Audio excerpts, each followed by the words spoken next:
gets Kitsune Rush first, tends to lead, but when you get picked off the high ground from what? The charge gets the hook kill onto Jam. Advantage and another hook for Esdeath in the bank. Hog into the corner, 2 people going down, 3 from the Death Blossom of Jim, and now Shock Timeless looking to go. That's right, but Tara, oh, never mind. Shut down, right. Caster cursed it right there. AJMR decides to step up to the plate to go. Death Blossom alive. Oh, Essel manages to stay alive and gets deleted. Oh my goodness, Saber absolutely snapped them out of existence and pressuring them in the back. But there's wow, okay. That was filthy. Pressuring out the other supports. That was beautiful coming through from Tara. That is a huge Tara surge. Oh, I was like Mary's. Sojourner is almost a requirement. Another double pulse. Overclock, it just forces everybody out of line. Yeah, really nice shot. Nice. There. Look at us. Well, that'll be the blade that comes out by HT, but Mary drops early here for Ultra Artemis, but that's going to be Death Blossom there from so and AJR with a pick there on the Aspen as get the Reaper. Bastion does enough damage, but also Barcode from behind. Get some kills out of this, they do. This is exactly what they needed, and that is it for them. There's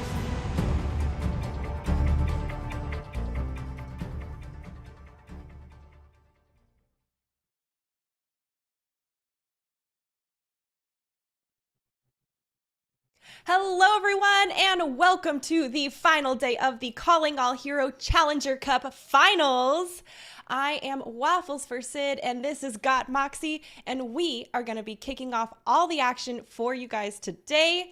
Moxie, how are you doing going into our last day? And honestly, I mean, looking at our upcoming match, it's going to be quite a good one.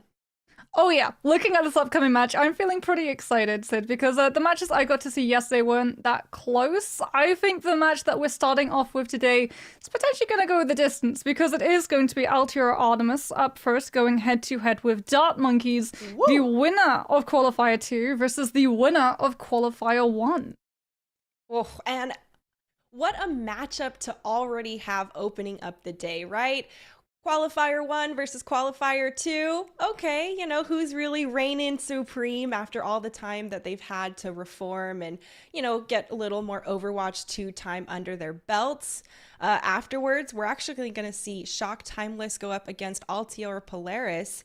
And Moxie, those are the runner-ups for Qualifier 1 and Qualifier 2. So some really interesting matches opening up the gates. And I'm curious to see which one of these teams is really going to shine and try and put themselves forward and, you know, set themselves apart. Yeah, as someone who got to cast Shock Timeless yesterday, I have to say I'm very much looking forward to seeing this team have another performance. Definitely going to be keeping my eye on Azurite. That Sojourn is absolutely insane. But this first matchup has the makings of something special, because a lot of these teams, especially the teams that have been sort of picked up by Overwatch League labels, have pushed themselves towards that Winston composition. Altiora Artemis have shown a couple different faces when it comes to that tank role. We've actually seen Orisa come out from this team on places like Lijiang Control Center, and I think that's actually going to have a very interesting impact on that rock, paper, scissors tank matchup. I really enjoyed watching the Terra and Froggy combination on Lijiang Tower, and with that Orisa, like you mentioned, the speed boost for Terra to javelin spin into the opponent and then continue shoving them back towards their spawn was just, as you can tell from my language, I was enjoying the show personally. But Dart Monkeys, of course, have been quite a force to be reckoned with. Looking at the lower bracket, though, we got some more games coming up.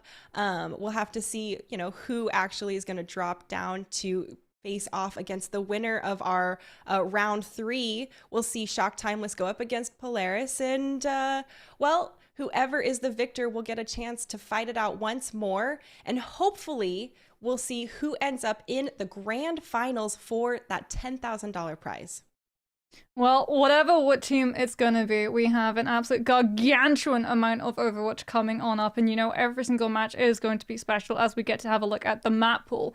I believe today the first map up for Control is always going to be Nepal, and this is an interesting one because you and I were talking before the broadcast about the fear of seeing places like Busan, Ilias, Lijiang Tower, and what that lends the Lucio into. If we see Sanctum pop up on Nepal, Froggies is going to have an absolute field day. Watch your step.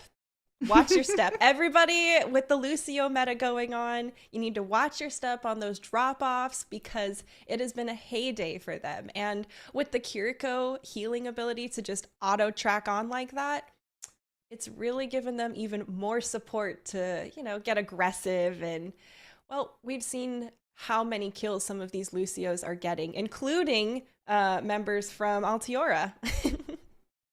Yeah, this is really going to be, I think, a massive battle, not just of the tanks, but also of the support lineups, as we can have a look at Altiora Artemis's lineup. And there's something else that's really interesting about this team, is that they run HKey. And HKey is known for previously having been on the contenders team of Cryx, but she's also known for being a lover of Genji. And that has carried on through, even though Genji has been hit by the double nerfs, HKey has still been running this Genji in that second DPS slot, Bon on that Sojourn. And Artemis have been making it work. They've been using that Genji to be able to initiate into those dives, but because Ana is playing with Eevee on the Roadhog, she's not really able to get supported because the Lucio constantly has to try and speed boost the Roadhog in position to find a pick. Yeah, definitely a lot going on there, and I love seeing the HK bringing that Genji. We, have seen a lot of the Sojourn and the Reaper combination rolling through, so a change of pace is very welcome. Looking at Dart Monkeys, Moxie, we know a lot of these players. A lot of these are huge names in the Overwatch streaming community in general. Geez, I feel like singling out any specific one is a disservice to the others, but these players have been just off the books really good and came in from the second qualifier and swept really, really well. They are our Q2 champions, and well, they also have Jake Overwatch coaching them, Moxie. So I wonder what kind of additional insight that we've seen come through since last time. Yeah, I mean, you can definitely see why this team is one of those favorites to be able to take the entire tournament. Aspen as well on this Kiriko role has been doing an absolute amazing job of being able to juggle both of the healing output and the DPS output. It's very interesting when we talk to contenders players who are running on that Kiriko at the moment, both in NA and EMEA. There is a lot of opinion that's split on whether or not you should be prioritizing healing or prioritizing damage, and Aspen is actually able to 50-50 both of it a lot of the time. However, I also want to talk about a specific map that Dart Monkeys has under absolute control, and that is King's Row. I feel like Altiora Artemis, if they've done their homework, they're going to keep a very wide berth of that hybrid pick. Yeah. As not only have Dart Monkeys been able to really find a lot of value with that Winston composition, taking very fast control of point A, but if you on your attack are able to push the payload all the way into point C, you have to contest with Zemret going for the spawn hold Bastion. Yeah, and that was quite a riot to experience. And it was a really successful strategy, right? Having all that additional damage output right there at the end. We've all played King's Row. We know what third point is like, and exactly, it's really a question of, are they coming out of the left spawn door or the right spawn door? And, from there, it's some heavy hitting. And once the defense can get set up, it's almost nigh impossible some days to break through on that third point. But we're going to control first, Moxie, of course. It's the tempo setter as per usual. But it is also a little bit different from the other, game modes. It's a lot more aggressive, and, bailing out of a fight doesn't always yield the same results or isn't as valuable because the other team still has possession and the time is still ticking up in their favor. I really want to know which map on Nepal we're going to first, because I do have a lot of thoughts around that drop off in the Lucios. I am concerned. I am very concerned. Froggy's, even if she isn't able to find an environmental on one map, she's always able to make up for it and come in with a double boop. But I'm also really looking forward to seeing this tank matchup, whether both of these teams are going to hard commit onto that Winston, or whether or not Altiora are going to decide to go with something like the Orisa if it is somewhere like Sanctum, and look to take control of that lane running parallel to the point that they can actually hostage situation that mega health pack, making it even harder for the Winston dive to be able to commit into the back line. Ooh, that would be a really good way to lay up that play for them. And oh, I feel bad for the defense trying to push, because the way you described, like, oh yeah, and well, at my level pushing through, I'm gonna need a lot of help from the tanks. It's a tough one, because traditionally Winston does run around the Orisa. The Orisa is mostly there to counter things like the Roadhog, right? The fact that you can use that Javelin throw to be able to make sure that you break that take a breather so that the Roadhog uses the cooldown but doesn't actually get that overheal, which can be so beneficial at just being able to allow your Sojourn to chunk him down very, very quickly, as well as being able to use things like that Javelin spin to be able to eat up a majority of the damage sent out by that Whole Hoggers. It does actually look like Artemis are going to be fielding a sub. Oh, Wicca's coming in. Wicca is the Mercy specialist for this team, so I wonder if there are going to be pharmacy shenanigans afoot. So I wonder if Dart Monkeys is ready for this last minute changeup that we're all seeing here in the roster as well. Like you just mentioned, Wicca's the Mercy specialist. So, oh, are we ready? Are we here for a curveball, Moxie? Well, I'm gonna hold my horses at the moment. You're right. Waffles, because I saw a pharmacy yesterday and it survived one entire push. Okay. Even though it was running into the Winston composition. Granted, it was trying to attack onto Lighthouse of Ilias, and you really did have to deprive the high ground away from the enemy Sojourn, and running pharmacy either on Village, Sanctum, or even Shrine can find a lot of value just with that spam damage. Totally. The problem is that there is a lot of survivability on the other side, right? The Susie to make sure that even if a player's about to fall into that critical health, you're going to be able to heal them straight back up. The Lucio can immediately readjust your position. The Winston with the bubble can block off a major impact of that barrage. And the Sojourn, while not a traditional hit scan, can still one-shot the Pharah if she's in position for too long. And that means that your barrage, as always, leaves you the most vulnerable. Of course, just game over there. Just let her end on that little bit. But of course, these Sojourns we've been seeing Sojourn since Overwatch 2 came out. She's been so critical and so strong, especially in these higher tier levels of play where they actually hit the railgun shots versus, maybe just firing wildly into the air like myself. But having the Pharah and Sojourn trying to combat that, it's going to be really tough because of how powerful Sojourn is, like you mentioned. And it's going to be a lot of pressure on Wicca in that pocket as a Mercy to make sure that they're staying out of sight lines as best as she can. And saying that, going up against a team like Dart Monkeys, where they have someone like Barcode playing on the hit scan, Moxie, it just feels like a really tough ask, right? Like, hey, go and defend against this really big, scary monster. Sure. Yeah, we've seen it too. When we last actually saw Dart Monkeys all the way back in Qualifier 2, they ran afoul of a pharmacy on Ilias well, and they did struggle against it, and then we immediately saw the swap where they just had enough and they went, no, okay, you know what, we're going to bring out the cast. Barcode went on to exactly that, the traditional hit scan, and that pharmacy evaporated within 30 seconds of the lock-in. I mean, she was one of the original cast specialists that just crushed it. And it shows. She's been consistent the whole time. And, well, I don't actually think we're going to see this team comp yet, Moxie. They're just teasing us so far.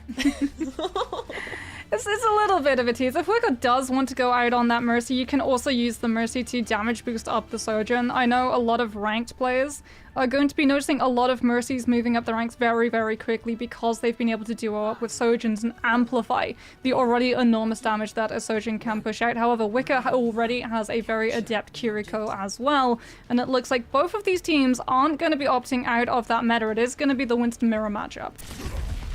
Yeah, pretty standard, right? None of those Widowmaker Junkrat teases we saw earlier. Some skirmish here early on at the point. No one's gone down yet, but Suzus have been forced out. So now death is on the table, and, well, they're looking to deal the damage. Actually, I like how he's... Wow, that was a great jump, and as a result, so many people were displaced. There's a couple of exchanges back and forth, though, Moxie, and, well, no one's taken the point yet. Dart Monkeys are trying to keep pushing on forward, but Altiora has some of this ground. This Reaper is continuing to poke through, but Moxie, it is a tough fight so far. Well, Dart Monkeys were actually posturing up, just making sure they didn't allow Artemis that full capture until Moving Fish, who unfortunately had gone down earlier, is able to come back in, and now with that Winston back, the bubble is going to be there to block Bun, and Dart Monkeys can actually try and contest. Oh, and Moving Fish is the first to go down again, actually, as a result. Pretty tough there for Dart Monkeys, but they still have the point, so not a huge deal yet. They're trying to stall it out as long as they can as Altiora continues to put the pressure on. A nice boop out, and, well, it's still going to be more kills there in the feed for Altiora. The good news is, however, they actually forced Altiora into using that rush to make sure that the stall didn't see Dart Monkeys push above 30% of this control, and it is actually going to see that stall reaching 30% of that point control for Dart Monkeys to be able to pick up, and they can come into this being able to match the very same ultimates that Altiora have in their pocket. The problem is that they are now going to have to be peeking into a defending Sojourn with that overclock, and it's a lot harder to make sure that you survive once the ult initiates than it is for a Sojourn already set up.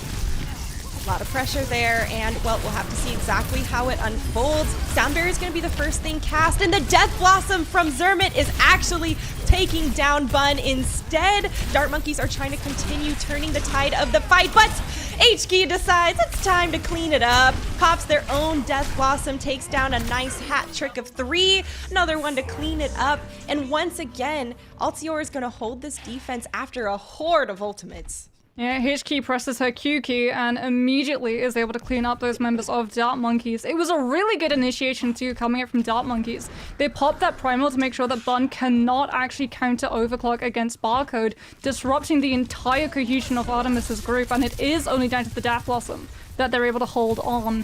However, it does mean that both of them are going to be deprived a lot of ultimates in this next fight. Bun taking that back position, now going to use an overclock since they're harder to get to. Yeah, and some nice shots coming through here. It's going to be Eevee going down first, and more pressure here from Dart Monkeys. There's a good staggered use of their ultimates to keep applying pressure at a steady rate onto Altiora, and, well, they've steadily taken the point back. Well, Artemis, because they lose that fight, now have the option of being able to bait out this rush coming through from Dart Monkeys, disengage, and then return with a rush of their own, knowing that Dart Monkeys are not going to be able to have an ultimate. No Primal Rage, no Death Blossom, no Overclock to prevent them from actually finding use.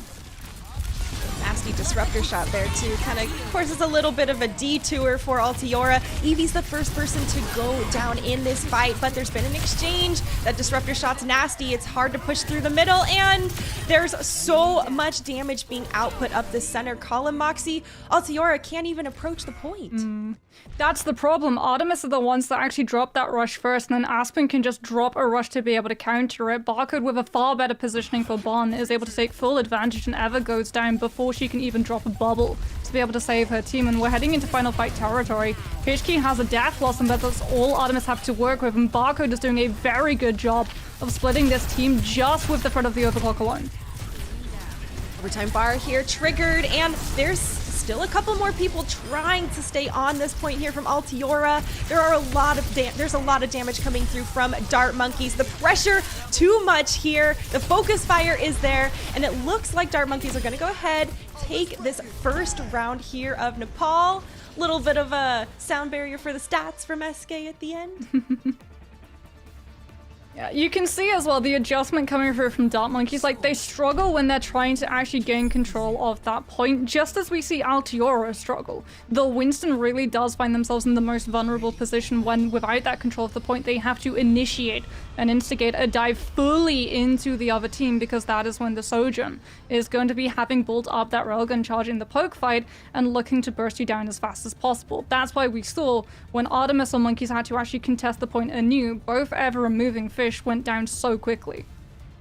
every time too. It was a pretty regular occurring pattern, and like you said, it's tough for those Winstons to push into the fights, especially after people like Bun and Barcode are already set up on the Sojourn side. They have been very lethal, and well, so far, there's the drop-off ledge, and Health Pack control is going to be going to Dart Monkeys as a result. Nice Suzu forced out early there, and now Dart Monkeys want to continue being aggressive, waiting for it to cool down here, and jeez. Moxie, watch out for the drop-off there on the side. A little bit of a dicey fight. Not getting too aggressive close to the edge now. Dart Monkey's still holding on to this health pack area, but it's going to be Altiora looking to take the point. There's some contest going on, and I thought he was taken off the edge for a minute. He does manage to stay in the fight, and now Bun has gone down. Moving Fish has gone down, though. So with a couple exchanges on the checkerboard, Altiora decides to pull away, and they're going to look to take the point, even though there's just a couple stragglers left. Yeah, still having Eevee online for Artemis means that they do have that damage sponge to be able to take the pressure from that front line, but you can see it's still coming through from Dart Monkeys. Without that Sojourn's burst damage, they don't have enough to be able to ice through those squishies just yet, as Barcode still being able to take out Wicker. The swap will come through onto Artemis, but Dart Monkeys have already been able to bolt up 16%. That was a lot more percentage built by Dart Monkeys than I was actually expecting them to get. A good little stall there at the end. Yeah, the problem is that Aspen is so far behind an ult charge to Wicker because Artemis were taking so much poke damage, and they've already got that rush. So if they just use this ultimate alone, they're going to be able to buy themselves the next fight. There it is, Kitsune opening up the fight early there for Altiora. They go ahead, seal the deal. A late pick there onto Halo. That is definitely not good for Altiora, because now they need to give that space while they're waiting for Lucio to come back. Some aggression here to try and break through some of this defense, and now we can see Barcode using Overclock. Does get taken out! Oh my goodness, the Death Blossom once again from H-Key, just relentless and rips through Dart Monkeys. Yeah, so in any other scenario, when you lose that Lucio, as you pointed out, you do need to look for that disengage. But because Artemis are in control not just of Choke, but they also have Primal Rage and Death Blossom, two ultimates that work the best when you're trying to struggle through a very small space. Artemis can still hold in that really forward aggression position and still find that value, as Dart Monkeys now use a Primal and a Rush of their own, disrupting Bun in the backline so the Overclock finds nothing. And this sound barrier here from Halo was absolutely clutch, keeping their team in the fight through the Primal Rage of Moving Fish. It's Dart Monkeys taking back the point for themselves and now starting to get the kills. HK was taken down off the far side by a railgun, and now Dart Monkeys continues to push the pressure forward towards the choke. Yeah, here's the problem though. Aspen and Wicker are drastically out of sync in terms of ultimate build-up. Monkeys had to use that rush in the last fight to be able to buy themselves through choke. Artemis now have that very same ultimate to do the same. And the sides are, or I guess the shoes on the other foot. So far, Dart Monkey's still trying to hold this point, but Eevee is disrupting the back line. A lot of pressure and some bubble dancing, but at the end of the day, it is still Dart Monkey's holding control of this point. HK's trying to find that value, and with more people flooding onto the point, it's going to be Altiora taking this back. Yeah, and rinse and repeat, that same aggressive position can be taken by Altiora now. They're so close once again to Primal and Death Blossom. And SK is too far away from Sound Barrier to allow Dart Monkeys the confidence of being able to challenge these ultimates until they built that rush. Rush has been critical to these team compositions in general. Oh, Aspen taken down before Kitsune Rush is available and online. That's devastating for Dart Monkeys as Altiora continues to hold the front line and bring the aggression. Primal Rage from Eevee is going to be even more pressure and more displacement. Doesn't allow Dart Monkeys to touch, and it does allow Altiora to tie up the round. Yeah, it's the discrepancy really between those Kiriko ultimates and the fact that unfortunately for Dart Monkeys, every single time they need to forge through that choke, they have to use that rush without holding on to it to be able to counter Wicker's own. And as a result, Artemis, with control of that point, can just afford to sit back and bank up ultimates, slowly winning every single fight by picking off one player and forcing Dart Monkeys to regroup, eating into not just the point percentage that they pick up, but also the time they can build other ultimates up to be able to match up to the burst damage Artemis is outputting. That burst damage was quite hardy on some of the occasions too. I don't think Dart Monkeys was ready to just, blink and be deleted here and there. I do think Halo was doing a fantastic job on that Lucio and really leveraging the sound barriers at just the most critical moments possible, especially for Eevee. Some aggression from Barcode trying to get in the back line and pays the price as a result. Tough to take on a Reaper face to face, and well, Eevee is the first to go down, so losing the tank for Altiora could be disastrous. They did already pick one off, but okay, able to push back Dart Monkeys into the smaller room as well. So I'm surprised they gave up that much space. The point is opened, and we're waiting for the reset, Moxie. Yeah, they knew that moving Fish's bubble was on cooldown, and that Bond still being alive would have built up enough railgun charge to be able to try and snipe out one of those squishies, and as a result they had to fall back and use those natural line of sights to be able to do so. But as a result, it's lost them not just that first fight, but also first control of the point, as Artemis just pick at the straggling, disengaging members of Monkeys, and are able to pick themselves up another 30 seconds of space time. Ooh, yeah. And the stragglers, this end of kill stragglers there were really it's control. Anytime you can extend the time bank, it is very, very good for the offensive team holding. And, well, Kitsune Rush here from Aspen is going to open up the gate. It's actually Kitsune Rushes all around, and now it's a sound barrier on top of it from SK. Dart Monkeys are aggressive, and they have hard committed to this fight. Both support ultimates to go ahead, push Altiora back, and take the point for themselves. Yeah, it's a lot of ultimates committed on the side of Dart Monkeys, but honestly, it's ultimates that you needed, because look at the ultimates that were going to be coming online for Artemis yet again. If you lose that fight, you're in the exact same position you find yourself in Sanctum, walking in without a single support ultimate to a Death Blossom and a Primal Rage. And Dart Monkeys now have the high ground, they have the potential for Barcode to be able to snipe out as squishy as Artemis approach, and look to be able to lengthen out that time as they start things off immediately with a good Death Blossom finding one pick onto the Lucio, and now they can hunt down the Strays without that speed boost to disengage. Well, and once you get an early pick like that, and now you're Stray hunting, it's, more time on the clock, which is exactly what Dart Monkeys needs. They were behind earlier in possession, and now they're about to tie it up and exceed what Altiora has in their own possession. Yeah, speaking of in their own possession, Altiora Artemis just burned both the Death Blossom and the Primal to try and stem the impact of the struggle hunt. And as a result, Dart Monkeys will be losing that point control. However, they have been able to burn out a lot of ults from Artemis' side. They can just come in with this overclock, and as long as they're able to snipe out Bond before she can really use hers, they should be able to find a pretty fast flip.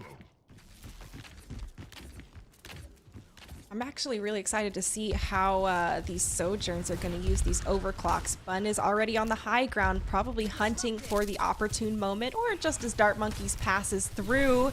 We've seen Sojourns get deleted very, very quickly as a result, and it's actually going to be Barcode popping her own overclock first, trying to chunk in damage there into Altiora, but SK goes down from the counterpart of Bun. There's still more shots to be had. Hunting some more, last couple stragglers, and it's Altiora taking the point back. Yeah, Dart Monkeys unfortunately try and take a little bit of a longer rotation, trying to cut out that time up that Bun has to be able to snipe out a squishy. And as a result, it allows Artemis to build up into the last percentage necessary both for the rush and the sound barrier, which they layer over the top of each other to allow Bun to get really aggressive into the front line of Dart Monkeys, and they win the fight as a result. But they use the Reaper TP to allow Aspen to swift step over towards the Reaper's position and can now drop the rush on that point, forcing a flip because Artemis just can't contest. Wow, a beautiful job by Dart Monkeys to go and take the point at the last moment. They knew, like you mentioned, that Artemis didn't have any support ultimates available, and they were aggressive as a result. Well, they now have to win every single fight remaining on this map, though. The good news is that Artemis, yes, they're coming into Primal Rage and Death Blossom, but those are ultimates that are brilliant to have when you're holding that space. They're a lot harder to pull off when you have to invade in with them, as Dart Monkeys are still holding on to the sound barrier to be able to stall and sustain on this fight, even if they lose a member early. More pressure coming through here. We can see H-Key on this high ground. A little bit of a chip damage, getting a lot of pressure and forcing out the Primal Rage here from Moving Fish. We're almost at 99.99, and this is match point here on Nepal. Sound Barrier is going to be cast from SK, keeping Dart Monkeys extra beefy in this fight. Barcode's the first one to fall, and there's a massive Death Blossom in the middle. 2 to be precise, but it's going to be Altiora with a lot of the kills as a result. A nice last kill there on a Moving Fish to close out the deal. And Moxie with SK going down as the straggler. Altiora Artemis is going to take this opening map of Nepal. Yeah, Artemis, despite both teams having that Death Blossom up, they're the ones that take the initiative, and they really do gamble. We hear the Suzu come out to actually land onto H-Key, to guarantee that the Reaper is going to be safe enough to be able to drop her ultimate on that point right in the middle of it, and trying to connect onto as many members of Dart Monkey side as possible, knowing there is no rush available, there's no sound barrier available. They used it in the last fight, and just off of the back of playing that aggressive, they find that first pick, and with the numbers advantage can snowball through all of the remaining members of Dart Monkeys. They sure did snowball through the rest of Dart Monkeys after that. That was very nutshelled right there, perfectly stated. And, you know, I don't think Dart Monkeys was ready for Altiora Artemis to really to play this strong and aggressive here. I think, you know, Dart Monkeys is a well-known group of members on their team and coach. And I think as a result, a lot of people have this, you know, built up thought about what Dart Monkeys is and how tough they are and, you know, how intimidating that could be. And I think that Altiora has not been affected by this. The Altiora Artemis specifically, okay? I mean, Artemis, it's fitting, goddess of hunting. And I remember when we talked to Artemis all the way back in that qualifier 1, they said that they were a very aggressive team. They were going to play however they wanted to. That was back when Zarya Kiriko was in the meta for this team, and they would just aggressively push and forge into these frontline fights. And you can see it's absolutely working out for them. It's such a huge gamble using that Suzu, knowing that there is going to be a Death Blossom coming out from the other team. But if you lose that fight because you held on to that Suzu, you're not going to have another fight afterwards. You're not going to get another opportunity to use it. It's far better to be able to decide your destiny instead of waiting for someone else to play you to that game. Oh yeah, and personally, you know, when I'm playing Kiriko and I die and I have Suzu available, to me, I'm like, okay, first off, noob rookie mistake there. You should never have Suzu available if you die, because you should, you know, be using that resource. But, you know, these teammates, they decide to enable those Reapers, and sometimes the best defense is a good offense. And that seems to be what Altiora Artemis was really pushing. Moxie, we're not surprised. Oh man. Oh yeah, we might see a new story unfolding at all. Because yeah, Dart Monkeys, they lose that first map, and surprise, surprise, they bring us. I told you this as well when we were doing all of the setup and going for our storylines and notes. I was like, this is their strongest map. This is the most comfortable map. This is why Dart Monkeys are taking us to King's Row every single time. They've been able to push through point A literally in the first possible fight. They've been able to actually really adjust their strategies. We've seen them either just dive from behind the cover of statue. We've also seen them being able to take the back rotation around hotel and provide a lot of pressure from the Winston to be able to flush out the defenders into choke of B, as everyone else on Dart Monkey's side gets to put themselves into position either to take control of the point, or if you're Barcode, taking that back angle to be able to, as a Sojourn, hold everyone hostage to the line of fire and walking straight into that railgun. You know, based on the pattern that we've seen repeatedly recur with Dart Monkeys, I'm almost tempted, like, chat, place your bets. Are they going to continue this, like, oh, take first point on first fight kind of, you know, style? Or did Altiora Artemis actually do their homework? Which I suspect they did, being another Altiora team. They've been performing, their org has been performing quite well in this tournament, and you know, hopefully they've been doing their homework and know about that strength of Dart Monkeys, maybe? Well, the Bastion that's most likely gonna pop up along the way if we do see a point C. Yeah, I'm pretty sure that by now it has been pretty well read out that Zemrud is most likely going to swap to Bastion at some point in this map, and I'm very interested as well to see how Artemis are going to be able to deal with it, because obviously the Bastion works the same way that Widowmaker worked with Spawn C holds all the way back in Overwatch 1. Everyone is so focused on that fight going on around them. The attackers, a lot of the time it is overtime pushes, so they can't actually move away from the payload to be able to deal with that distraction that's on the sidelines, and if they do try to deal with that distraction on the sidelines, it's a win for the defenders because it means less bodies on the payload. You deal with all of those people, and the people who are dealing with either the Widowmaker or the Bastion on the sidelines aren't going to be able to tap in time, and you win that map that way. It very much is the definition of between a rock and a hard place. Right? Jeez. Have fun picking between those not so pleasant hands.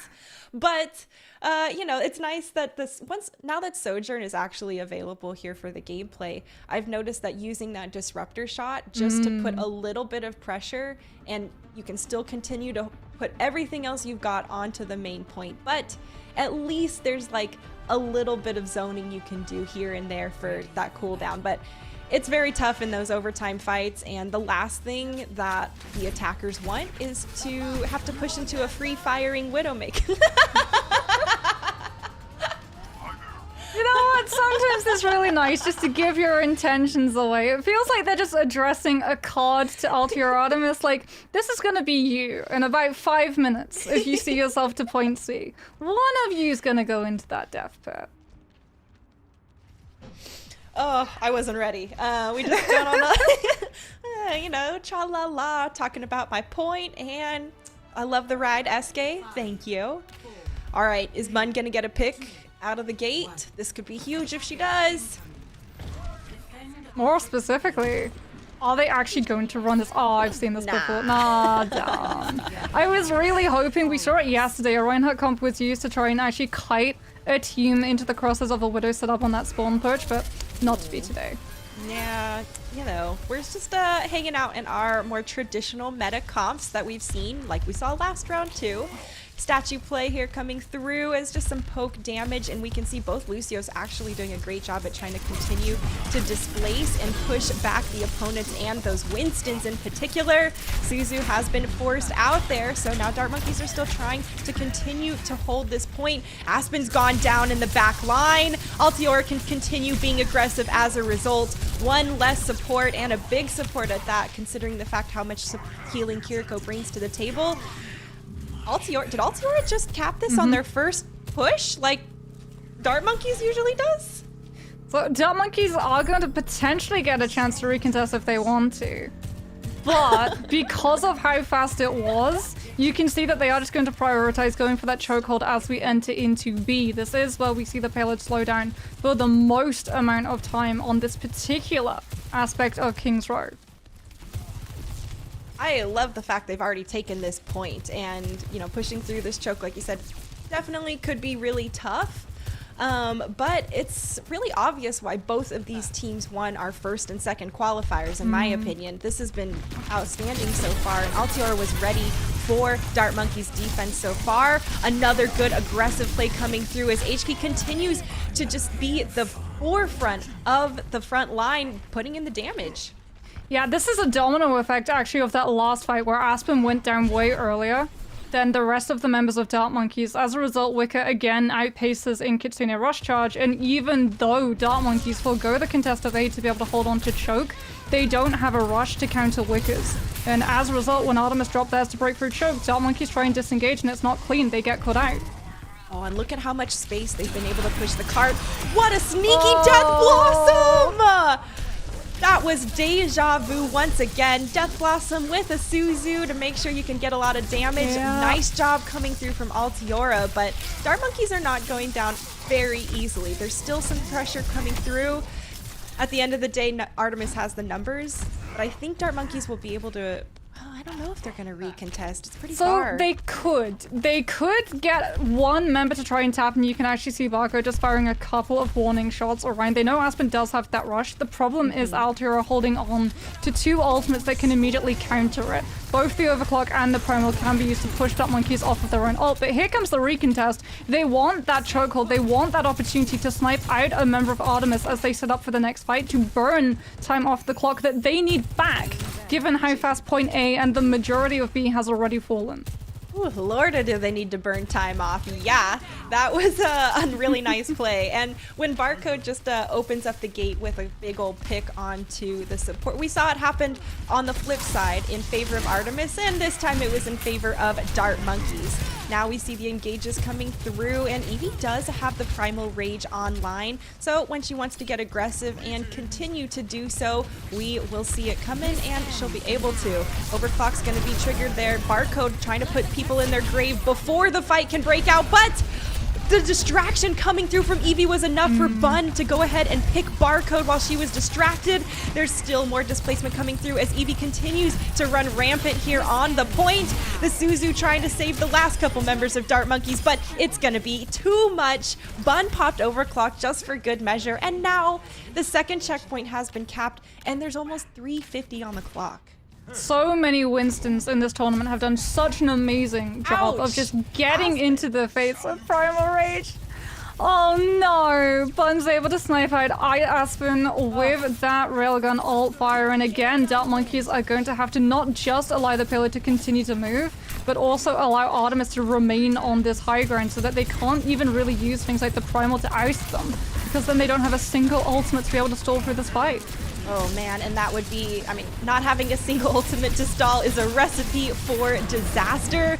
Moving Fish goes ahead and uses their ultimate and has to back out very quickly as a result. Now there's more damage coming through and just a little bit of displacement, but it is a lot to handle, and you can see the pause that has to be taken to recalibrate and, well, heal up a bit from all of the incoming damage. Bun has warmed up Moxie. She is absolutely on fire! That's another shot coming through with 3 quick picks in succession. Yep. This is a snowball here ready for Altiora. Deja Vu, Suzu Death Blossom. Let's go. And here it is. Moving Fish has to go on to that Doomfist Barcode onto the Bastion, but they're not able to get out the spawn in time, Waffles. They're not able to actually contest, and it's going to be Artemis storming King's Row with an absolute stonking 2 minutes and 47 seconds left on the clock. Jeez. And I have to say, Bun was doing an amazing job on the Sojourn. Eevee was buying so much space and really getting into the face of Barcode.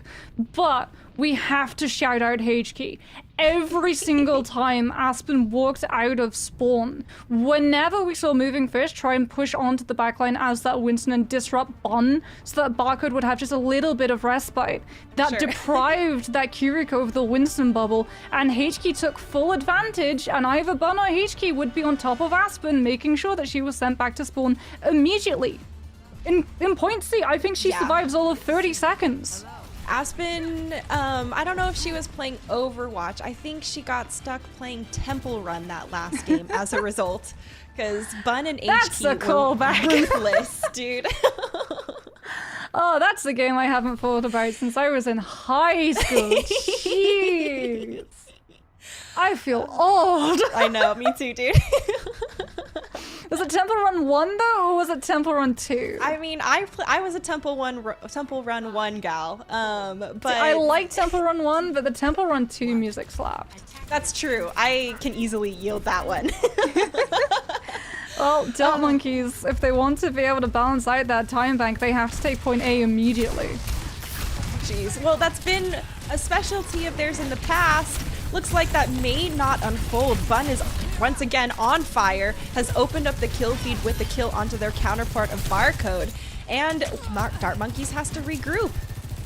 Yeah, really nice positioning coming out from Artemis at the moment, just playing around that statue, but also being able to take 2 split angles around it. The tank and frontline on one angle, Bun on and off, trying to snipe out anyone on Monkeys who looks to set Barcode up into position as Eevee falls low, jumps up into the air to be able to get healed right back and get straight into the fight.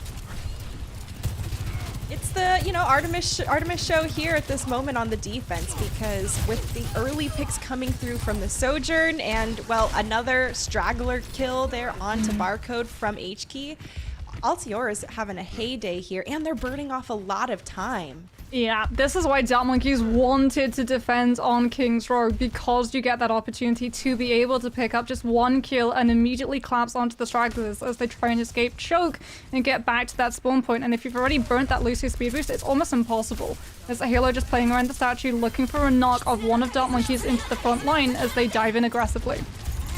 Foxes are gonna dash across the screen on both sides, and, well, it's the sound barrier from SK that's gonna keep Dart Monkeys moving forward and reinforce. Wicca goes down as a result, and now Dart Monkeys gets aggressive. They have the player advantage, and a very low bun is taken down, juggled mid-air, and as a result, and, well, it's gonna be Dart Monkeys taking this point, like I mentioned, but not nearly as fast as their counterparts had earlier.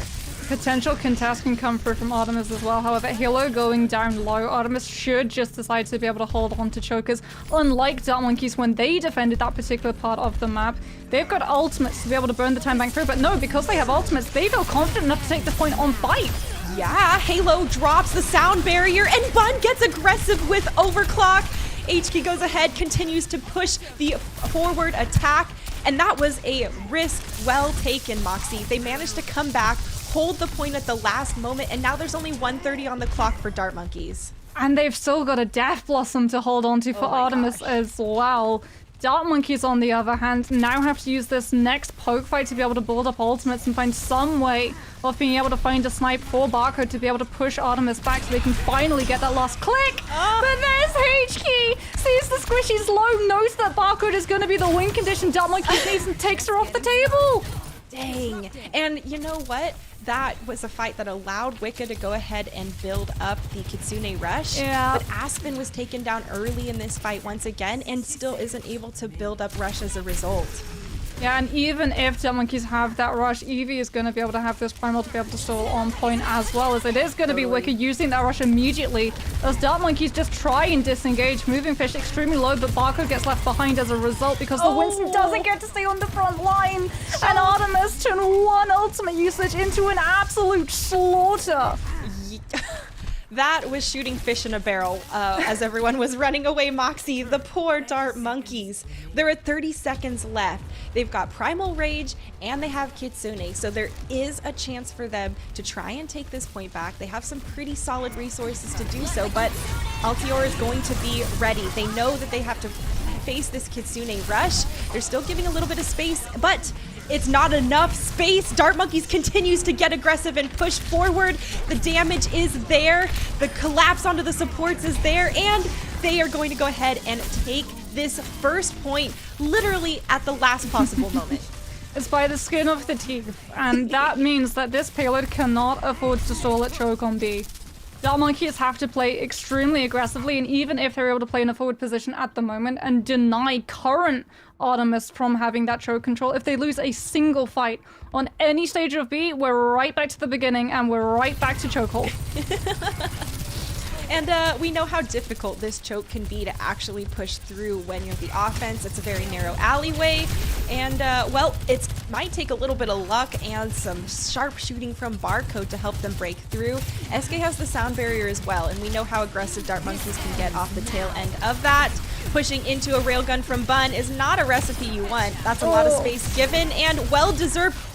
The sound barrier committed after the loss of Barcode. Okay, I'm surprised there at that result, but there's still more push and more aggression coming through from Dart Monkeys. They are not wanting to give up this fight, and they do force out the sound barrier from Halo on top of it all.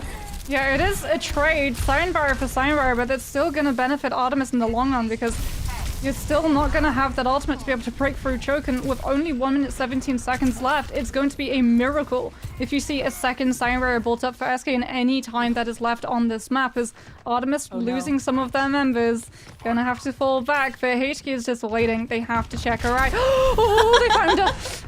They found her. The Wraithform comes on through. She's going to be chased back, and this could actually lead to a stagger kill as Artemis are forced to actually drop the rush to be able to make sure all of their members survive. But again, the disengagement isn't clean, but it's kiting into Zemret, who drops the Death Blossom and should be able to take the fight win.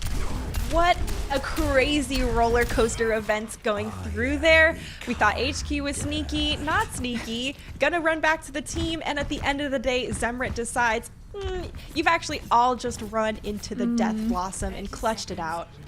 It's the Uno reverse card where you think you're making the big brain play and then you actually walk into the bigger brain play that Joke's on you, Monkeys fool. are setting up. It is very much a psych moment, as it's going to be a rush moment for Dark Monkeys, as they need to win this point and they need to win it now. Death Blossom is taken out in the middle of its display. So far, Dart Monkeys continuing to try and push this cart. There's a couple of stragglers left, and with the kill onto Wicca, they have once again managed to capture the checkpoint by the skin of their teeth, Moxie. 2 minutes, well, 1 minute 23 is what they have to work with. 2 minutes 47 is what they're going to have to worry about if they are able to see that full push through, as Moving Fish pushes their aggression forward. As that Primal Rage too, so they can play a little bit further away from those supports without pulling out things like that Swift Step from Aspen. As you can see, they want to split the team, but Zemrit, without the Winston to cover, goes down. I've got some aggressive Lucio O play coming through. Both supports from Altiora are just popping off right here towards the end, Moxie. It's the last 50 seconds, and they've already shoved Dart Monkeys back to their spawn once again. And now it's really all on the line if Dart Monkeys are going to be able to tie up the series, or if they're going to be down. Yeah, Bun has that overclock. Moving Fish has the primal, but uses it before Bun actually uses her ultimate. As a result, you are not going to be able to use that Winston as a body shield when the overclock comes through from the defending side. And Bun knows as long as you survive until Dart Monkeys have just burned out of aggression, you can push on with the overclock and outsource them. SK drops the sound barrier for Dart Monkeys. They're continuing to push this cart, but at a little bit behind. They know they have to push into Bun, and now Bun has gone ahead, popped overclock. She's hunting for people, but Zemrit goes ahead and takes out so many members of her team. Dart Monkeys continue to try and push this point, but the spawns are hugely in favor of Altiora, and it is showing. OT bar has been triggered, and it is all Altiora continuing to hold this defensive point and taking themselves to match point in the series. Oh, Altiora Artemis coming in with that Sojourn Spice. Bun has been hitting these overclocks and the power slides, and also the ult railgun fires like absolutely perfectly, but I want to talk about these disruptor shots. Because every single time that Dart Monkeys loses a player, it's the Sojourn assist coming on through. And remember, we're not playing on life patch at the moment. Right, So right. that does mean that if you go into that disruptor shot, you're still being slowed. And we're actually seeing the communication come through from these really high-level teams who use that sort of slow that the Sojourn provides to be able to just nail onto the player stuck like a fly in honey, to be able to just absolutely play them with so much damage from the Lucio, from the Sojourn, from your second DPS, whoever is available, just absolutely turns and Terminator focus style down every single person sitting in that slow. And you can see that Altiora Artemis have got the absolute jump on that particular kit of utility. I totally agree with you there. And the fact that they are collapsing on the members isolated in the disruptor shot consistently every time shows how much synergy Altiora Artemis has, how well seasoned they are, and how much time they've been spending together working and practicing and drilling those, because I guarantee you it's all, pretty solid comms. It's not going to be all over the place. And some of it has got to be natural team synergy, right?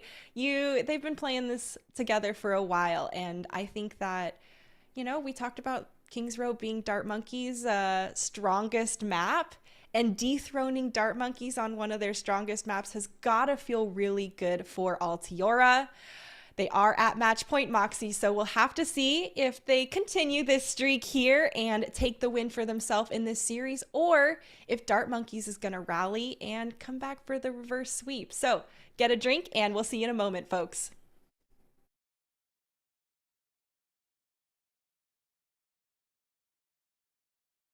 Flex support for Altiora Artemis. I really like Cat, and my favorite hero is Ana. Basically how the team was formed, Bun and HK wanted to make a team for calling all heroes, and they just got all the best players they could find. Our team goal, really just to win. Like, we all have the passion to win. Hi, I'm Autumn Lee. My pronouns are she, her. I play main support for Altiora Artemis. I lane Lucio last out of all the main supports, and I have a frog tattoo. For me personally, transitioning helped me a lot to just be more comfortable as a player and as a person, being in my own body and in my own mind and not having to worry about other people because I'm who I want to be, helped me play better as a player, be more confident. I felt like I had less weight on my shoulders. Our team's drive was the main reason that we won the first qualifier, but I also think that throughout the day we really warmed ourselves up. I feel that playing in like Calling All Heroes and other tournaments like this is important because marginalized gender community are really underrepresented, so being able to showcase players who have never really seen like being streamed in game, it's a really big opportunity to learn. Calling All Heroes is generally like the first Blizzard run tournament for people of marginalized genders. I've just met so many wonderful people and so many lovely like team staff, friends, players, tournament organizers. It's been really lovely. Hi, I'm Ari, or Mary. I use she, her. I am a tank for Altiora Artemis. Team's goals for competing are to win Calling All Heroes. I'm just really confident in my teammates. I think for every role, we have the best possible player that is eligible for this tournament. Tournaments like Calling All Heroes are super important. I think it's good to uplift players of all kinds of skill levels. Not everyone is given the opportunity to compete super often, so I think initiatives like this are really important. So I have the opportunity to not only play with and against a lot of my close friends, to catch a few wins while doing so. I think being a trans woman as a competitive player has the side effect of people struggling to take me seriously as a player. I think I am on par with a lot of higher level players, but I just have to keep proving it. I kind of struggle to think of myself as a role model. It's kind of surreal to be in this position. Definitely not perfect, and I still have a long way to go as a player. I have definitely been harassed a few times because of my voice by talking in voice chat. It doesn't feel good. At the same time, like, I try not to let it get to me because I know I'm a good player. I would like to tell other players that belong to a marginalized gender identity that it's important to put time into scrimming, putting time into VOD reviewing yourself. And I think the most important thing is that people will harass you. You basically just have to push through it and just keep playing the game. I'd like to give a shout out to my mom and dad. I love them and I wouldn't be where I am today without them. Shout out to also my friends who support me in everything I do as well. I really just want to thank everyone who has continued to encourage me to compete. Coaches, teammates, friends. I wouldn't be anywhere near where I am right now without them. I'm thinking about you, and you mean a lot to me. Yeah, shout out to my parents, my friends who have always stuck close to me, literally been with me through the whole journey. I love you guys. All the players I know are really thankful. We still all have a lot of growing to do, including myself, and I can't say it won't come without some mistakes, but let's all grow together.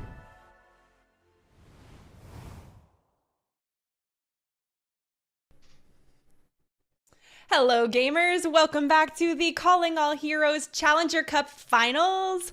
We are in the midst of our first matchup of Altiora Artemis up against Dart Monkeys. And Moxie, it's match point for Altiora Artemis currently.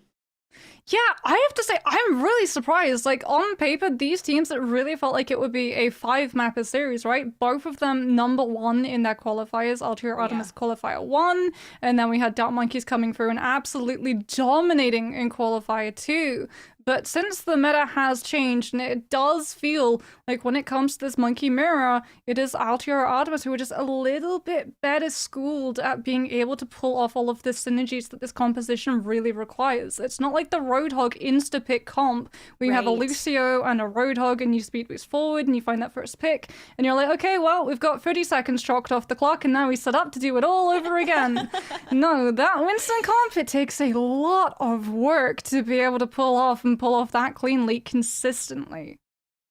And they've been doing a fantastic job of it so far. I mean, both of these teams have been consistently playing the Winston composition amongst all our maps. So I'm not too surprised if we're going to see more of it here on Route 66. There's a lot of that high ground. You know, there's the train car and Big Earls, and there's the saloon. So there's plenty of places we're going to be jumping up for those dives and trying to push those Sojourns off the high ground, because there's no question Bun and Barcode are going to be posted up headhunting. Yeah. I mean, you can run the Roadhog here. It is where we can see the Roadhog, especially on defense, have a lot of value just because of those early just pockets of high grounds where you have a chance of snipe hooking out a squishy and then being on your merry way.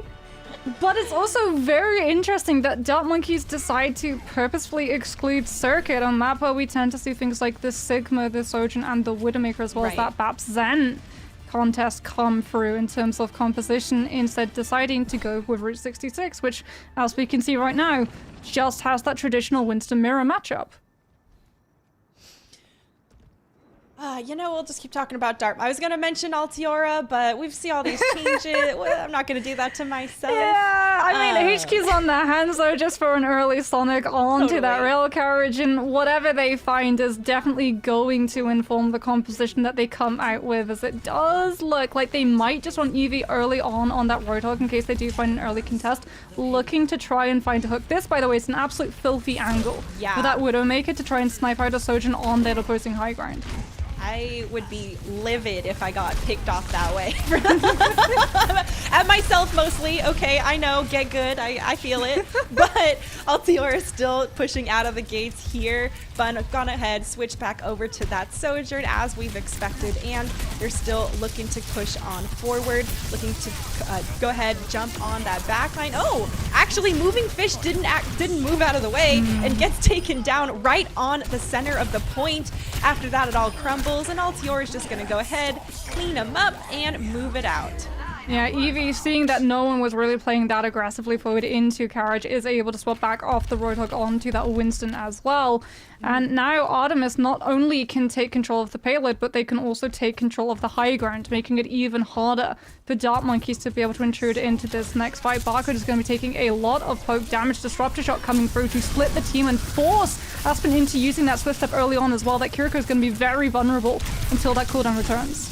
Oh, and Moving Fish does get taken down at the end of the day. There was so much damage being outputted from Altiora at Moving Fish in particular. Man, poor girl didn't stand a chance at the end of the day, and so far there's still more kills coming through here from Altiora. H-Key is almost unstoppable with how many resources are being pumped into her. I mean, look at the difference in ult charge right now, because HK is running that Reaper, and the Reaper over that Tracer is designed to just burst through that Winston's health. And Artemis are doing something which is actually really mean. They're holding Aspen's positioning hostage by going after Moving Fish. And in fact, they're holding all of Monkey's hostage in tunnel right now, dropping that Death Blossom, and again, splitting the team. They have to use the Sign Barrier to guarantee that Moving Fish actually survives to tap onto card. Oh man, and that is tough for Moving Fish as they are doing everything they can to try and hold the point. It hasn't been captured yet. This is so critical here for the defense to try and hold. The time is being thrown here and, well, a little bit burned off for Altiora. At the end of the day, though, Dart Monkeys don't have very many players to hold and contest. It's still gonna be Altiora slowly peppering them down, and finally, they're gonna take that first checkpoint with 4 minutes on the clock, Moxie. Whoa. Yeah, and there's still stragglers going down. Aspen gets picked by the Disruptor Shot. SK not going to be able to ferry that Kiriko back in time, and as a result, Artemis get the better positioning. They can now sit themselves up on that high ground and poke into Dark Monkeys as they move out from that tunnel into an attacking position to be able to challenge payload position. And look, they've had to wrap around. Sides have basically swapped. Yeah, a very, very long rotation taken by Dart Monkeys to try and, circumvent Altiora a bit. But unfortunately, as you can see in the kill feed, it's going to be Altiora just moving on forward with the cart. Same destination, just an ever so slight deviation to the journey coming out from Dark Monkeys. It does mean that the rush has been burnt from Artemis' side. Wicker is not going to be able to use that one, but again, Artemis have control of that high ground, and again, they can just poke and pressure Dark Monkeys, forcing out that jump very early on, as well as the bubble, and Barcode gets left behind and picked again because of a Disruptor Shot. Man, I got a lot of sympathy here coming through for Barcode and Aspen. Both of them have been routinely picked first, and, well, a lot of times Bun is the person picking Aspen. Poor girl. She has got her number and was completely relentless. Aspen has been getting picked regularly, and we saw that with how far behind she has fallen in some of her Kitsunes as a result, and that is huge props to Altiora and no skin off Aspen, because she has a fantastic Kiriko. You can see as well that they know how good Aspen is, and they are doing everything in their power to circumvent any impact that Aspen has. There's the rush coming on through, and disengagement comes out from Artemis.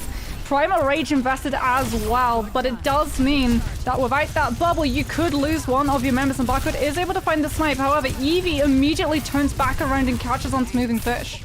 That's a lot of pressure, just reverse flipped there back onto Barcode. She was pretty much free firing, and I love the small take a breath. We're tracking for the railgun, and boom, gets the kill there at the end. There's still so much more pressure coming through from Altiora when they went ahead and flipped it back, and now they've committed sound barrier on top of it. There's so many resources being thrown into Artemis right now. It's going to be really tough for Dart Monkeys. They've committed their own sound barrier, and oh my goodness, I thought Bun was going down. What a huge clutch play from Wicca, and the Kitsune on top of it. They're fully committing to trying to win and take this second checkpoint, Moxie. Well, the good news is that they had to use Ultimates to do it, because it does eat into the snowball potential for Artemis as they head into point C. The bad news for Dart Monkeys is that they don't have a single ultimate to be able to staunch that payload's momentum and push Artemis back into that spawn, allowing Dart Monkeys to take control of the high ground and set up Barcode to find a snipe. Instead, Bun is the one in position, and again, Dart Monkeys have to wrap around the back in fear of the Sojourn. And the Sojourn has been extremely deadly. Right? Bun, in general, has been extremely deadly, and especially on this Sojourn. Dart Monkeys are trying to break through this, and that Disruptor shot is once again perfectly placed from Bun, putting a lot of pressure on. Evie bit off more than she could chew, and Barcode's going to step up to the plate. Now Dart Monkeys have some advantage, and not as much as they used to. With a couple more going down, it's actually still an opportunity here for Dart Monkeys to take the point. Moxie, Altiora is just getting aggressive. They don't care that they're man down, and they're just going to take the fight to Dart Monkeys and give it to them, yeah. They're winning. Zemret thinks that Death Blossom is going to be able to catch on to those members of Artemis and force everyone who was really playing aggressive on the front line back, but it pushes the Reaper into a position where you can actually get sniped out super easily by the ult fire coming through from Bun, and Zemret goes down without that Susie from Aspen to be able to save them. And as a result, Dart Monkeys are forced back. The rush comes through from Aspen, and Artemis, they're just going to disengage until they can come back with a rush of their own. And that's the smart thing they want to do, right? They want to relax, back off that rush a little bit. Moving Fish, look at how good they are doing, pushing the members of Artemis away from the point. They feel very, very low and still able to maintain themselves through this fight. Some great support resources keeping them alive. Now Barcode pops the overclock into Halo's sound barrier. Evie's gone down with a Primal Rage online, and now Altiora only have 50 seconds left on the clock. Yeah, Soundbar unfortunately a little bit too late to be able to save Evie. However, Artemis are, as you pointed out, coming back in with the Primal as well as the Overclock and the Death Blossom. SK is going to be that target of focus that Artemis tries to deal with first and immediately just drops the Soundbar so it doesn't get cancelled early. Yeah, and Bun has a lot of their damage mitigated from that sound barrier as a result. Now it's tight quarters here in that room. You don't want to be hanging out with a Reaper and a Primal Raging Winston in there. Everyone skirts out. The point is quickly approaching the third objective, and HK has Death Blossom. The real question is, which squishies are they going to clip? And are we going to see the standard Death Blossom Suzu combo? Moving Fish is taken out in the middle of the air. That is critical, and a deletion from Barcode. HK telegraphed that too much, and as a result, Dart Monkeys have turned the tides and are able to maybe hold this point here right at the end. Yeah, especially with SK going aggressive onto Bun and taking that Sojourn out. Dart Monkeys finally going to be able to slow the payload to a standstill. And you can really see, like, those Suzus are so necessary to keep that Reaper safe enough to be able to use the full duration of Death Blossom. Because like I said, when that Reaper is in that static form, yeah, you're swirling and twirling, but you are very much stuck in your position. And any Sojourn with any level of railgun ult fire that's above 75% is just immediately going to snipe you down. And we've seen both sides now take advantage of that playstyle. That was very, very crippling for Altiora's last offensive push too, because not getting all those kills onto the members of Dart Monkeys flowing out of spawn gave them that opportunity to hold right there before the third checkpoint. And now Dart Monkeys has a very tangible win condition, completing the map. Completing the map, however, you have to remember how quickly Artemis were able to push through A and B. And for Dark Simple Monkeys, and easy are two different things. yeah, unfortunately. Simple in saying it. Execution, not so much. And it is going to be stress for Dark Monkeys because remember, Artemis are currently 2 maps up in this series. If Dark Monkeys are not able to equalize the distance that Artemis were able to accrue, they're out of this series and this tournament. And, well, there's $10,000 on the line for first place, so no one wants to be out of the running yet, Moxie. Yeah, I think it'd be a huge upset as well. Like, a lot of people thought the Dark Monkeys would be making it into Grand Finals as they do just like we saw Artemis run that Roadhog initially to see if they can hook out a player in train carriage and with 1 pick force the defense back, but that is not to be, and they have to force over towards the Winston. It's always a good use. It's always good to try, though, right? Because the value of its success is so high, and if it doesn't work, it really doesn't do anything to affect. Especially now that we get some ult retention when you switch characters so early in the fight. It's easily the right decision to be making. So far, though, Dark Monkeys are having a bit of a hard time breaking out of this spawn area. There's a lot of pressure coming onto them, and these bubbles have been critical to pretty much mitigating all of that. Dark Monkey's still trying to push forward, and oh man, I thought that was going to be it there for Moving Fish. They managed to stay alive and just jump straight over the top. The damage following through there on the H key is really nice from Barcode, and she has been on point isolating anyone who's low. As a result, it's overclock time. Who is the victim? Oh, actually gonna go ahead and skirt behind the bubble. Nice play there, Evie. And Wicca's gonna get the kill onto Zemrit. Altiora now definitely feeling the defensive strength, and Moxie, it's still a bit of a skirmish here on the side as Moving Fish dives deep with the Primal Rage. Yeah, catching on to Bon, knowing that the Surgeon is about to come into overclock, and you can actually see Dark Monkeys had invested Rush as well to force Artemis back so that Barco can power slide up onto that high ground and deny H-Key! Oh! No one's gonna death drop with the Death Blossom onto the payload this time round. Not a chance today, and timing that straight out of the teleportation was just pixel perfect in my opinion. There's still more damage to be done though as Bun from the high ground just goes ahead, pops him with the rail gun, and as a result, Altiora stabilizing on the defensive. They almost staggered out SK as well, and yeah, they'll catch on to Zemrit. As Dark Monkeys do have Overclock and Death Blossom, but they don't want to burn those ultimates just to try and force their way from spawn because there is still one fight afterwards that Artemis are going to be able to contest, and they're going to have both Rush and Death Blossom to do so. So Dark Monkeys need to hold on to the ultimates, not for the fight they're in, but the fight after. Oh man, I mean, they're still gonna have to break through this first point as well, and that is one step closer. Oh, I thought HQ was going down, but of course, Wraith out there at the end of the day. Evie dying first for Altiora, though, is disastrous. There is the Death Blossom coming out from both sides, finding a pick, but Altiora does not have their tank. They don't have the staying power to really hold the point down, and Dark Monkeys is gonna feel good taking down the stragglers and moving forward. Yeah, really good forward thinking actually coming out from Barco to get into position to be able to overclock into the high ground that Artemis are trying to hold and set HK up to drop on. So even though the Reaper is able to drop with the Death Blossom, the team are too fragmented to actually be able to capitalize on the damage that the Reaper ult does. And as a result, Monkeys are able to win that fight. But here's the contest that I was talking about. They still haven't picked up the checkpoint. Couple people from Altiora here trying to hold down the fort. HK's gonna be the first to fall though, and Moving Fish is on a tear. Primal Rage time, and they are booping everyone left and right. They get multiple kills during that Primal Rage, and it lets them take this first checkpoint.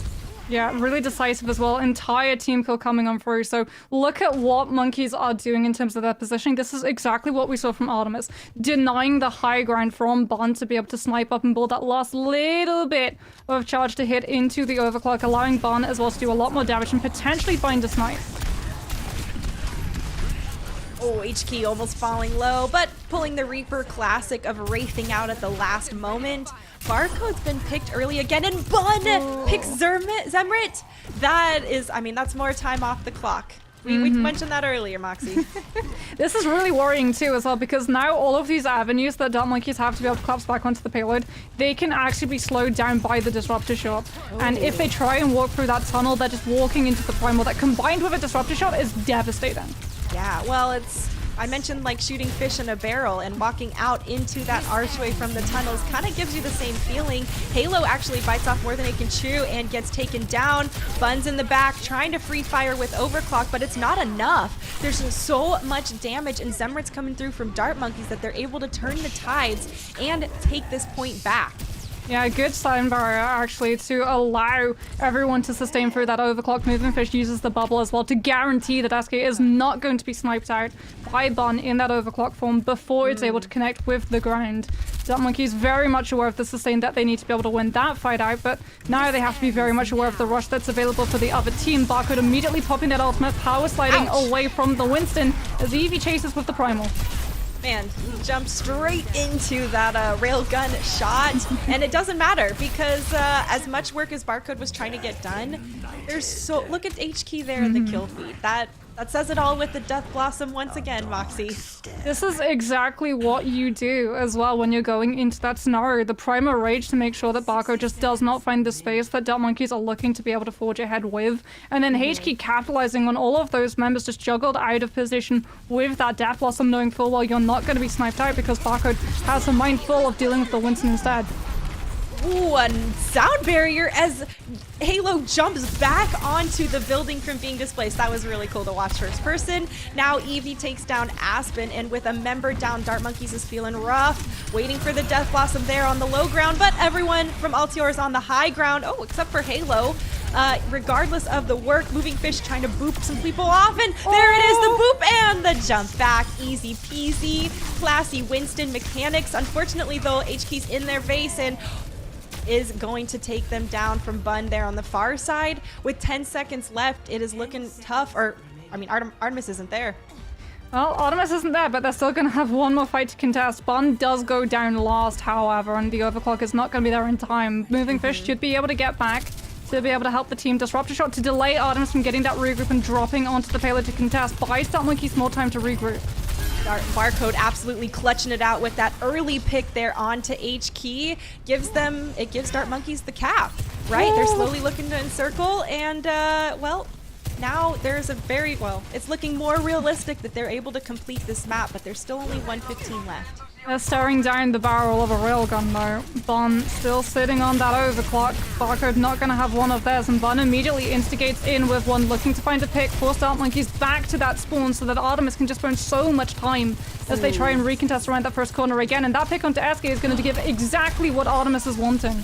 Wow, yeah, it is. And Dart Monkeys, they need to die if they're going to regroup and do it fast, because with only 40 seconds left, Moxie, it is make or break it time. SK has the sound barrier that could be, honestly, the life-saving moment that Dart Monkeys needs. The problem is that Dart Monkeys, because of the way they took that fight, was so splintered in how Artemis were able to isolate all of those members, they haven't built the ultimates to be able to actually stand toe-to-toe with Artemis's. Totally. And as a result, they need to find a pick, and they need to find one now. Hopefully onto HK, who almost has Death Blossom ready. Could be troublesome for Dart Monkeys, as we've seen repeatedly in the past.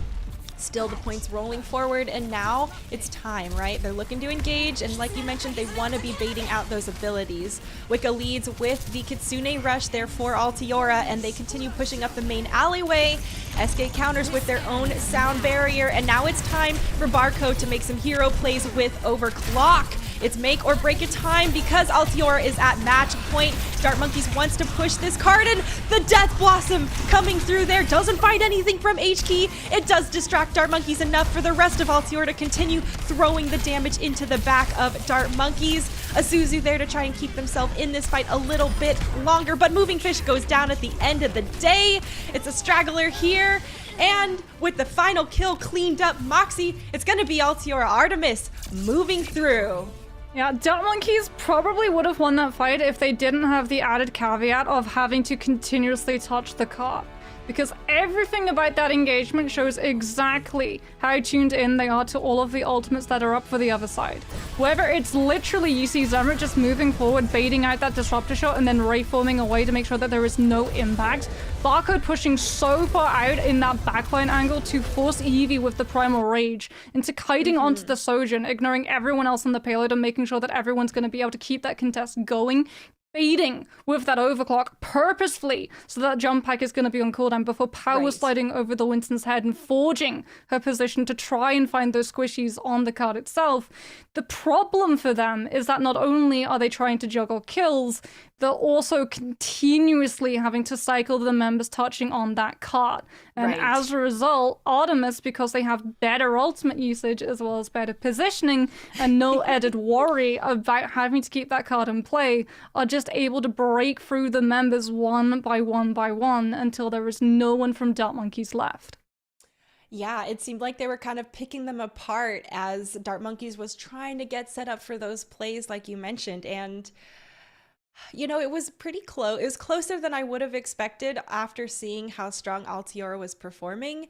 But once we came over here to Route 66, I feel like Dart Monkeys were anticipating the big threats from Altiora better. I definitely saw some substantial growth coming through from them. But at the end of the day, Altiora Artemis really did their homework going up against Dart Monkeys. It seemed like they were aware, oh, qualifier 2 champions, okay, we see you. We have the target on our back. You've definitely got a target on your back. Let's see who's got the bigger target when we face off. And Altiora Artemis definitely still having the bigger target on their back as a result of being victorious. But Dart Monkeys isn't out of this yet, right? There is still the losers bracket later on, and there's a chance for them to come back and try and take it all. So we'll have to see how they take that experience and what kind of fire it ignites under them. Yeah, I mean, you could see as well that Dart Monkeys, like you said, they had adapted to what they were expecting, especially coming out from Bond. Like, they knew, okay, Disruptor Shot is going to come through and try and split us away from that Winston. We now have to try and bait it with that Reaper. But that then depletes resources to dealing with the other Winston. And we saw that. Yeah, Evie has a pretty terrifying Winston to be able to just use those primals, even sometimes not even using that primal, just jumping into the face of the opposing Sojourn, knowing that, okay, Bubble is going to have my health for as long as I need. I'm going to just blitz the Sojourn down and pull that Kiriko out of position so that we can deal with moving fish. Because if it wasn't Aspen going down to being bullied out early, it was moving fish. They really had a target on that Winston's back, and no matter how many resources you used either as that Lucio or the Kiriko, you just weren't able to keep the Winston up long enough. Yeah, I agree with you there. It was a really tough game for, like you said, Moving Fish and Aspen, because Altio Artemis knew that they were critical linchpins to the success of Dart Monkeys, and they came in with a plan to prevent them from playing as much as possible. We do actually have H-Key, the lovely Reaper, Death Blossom Suzu combo we saw repeatedly from our match coming through. H-Key, congratulations on your win, and thanks for joining us here in the interview booth. Of course, thank you very much. So you guys just had a fantastic win coming off the end of that game. What was some of the mentality or prep work kind of going into this matchup? Obviously, you guys are the qualifier 1 champions. Dart Monkeys was the second qualifier champions. Did that play into any of it? No, not really. Mainly, we just knew that they played Monkey Comp, and most teams play Monkey Comp, so we didn't really treat them any different from any other team. We've scrimmed teams in many ranges. We just know how to play against Monkey Comp in general, so that's just our basic game plan going into it.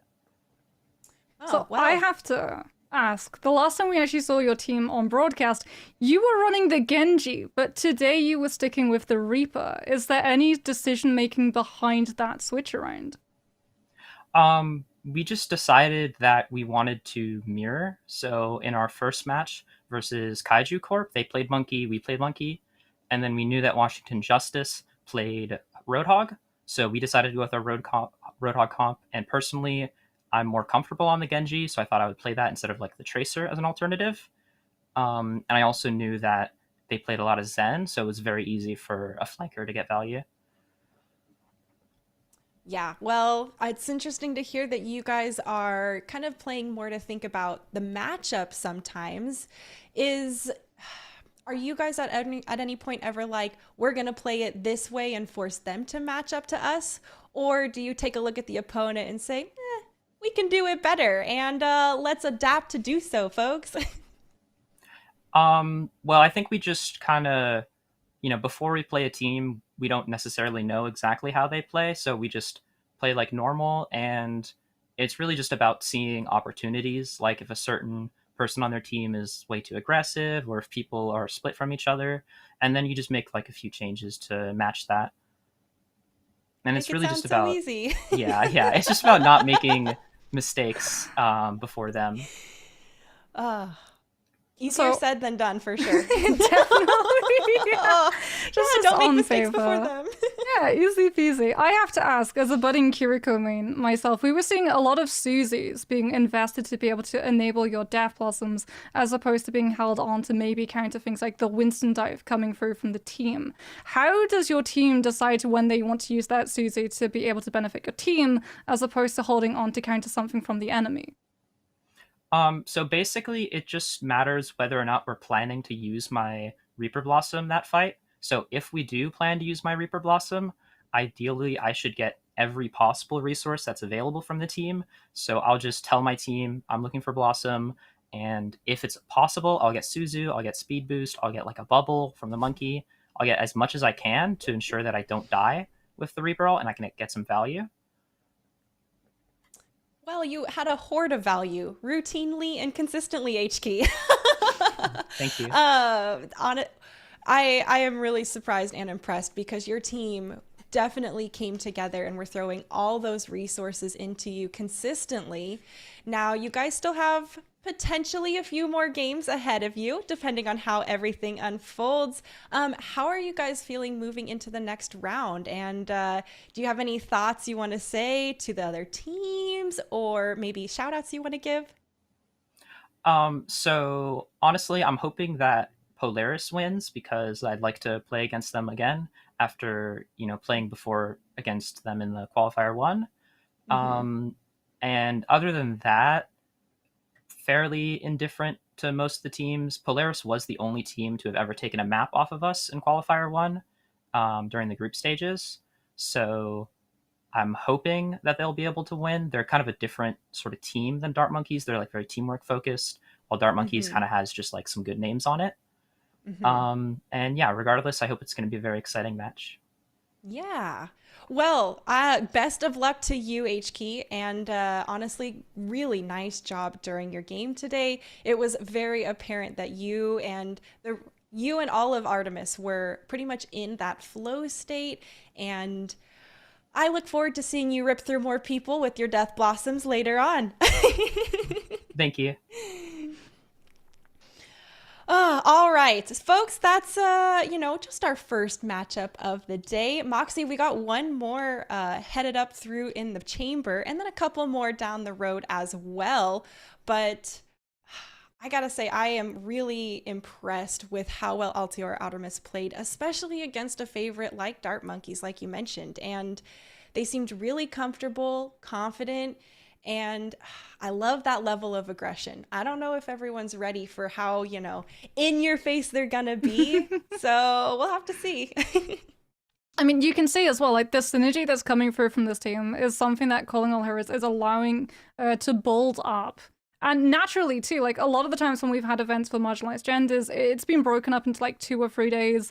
And then we see the rosters break up and the teams have to find new players. True. And when the next one comes along, everyone has to build up that synergy again. But because we've been able to carry on those same teams from Qualifier 1 and Qualifier 2, they've been able to build up that chemistry. And just talking to HK alone, you really can see how much team resources are being allowed to make sure that every single ultimate, every single ability earns the most amount of value it can.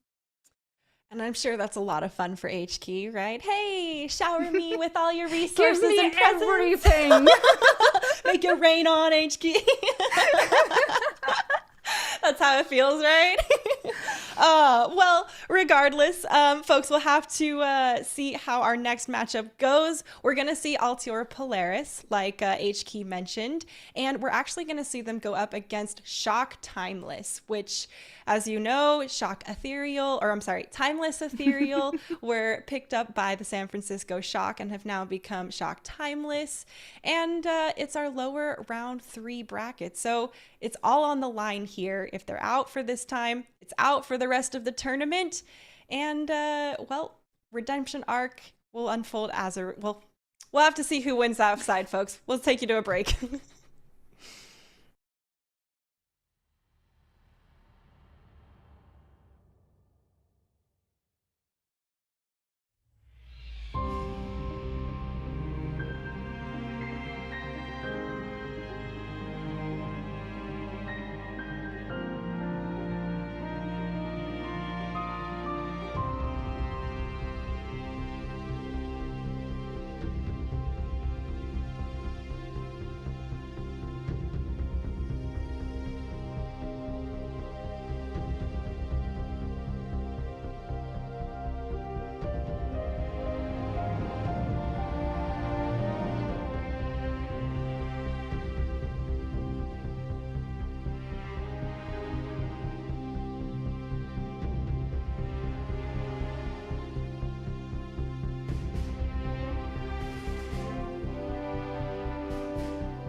Hey everyone, and welcome back to the Calling All Heroes Challenger Cup Finals.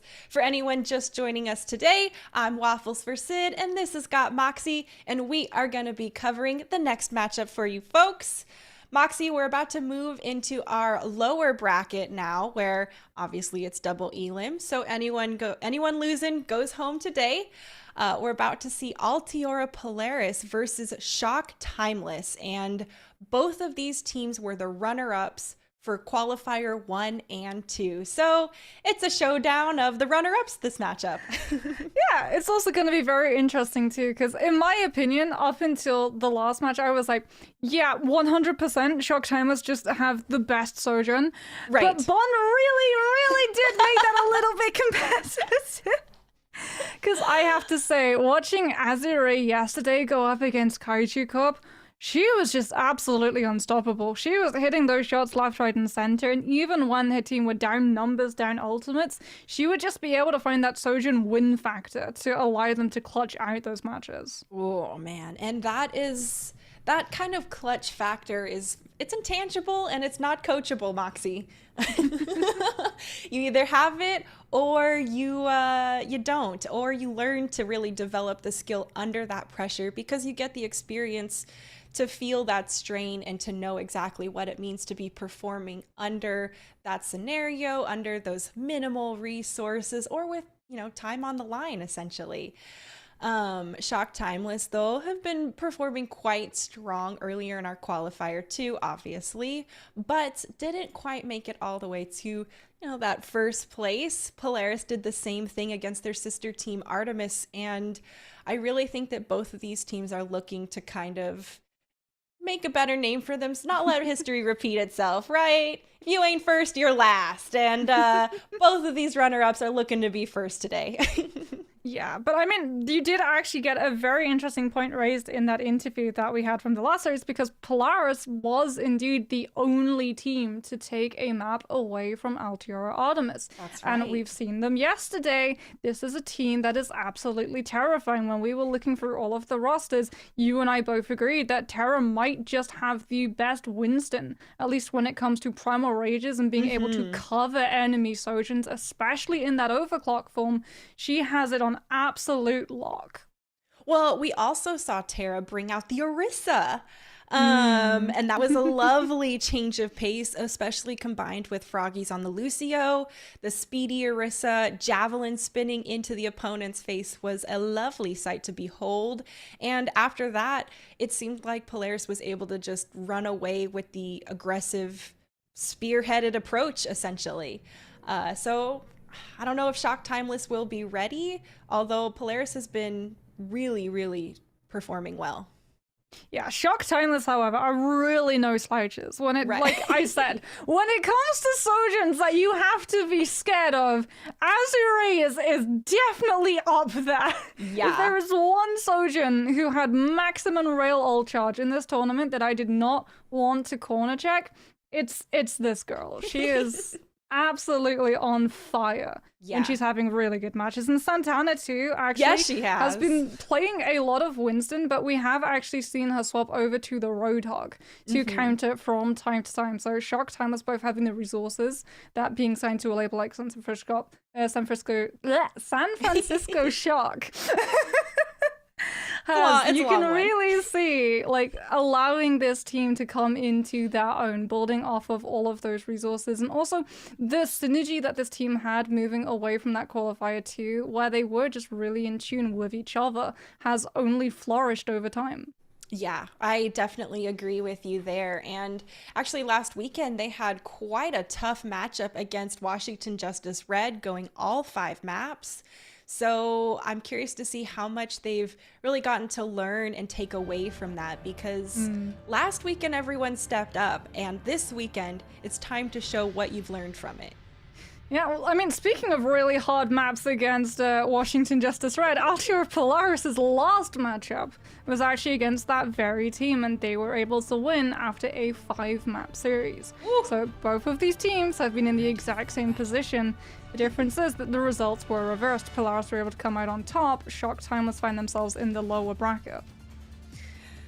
Oh man, no one wants deja vu when you're in the lower bracket, but they're gonna have to really bring their A game. And with the drop off here viable, we've talked about this. The Lucios are dangerous, and you gotta watch your step. Yeah, I want GPS and froggies for the entirety of this map. I want to see where she is, where she's looking, what boop and environmental she's going to be landing. As it is Polaris immediately looking to pin down that fight on side lane to set that environmental up. There it is, a lot of hanging out by the edge. Definitely want to avoid the disruptor shot and look to aggress afterwards. Still more poke coming through. As you can see, Altiora slowly working their way towards Shock Timeless's back corner there. A little bit of pressure and a nice Suzu to bail out Terra just as she was falling a little bit low. Now we can see more push. And was that... Oh, I think Jim was booped off the edge and managed to teleport up in the nick of time. Very stressful coming through. And Moxie, no one's capped the point yet. No one has capped the point because if they try, anyone from Shock Timeless is immediately going to be walking into Saber. Beautiful positioning coming through from Polaris to be able to push into that front line, but also apply so much pressure on this off angle that they can't contest the point. And now that Saber is pretty much set up on this far side, it's going to be really tough for Shock Timeless to also push into that. She's been putting a lot of damage through, and Jim goes down from the disruptor shot, a beautifully placed disruptor shot. Now with sound barrier being cast from both sides, Altiora still has the player advantage, and they're still looking to try and aggress. Sheep did go down, and it's been tied up. Moxie, Terra pops the Primal Rage as a response, and is trying to continue putting the pressure onto Shock Timeless. A little bit of bouncing around here to regroup in the right spot. And another pick, this time though onto Saber, while Saber still had overclock available. That is great for Shock Timeless, as now they can push and take it. Flip already come through from Shock Timeless as well, so it really is just going to be stalling out Polaris from being able to recontest through this choke. As you can see, both the Overclock and Death Blossom are about to be coming online for this team, so whichever way Polaris choose to be able to break out from side room, they don't have a support ultimate to throw to be able to survive. They're going to have to find a pick or force out an ultimate and Suzy to survive. Oh, Jim is the first to go down. Saber goes ahead, pops that overclock, and is so deadly. Now it's combined with the Death Blossom, and with 2 DPS ultimates committed, Polaris is able to go ahead and take this point back for themselves. Yeah, Polaris deciding to really just take the initiative out of Shock's hands. They've got 2 ultimates. They decide to just throw in both to be able to break through that choke. And Shock Timeless find themselves without any time to be able to respond. They go down extremely quickly, but hold on to their own ultimate. So they do have the cards in this next fight. As Terra goes extremely low, trying to force onto Azure and deny that off angle for the overclock.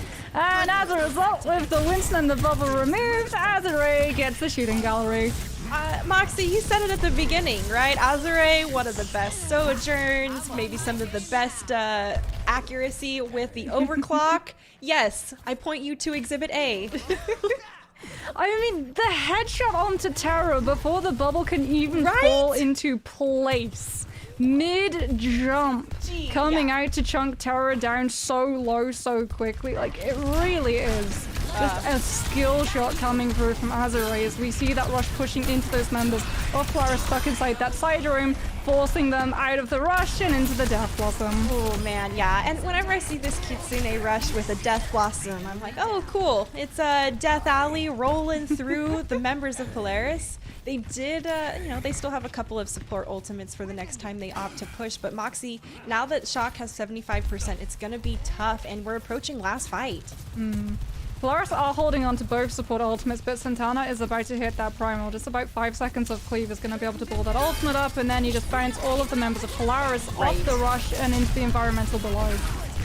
Oh, a good attempt there on the boop. And, well, there's the sound barrier coming through from Jam. Timeless is still trying to push on forward, and a nice sound barrier also coming through from Froggies to continue beefing Altiora here in this fight. Terra almost fell down, but does manage to stay alive here at the nick of time. Saber goes down with overclock online. The point is flipped back over to Altiora, but at the end of the day, Shock Timeless are still taking down members of Polaris. They're trying to stall this out, and a little late pick there onto Sheep. Yeah, Jim is able to find their counterpart. Sheep has been removed. The Death Blossom not going to be there, but Froggies is able to find the boop onto Jim. And as a result, Polaris will hold strong. We are heading into final fight territory, but now it's in favor of Polaris as they're holding on to those two ultimates. Shock Timers have a little bit of time to go into the poke phase and build up ultimates of their own, but if they lose a member and have to wait for the 30-second reset time, it's curtains. The bubble was clutch. It was a great attempt there from Santana to try and mitigate any of that Death Blossom, but it was just, it's tough when you're already cornered there trying to push through the choke.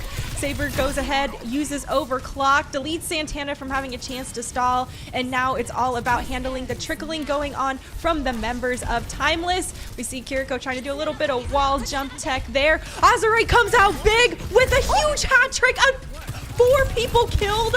Oh my gosh, absolutely just clutched it out. Killed all 5 members of Altiora to come back, win the fight for their team. You know, it's that sometimes I just get to sit back in my seat and have that smug little smile because Azure just dropped to 5-piece. And there's Exhibit B to your statement earlier. Just gonna have a TED talk, you know, a PowerPoint presentation behind me every single time we go to break, just be like, this is slide A on where Azure is absolutely terrifying. And here's the even worse thing for Polaris. That overclock that Azure picks up is burning through all of the members sitting inside Dax's Kitsune Rush. They can't even move off the point either to contest the Sojin because then they allow the flip and Shock Timeless walks away with the map. Azure definitely has that clutch factor if after seeing that display of 5K. What's going on? Okay. Yeah, I think we're gonna have a little bit of a pause, as it does seem like one of the members of Polaris is maybe having a little bit of a disconnect, and we might have to see the map reloaded. But you know what? That just means Moxie's TED Talk continues. Let's make it rain over there on Azure now. Oh my goodness, she's just such a stellar Sojin. Like her position that comes on through the reading as well, knowing that that Kitsune Rush is gonna be up, and that because of that position, because of the time that is available for both of those teams, that rush is going to be invested, trying to go into the point, but also onto the side lane that immediately leads onto it.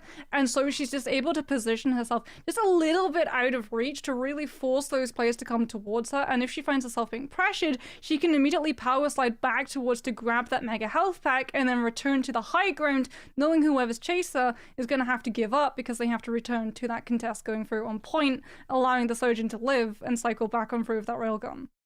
Well, and we saw that happen a bit on our last series as well. And, you know, the name of the game is to take the point or push the payload, whatever it may be. And when you have to divert resources to that versus, you know, just getting kills, it can put a lot, it can be the make or break it moment. And the fact that you mentioned Polaris had to be on the point, that means they can't take the time to look at Azure. And if you don't take the time to look at Azure, you're gonna be playing Temple Run again. Yeah, like we see why it's so important, right? When you're running that Winston comp, the Winston has to be the one to take the fall and cover that overclock that comes through from the enemy Sojin. Yeah. Otherwise, your squishies are just going to get blitzed. Well, because the Suzu, it might save you from like one railgun fire, but other than that, you're still gonna fall. You got a lot more time than just one, than just that part. But the Lucios as well have been trying to use their sound barrier sometimes during that and mitigate they're headhunting. It's hard to mitigate when they're just hitting shots really well, and the fact that those shots are extremely powerful because of the charged railgun just goes to show you why Sojourn has been so conflicting about, you know, should she get nerfed, not get nerfed? I'm like, yeah, you know, the people who struggle don't feel quite the abusiveness from her power kit. But here, I mean, Azure is just fully flexing the beauty of the railgun between the overclock and the slide for the mobility. I think that I think Sojourn in general has been a great addition to Overwatch as a kit and a character, but Azure's use of her has been phenomenal.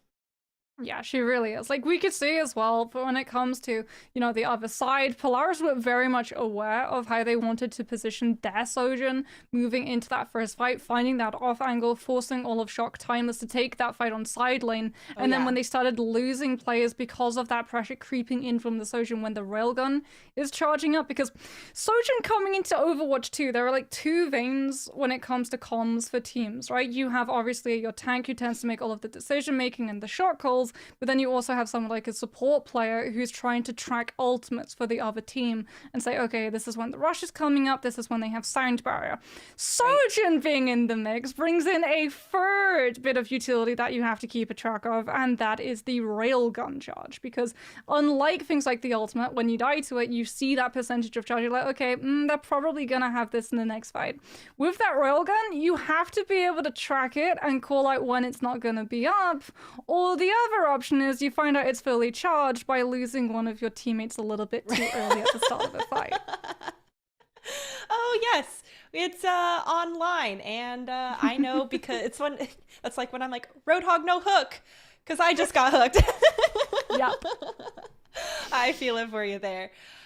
Folks, it looks like teams are going to take an extra minute. We have, like we said, a technical difficulty earlier, so we'll let them get situated. You all grab a drink and some snacks, and we'll be back in a moment.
Hey everyone, welcome back from our quick technical break. If you are just coming back to join us here, we're in the midst of our first map of Altior Polaris versus Shock Timeless, and we should be at map 2 of the control element. So here on Nepal, we'll have to see exactly how it unfolds, but Moxie, we just saw a very nasty round 1 come through from Shock Timeless. Yeah, I mean, we were even talking about this still through the break, just gushing about Azure. Like, both of us were like, how do you hit that shot so cleanly onto a Winston mid-jump in the head? Because here's the thing, like, Winston is a really good counter to Sojourn, because you're able to jump, you're able to force that power slide out, and your rest of the team can try and capitalize. Either the Lucio chases her down, or the enemy Sojourn is able to capitalize on the fact that you know her position, you're going to be able to snipe her out. That bubble makes it a lot safer as well for you to be able to aggressively face peek in. The problem is that you need that bubble to not be dropped the second that the Winston goes for the dive, right? The Winston does not want to immediately jump and then have to drop bubble. But because Azure hits that shot mid-Winston jump, it forces that bubble out super early, because either you hold on to bubble and you see your Winston go back to the respawn point, or you drop bubble, bubble gets burned, and the Winston 5 seconds later gets burned alongside it. It really is just sometimes a Sojourn hitting those shots. And like we were talking about this, Shock Timeless being picked up and taken under the wing of the San Francisco Shock gets access to the resources that are there for the San Fran Shock, including all of the coaches. And when we talked to Azure in her interview last time around, she confessed that the coaches had been working with her to improve that aim. And you can see what a monster she's becoming. Well, everyone needs a master, as Avatar taught us, and it seems like the master from the SF Shock has been paying off so far for Azure. Oh, we'll just maybe try it again, folks. Deja vu. Don't you fret. Now, we were talking about Azure, you know, hitting those headshots on the Winston, jumping in straight from that dive. And, you know, when you're going up against someone like Azure, who is so consistently able to deal that damage, it's probably time to start pulling out every little trick in the book you've got.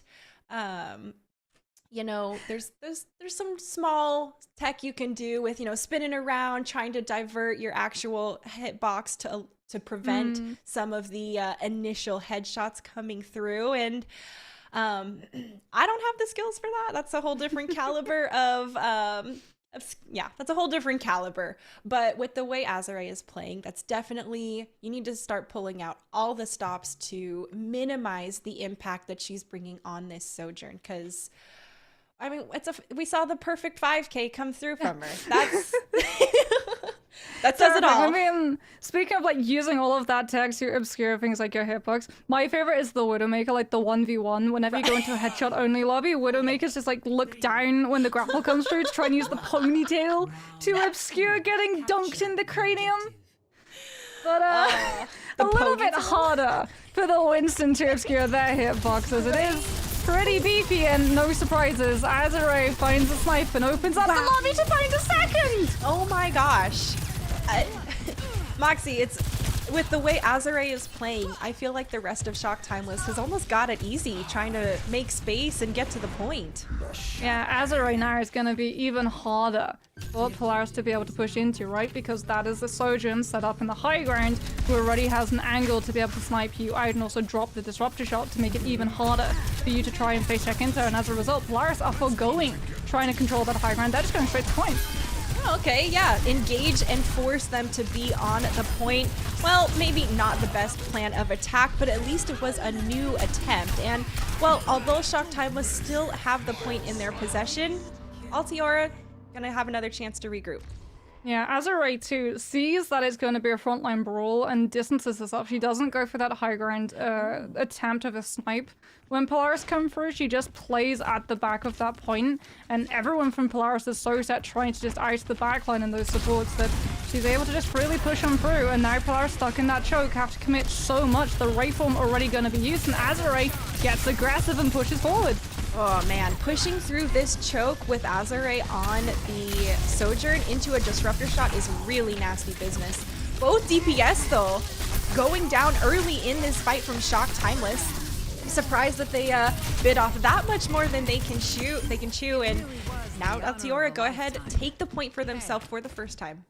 It felt like Azure was pushing up for an overclock to come on through, right? You want to hit that first kill and then immediately move forward with the overclock to catch out the strays of Polaris as they try and disengage, but that first kill doesn't come through. Froggies is actually able to take advantage of the Sojourn's over-aggression, and as a result, Polaris, without that burst damage to try and force them away from that choke, they're able to live through, as now we see Shock Timeless being stunted by the chokehold that Polaris now have advantage of.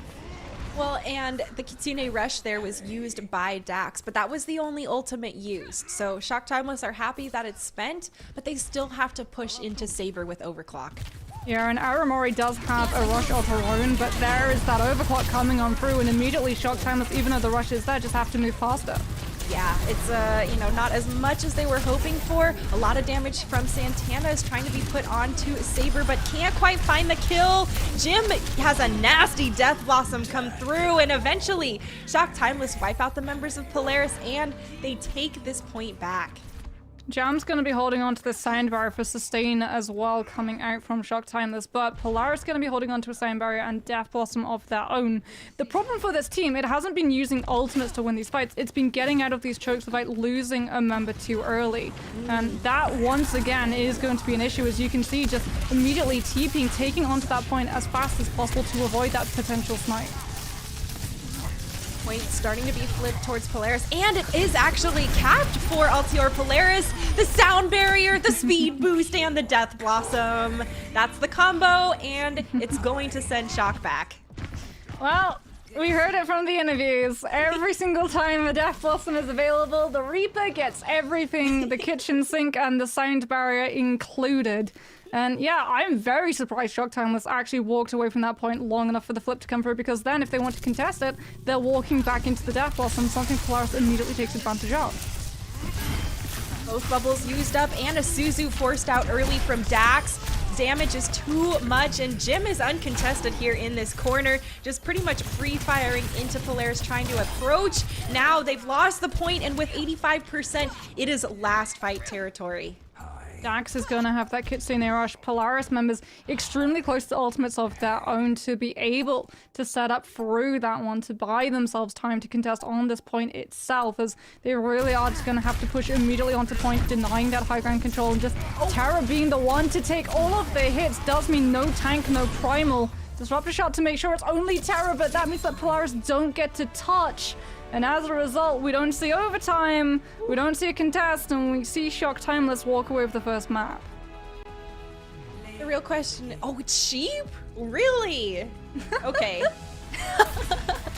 I'm happily wrong. Denied.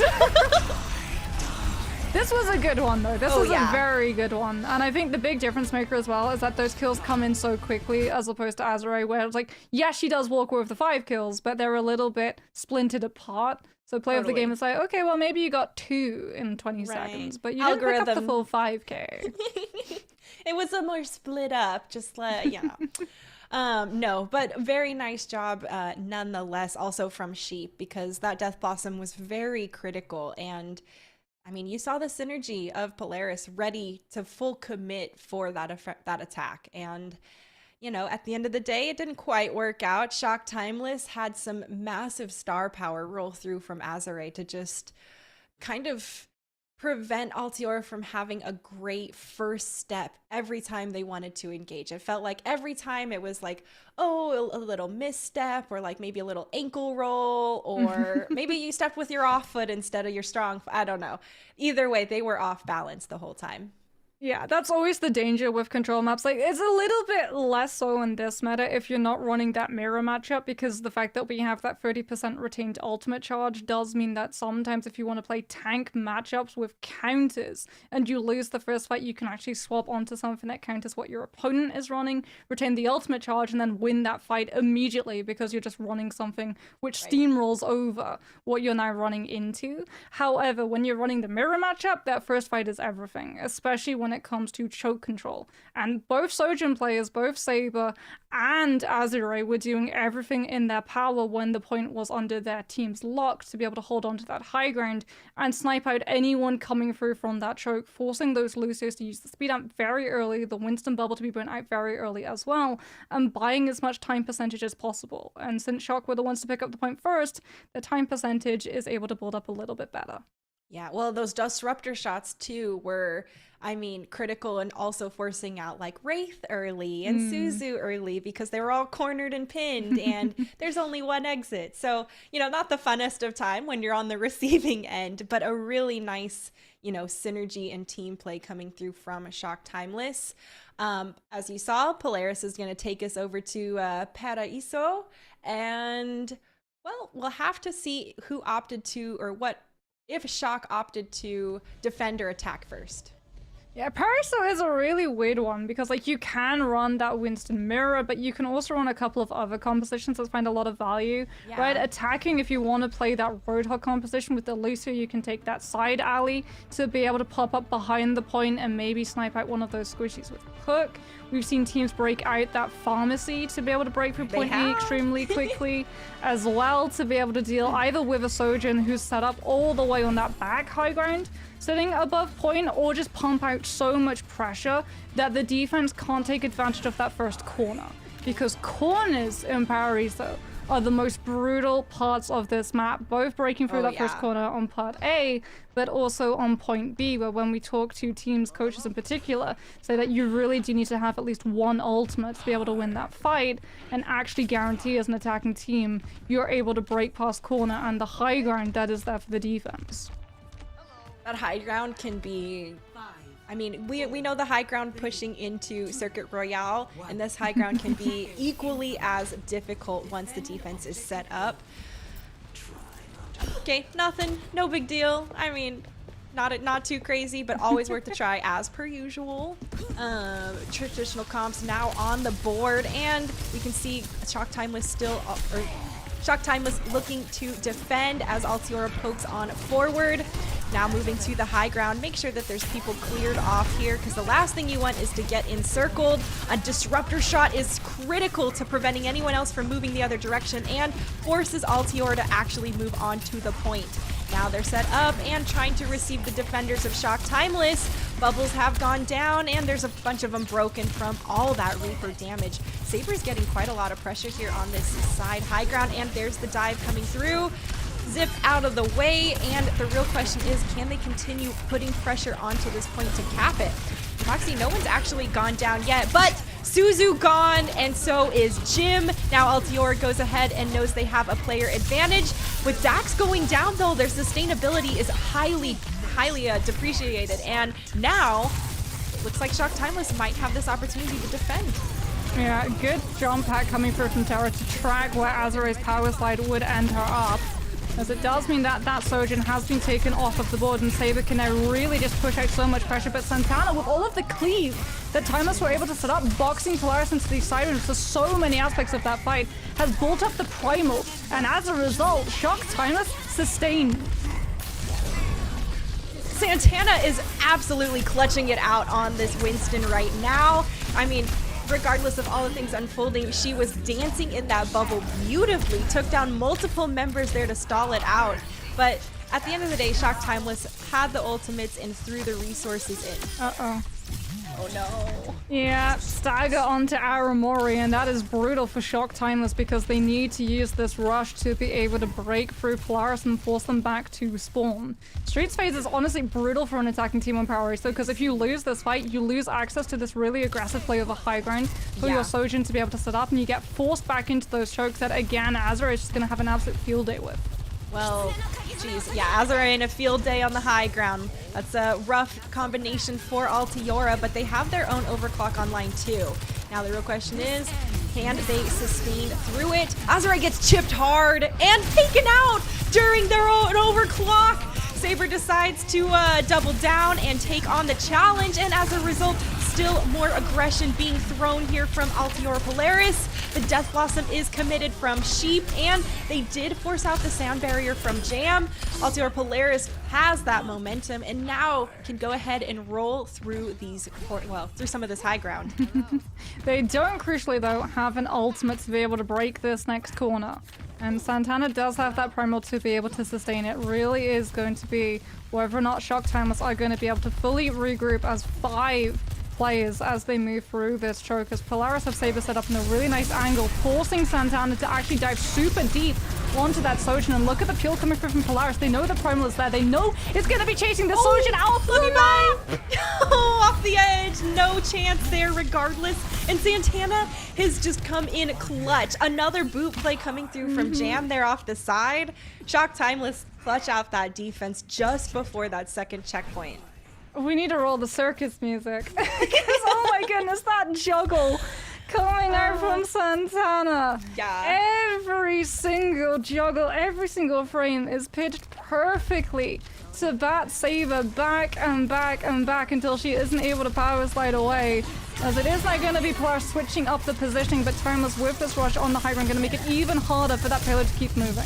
And Aramori going down first in this fight is disastrous. It's time for Tara to go ahead and take her own play here in this Primal Rage, taking down multiple people. And now Polaris has the second checkpoint. And Moxie, they've got 3:40 on the clock.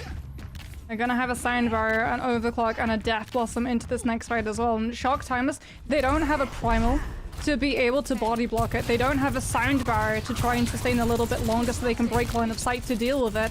As a result, look at the amount of pressure that Saber is receiving from this team. It's a little bit of poke trying to force out that power side, but the peel comes from Polaris. They know the win condition. They know the overclock can be what swings this fight in their favor.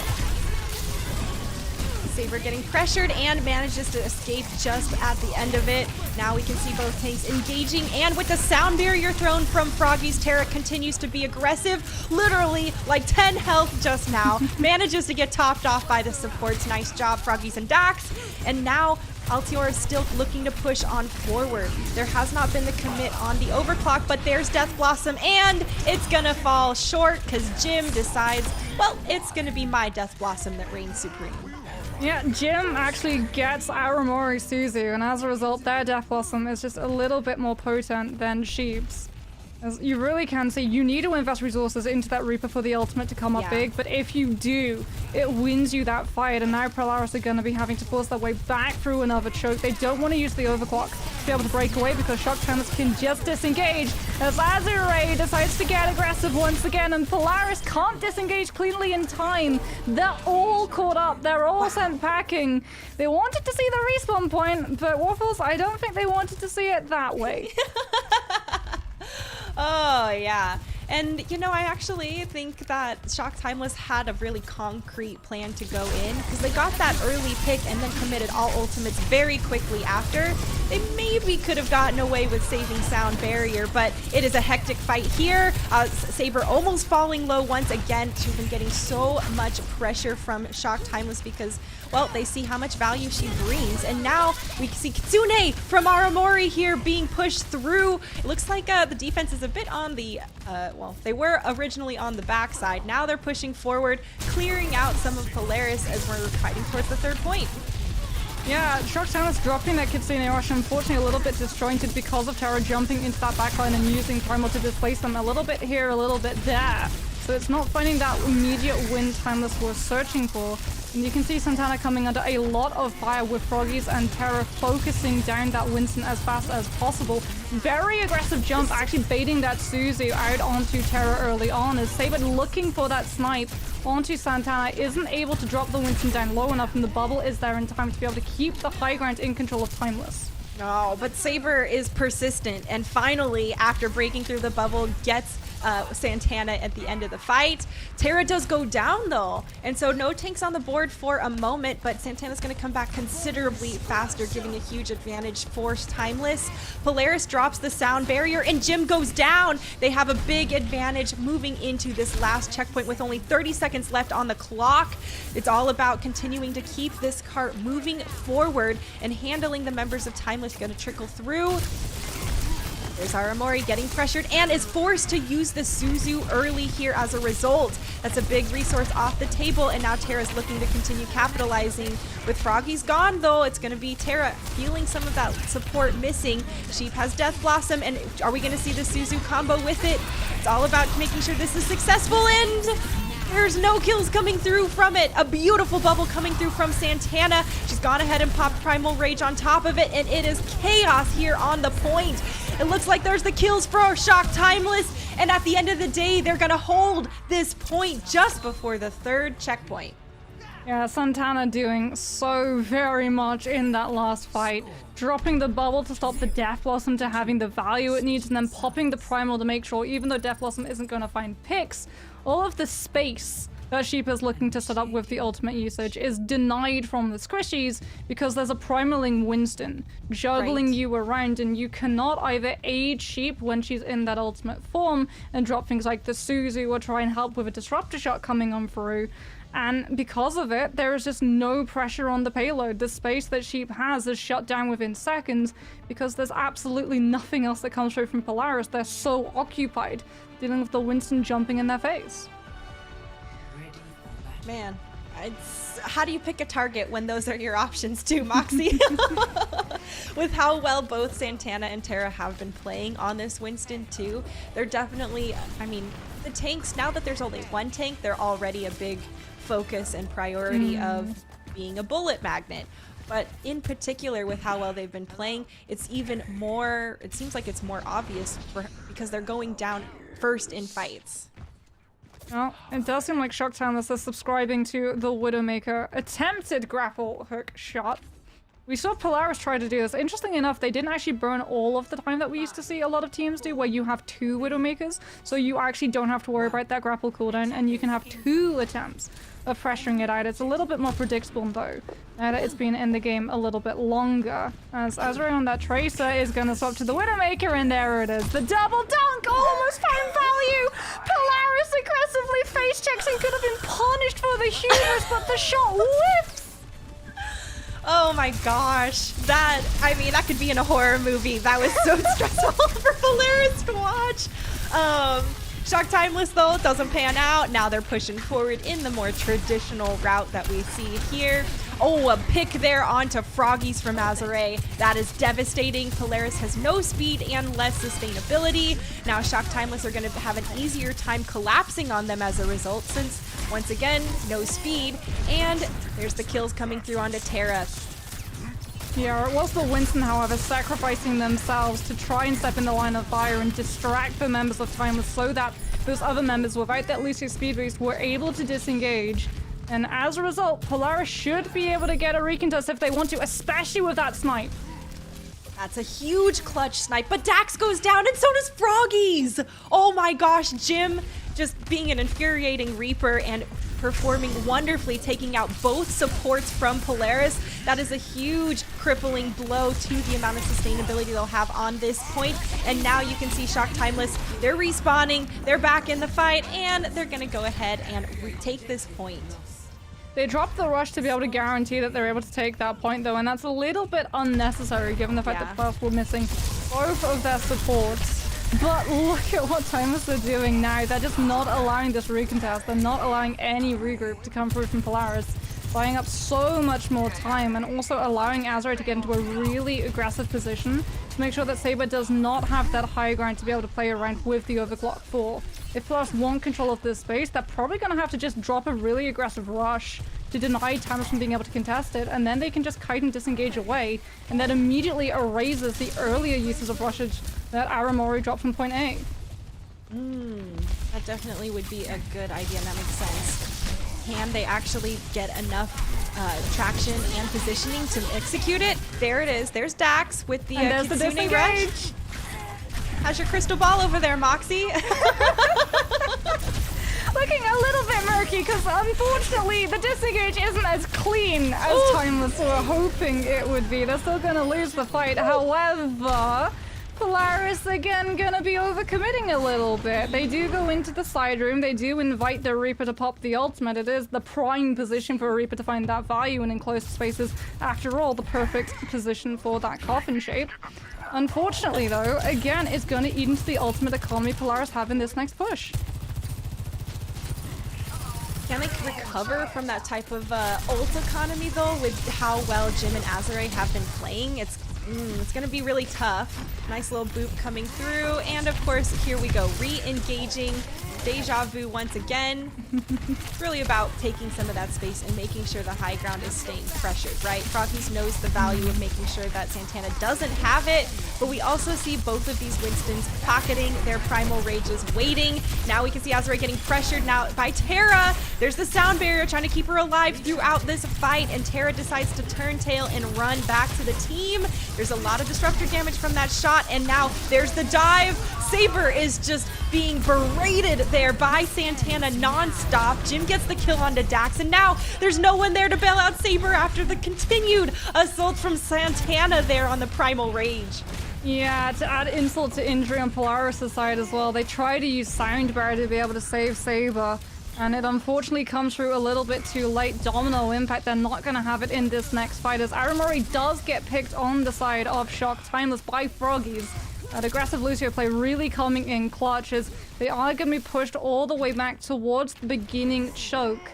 As Polaris, without that Kiriko, have been able to see themselves once again take up residence on the high ground.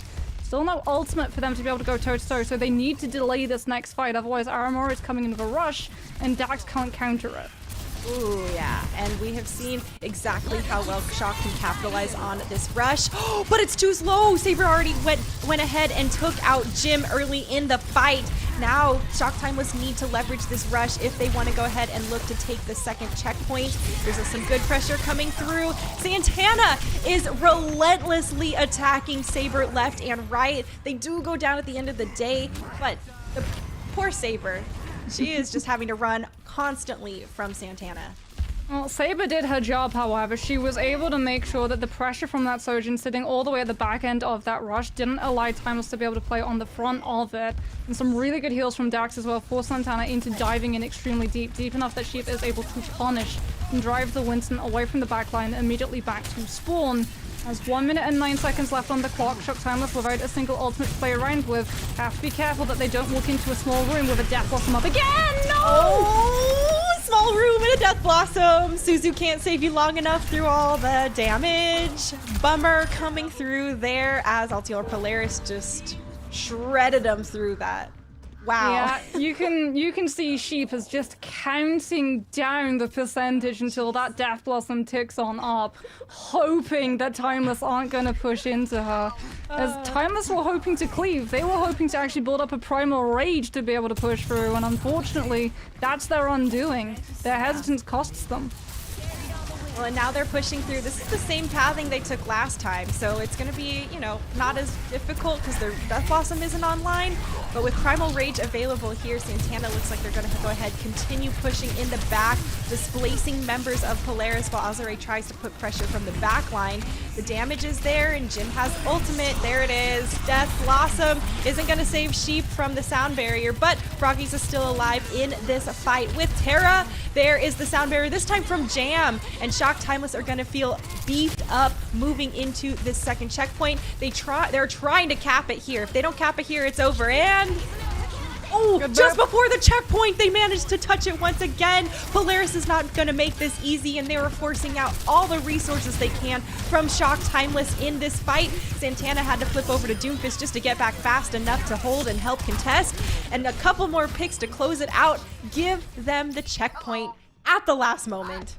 It cost them though. They had to use the rush to be able to guarantee that they were able to survive that last minute recontest coming through from Polaris, but that's going to eat into the snowball momentum. However, those kunai is going to be eating into Terra's head at the moment, doing a lot of damage coming out from Aramori, trying to control that high ground, disrupt a shot from Saber, making sure that no one can push onto Terra now that the bubble is going to be on cooldown. As whichever side loses a player first is going to be sent packing, and Froggies goes down. Really good pressure coming out from Terra to make sure that Shock aren't able to translate that into multiple kills without the Lucio speed boost to help Polaris disengage. Yeah, and with no speed boost to help them disengage, Shock Timeless are going to be feeling good about continuing to aggress forward here and encircle them. There is a Death Blossom with the Suzu to keep them topped off. Does manage to get one kill, but it is still all over the place on this third point, Moxie. Right now we can see, oh, a great last little chip onto Santana's foot with Polaris stabilizing. Saber's going to be coming into this overclock as well as Terra hitting that Primal Surge in Dax with that Kitsune Rush. Shock Timeless have one setup, one last fight. If they get picked as they come out of those chokeholds, they can't disengage. They have to commit into this fight now and they have to win. Aramori goes ahead, picks Terra early, and Santana uses Primal Rage at the last possible moment. There's some booping going around here, and Overtime Bar has been triggered. The real question is, how far can Shock Timeless push this cart? Will they make it to the box of victory, or can Altiora regroup and hold? They've cycled into ultimates though. Shock Timeless are now going to have a rush to be able to go toe-to-toe against Daxes, and they're going to immediately get in with a rush of their own as Polaris drop out from their spawn point. Primal Rage coming through from Winston to push Azure away and mitigate the impact of that overclock, but she's still able to snipe out Froggies before the sound bar can hit. Mitigate Azure, that's a cute joke right there. With the damage coming through, Shock Timeless go ahead and take the win. Oh my goodness, Azure, is there anything you can't hit? You know, like the old-time Disney Robin Hood movie where they're having the archery contest and they have some really flashy plays? Azure is just sitting here like 200 miles away, bow and arrow up, through the arms of a primal raging Winston, flailing her all around, and she's still able to land the most clutch kill onto Froggies before that Lucio can build up the last necessary charge to hit Sound Barrier and allow Polaris to really heel turn around that fight with their faster respawns and turn things around and maybe take away Parariso.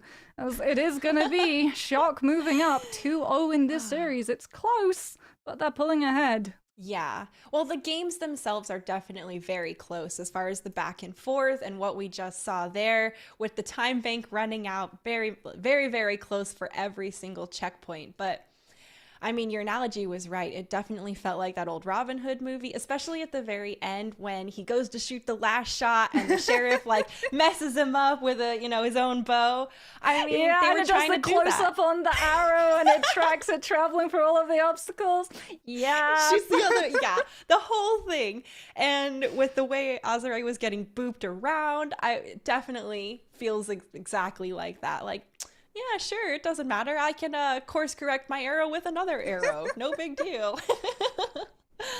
But the Altiora Polaris did a fantastic job. I mean, obviously it wasn't capped until overtime, and every checkpoint wasn't capped until it was, maybe 3 or 4 seconds left on the clock. So there's still a strong chance for Altiora to come back and reverse sweep this. But we'll have to see what unfolds, folks. We'll be going to Escort next. So top off your water and we'll be right back.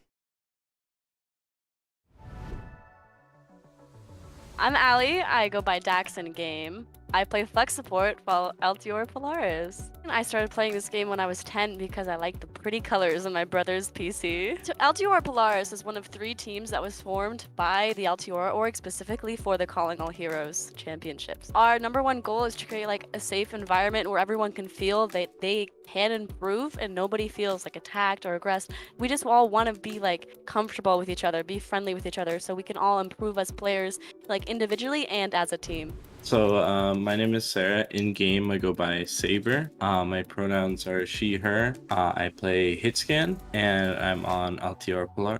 Been playing the game since it came out in 2016. For me, playing in tournaments like Calling All Heroes is important. It shows visibility of marginalized genders, but also the parity of skill and the ability that is like available in these different communities. The more exposure that people have, the more tolerant people become. Well, I think especially as like, a very young player, Calling All Heroes just represents, I think, a future of hopefully co-ed gaming, especially when I was getting into it when I was younger, just seeing all males in like esports, I was very confused because it's like, there's no reason why women and men shouldn't play together at the highest levels, but just seeing that and playing in this now makes me very hopeful for the future for esports for marginalized genders. We've never been seen as like on the playing field, always like you're boosted, you're not good enough for this, always discriminated against. It's always just felt like you've had twice the eyes on you, no matter what you try to do. So Calling All Heroes really tries to emphasize, I think, that marginalized gender skill, which is something we definitely need in modern esports.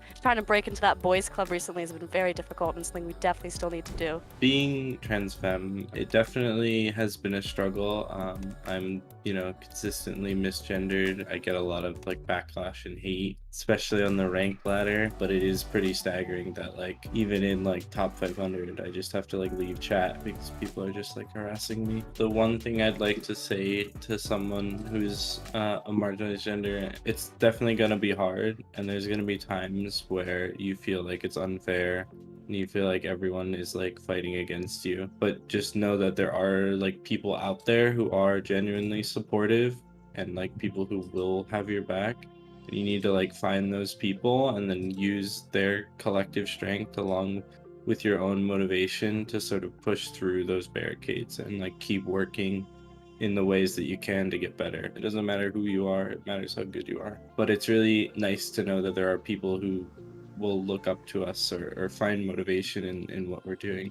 I think an important aspect of our team and our synergy that we've been really focusing as of late is the way that our comms like interact with what we're planning on doing and making sure that everyone is on the same page. It's definitely still a work in progress, as is everything on our team, but it's something we've been putting a heavy focus on. Being the only team to take a map off of Altior Artemis in Q1, I think really just showed our colors and showed like our strength as players. We're just gonna go in and we're gonna play the game and we don't care who we're fighting. Big thing with comms is that when you go into those games where you are underestimated, having good comms can clean up the game so much faster and just surprise the enemy, because you can clean up a fight and clean up those kills faster than like any individual mechanics can. I really appreciate the support that we see in chat, and I love that people are tuning in. All it takes is like a little bit of dedication and a lot of perseverance, and you could be at the same level we are, on the same stage that you're watching now. Support Calling All Heroes teams. Everyone tries so hard. Such a good event that's going on here. It is really astonishing just to think about hopefully the kind of impact this will have on future esports, and very exciting to hopefully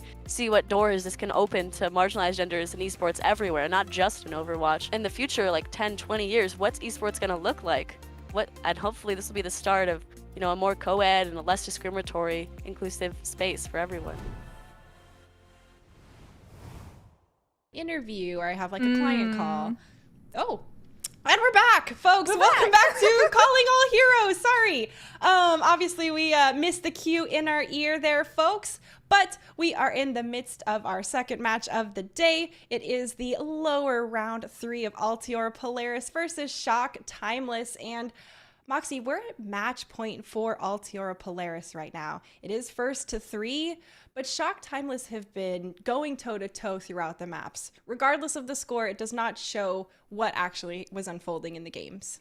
Yeah, honestly, when you look at this scoreline, you think, okay, it's probably not that close. No, it really has been, especially Polaris, so it went down to the wire for these two teams. It really did come down to Azure getting that snipe onto Froggies before the Lucio can build up into that ultimate, and we could have seen that point C defense spawn hold coming on out for this team. However, the score is the score, and it is match point. So for Timeless now, we are going to be actually seeing them holding onto that roster, but for Polaris, there's a swap coming on through. KJ is going to be coming out for this team, and this is the first time we're going to get to see her in this series, and I'm very excited to see what this is going to signal for the rest of the team, because when a swap comes through, it's traditionally meaning that we're going to see a massive change to the roster of heroes that are being run, and it is no surprises, it is going to be Circuit Royale that we get to see for the first time today, so I think we're going to be getting that Sigma that I have been looking forward to for a very long time.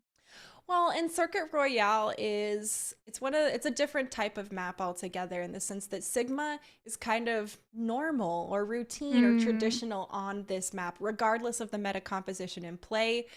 Thibault mentioned this last weekend as well, and the fact that Sigma is so powerful along those long sight lines as far as being an offensive and defensive asset for the team.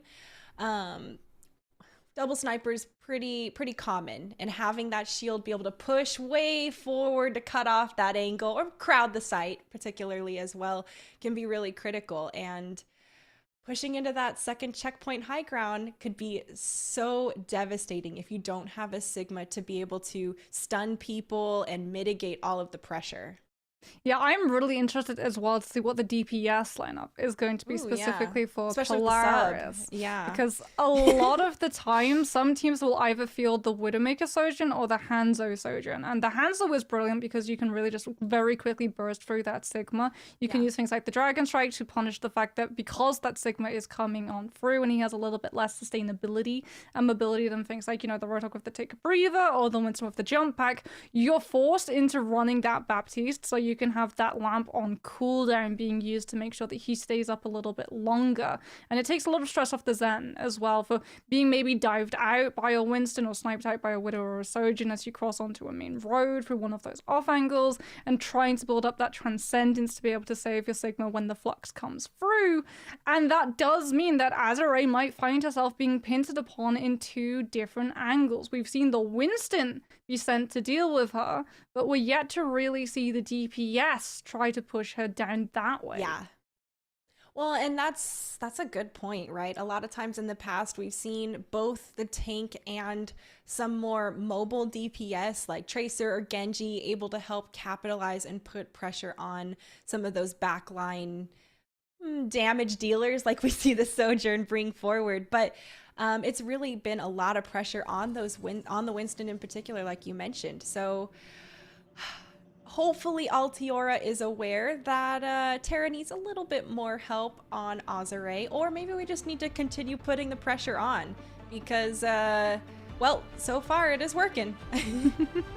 So looking actually at the sheets, KJ does say that she is an Ashe specialist, but at the moment, they are on attack, they can swap off this. It does seem like they want to field that Widowmaker Sojourn, and honestly, I'm a much bigger fan of this composition than I am of the Hanzo, because Sojourn doesn't really want that Hanzo to burn through the Sigma shield. She wants to use that Sigma shield to channel into Railgun alt fire, and the Widowmaker actually gets to have a sort of symbiotic relationship of the Sojourn. The Sojourn builds up that Railgun fire from the shield, deprives it from blocking the Widow's side, and then the Widow gets to snipe through onto the Zen or back line. Ooh, it's a lot of pressure. It's gonna be the early spawn hold, and I mean, it's Circuit Royale. This is the bread and butter of the defense at the beginning of this map. That's true, and there's a lot of time that can be burnt off the clock, especially just trying to break out of this. Sometimes people have to switch over to Pharah just to actually get through the doors. Obviously, Polaris is fine. We're not here in the lower ranks, okay? We pushing out no problem. Terra's got the Sigma on lock and is continuing to put the pressure onto the high ground. Regardless of losing Saber in this fight, Polaris is out of the door and able to, well, now they're losing people, so they're gonna be back in the door now, Moxie. Yeah, look at the angles that Shock Timeless are taking, actually. They've taken residents up in both of these side rooms so that Polaris aren't able to try and speed boost their way past. and deal with the Widowmaker and Sojourn by mitigating the amount of uptime that they have sightlines on as they walk out of these spawnholes. It's actually really smart coming through from Shock, kiting them into position and forcing out a lot of these abilities before they're able to face check that Widow. Oh, and pick there onto Azure from Froggies? Okay, maybe you don't need the mobile DPS to team up with Terra, you just bring your mobile support. Fair enough. Now there's all the pressure rolling through. There's no escape for Jim on the squishy Widow, but all the space for Polaris to push and to take in preparation for this defense that they're gonna have to get into.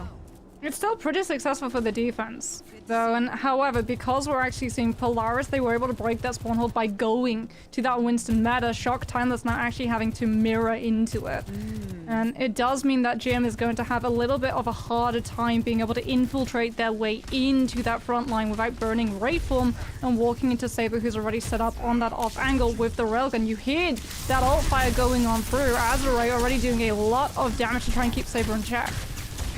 Ooh, and both of these Sojourns need to be kept in check. They have been very, very lethal. Pressure's too much for Jam, and that was a beautiful collapse from Altior Polaris in general. Terra is leading the charge constantly, and the backup seems to be there. It seems like they've maybe started to adapt, and Terra has backup all the time, actually.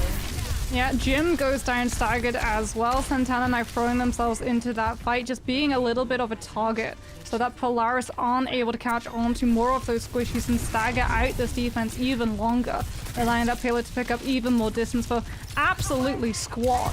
As Saber is holding, Disruptor Shot going to be used to make sure that Santana, having used that jump pack, is not able to push aggressively onto that Sojourn. All the while, the Overclock is waiting in the wings for things like the Sign Barrier to be burnt out early.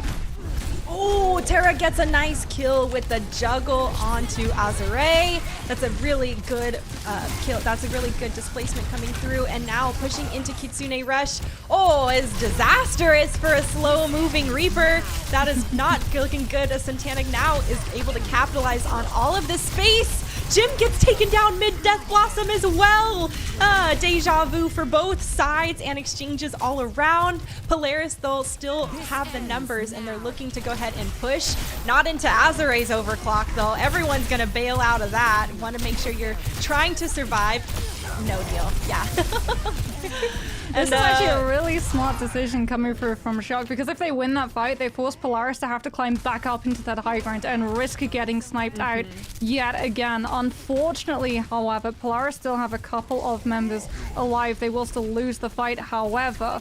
And now Saber might actually get sniped and staggered out early. Power slid right into the plant pot, but Froggies is able to turn around and make sure that the Sojourn has aid. And Shock Timeless, not wanting to lose members to that Sojourn, not knowing what the railgun fire is at, have to pull away and allow the space. It's going to be Sound Barrier from Shock and Kitsune here from Polaris trying to engage in this fight. Shock have been pushed back closer towards the second checkpoint as Polaris continue to be aggressive. There's the Sound Barrier allowing them to continue to be aggressive once again. Saber holding up to her name, getting 2 nice kills to close out the fight. And that's going to really enable Polaris to continue moving this point forward. Yeah, the fact that Polaris were actually able to continue that pressure so that Shock Timeless, despite winning the fight previously, aren't able to use the high ground and snipe and slow Polaris' push into that next fight down really goes such a long way, as they're in position to be able to use that rush and instantly brute force into Timeless, forcing them back and allowing Saber to set up and absolutely rip through. Oh, no. As Terra sets up with the Primal and absolutely rips through Azure. There it is, a little bit of a delay. Unfortunately, Sojourn bodies have a little bit of travel time to hit the ground. Right. It's juggling, all right? There's some hang time going on. It's the rule of gravity, you know? Right? And it takes a little bit of time for the physics to come on through. Right. And it's game physics, so we don't even have to function within the normal laws. Santana has to bail out a bit from that damage, but she does have Primal Rage online once again. Aramori's down early in this fight. That's devastating. It does force Santana to have to use Primal Rage regardless of what the plan was. That's a not fun time for Saber, because once again Santana's hunting her non-stop on this Winston. Jim does go down in the mix of it all, but Altior Polaris really happy here, holding this corner, looking to try and get some picks. That's a good Death Blossom! Oh. That's 2 coming in there from KJ at the end of the match. Oh, Moxie. Oh, look at the assists too. Speed Boost and Suzu combined to allow KJ to move forward and absolutely rip in with the Death Blossom. Jim is going to have one of their own. As Polaris drop in a rush. Azure immediately moving to mitigate his impact with the overclock. Once again, we saw it on map 1. We see it again as Dax is forced to just climb the walls and wait for Swiftstep to be back on time to be able to allow themselves to manage to escape Shock Timeless's clutches. Kiriko escapes, but unfortunately for Polaris, they have to now cross across that corner once again, and Jim holding onto the Death Blossom. I don't see that position. I am extremely concerned that there is about to be a backline Blossom in a matter of moments. Oh gosh, a backline Blossom. That sounds rough. Jim actually takes down KJ early in this fight. That's tough for Polaris, and actually I think they want to just go ahead, get some regrouping here as a result. Yeah, Jim's still holding on to that Death Blossom, but now Aramori is going to be able to have that rush online to even better aid it. Terra's coming in with that Primal. Froggy does have the Sound Barrier, tries to move away to take high ground as well as get a little bit of intel on where Jim is playing as the rush comes on through. Polaris do have time to be able to disengage the Sound Barrier to make sure that they're going to be able to survive the dive that comes through from Timeless, using that rush to the full effect to rip through the Primal Raging Winston as fast as possible. But it doesn't find the kills it was looking for, as now Jam using that Sound Barrier allows his team to turn around and push Polaris even further away. That was in the nick of time as well to defend this. Polaris want to take this last point, and there's a couple of exchanges. The Death Blossom does take down Terra at the end of the day. There's only 20 seconds left on the clock, and Polaris needs to hustle if they're even going to touch. Well, they've got an overclock. They've got a Kitsune Rush, but as you said, they don't really have the best positioning. It looks like it's going to be up to Dax, who is on that high ground, but gets spotted out by Jam and actually pushed further away. Terra should be able to launch herself onto that payload in time to be able to contest, but Santana with that Primal Rage is going to be the one problem Polaris has to worry about. Kitsune Rush thrown, and Dax is trying to help enable their team to take this cart all the way towards the end. A pick onto Azure is a good start for Polaris. The clutch factor from Shock Timeless out of the game, and now more kills coming through. Jim goes down. KJ drops a Death Blossom right on the point, and that's going to be so discouraging for Shock Timeless. In overtime, Polaris is going to take it to that 3rd checkpoint. Yeah, Polaris very much understanding that they have enough time and mobility on those heroes with their abilities to throw themselves onto that cart, and as long as they preserve those ultimate charges, they will be able to power through the defensive mechanisms set in place by Shock Timeless. And honestly, even though it does take them until overtime to be able to achieve that full push, it's still very much something that you are going to be very happy with, given how hard it can be to break past any part of Circuit Royale's defense. Oh man, yeah, and with how well, I mean, both of these teams have been playing really well, but that clutch factor from Azure is just mind-blowing. I mean, there's a reason that Polaris is targeting her first regularly, and she's going down early in the kill feed this fight. They've wised up, that's what I'm looking for, and Sorted up, maybe. Right? I'm so smart, SMRT. Altiora they're gonna have that normal Sigma play that we're more used to seeing, and Saber's gonna be on that Widowmaker, so who's headhunting now? This is actually something that we were talking about before the broadcast, whether or not that Sigma is actually that good against the Winston comp. And yeah, the result is it is. Accretion can connect onto the Winston mid-jump. You can use that shift to eat a lot of the healing that goes towards the Winston's ways. Using the Sigma shield as well to be able to block Sound Barrier line of sight onto that tank can be absolutely brutal in denying a resource for the Winston to be able to stand up. And that shield is going to make it even harder for Jim to be able to find an angle, as there's Santana immediately sent back to spawn. And the late arrival of Jim on the Widow. I say late because Jim didn't open off with, you know, a fancy, flashy pop shot with grapple shot out of the gate.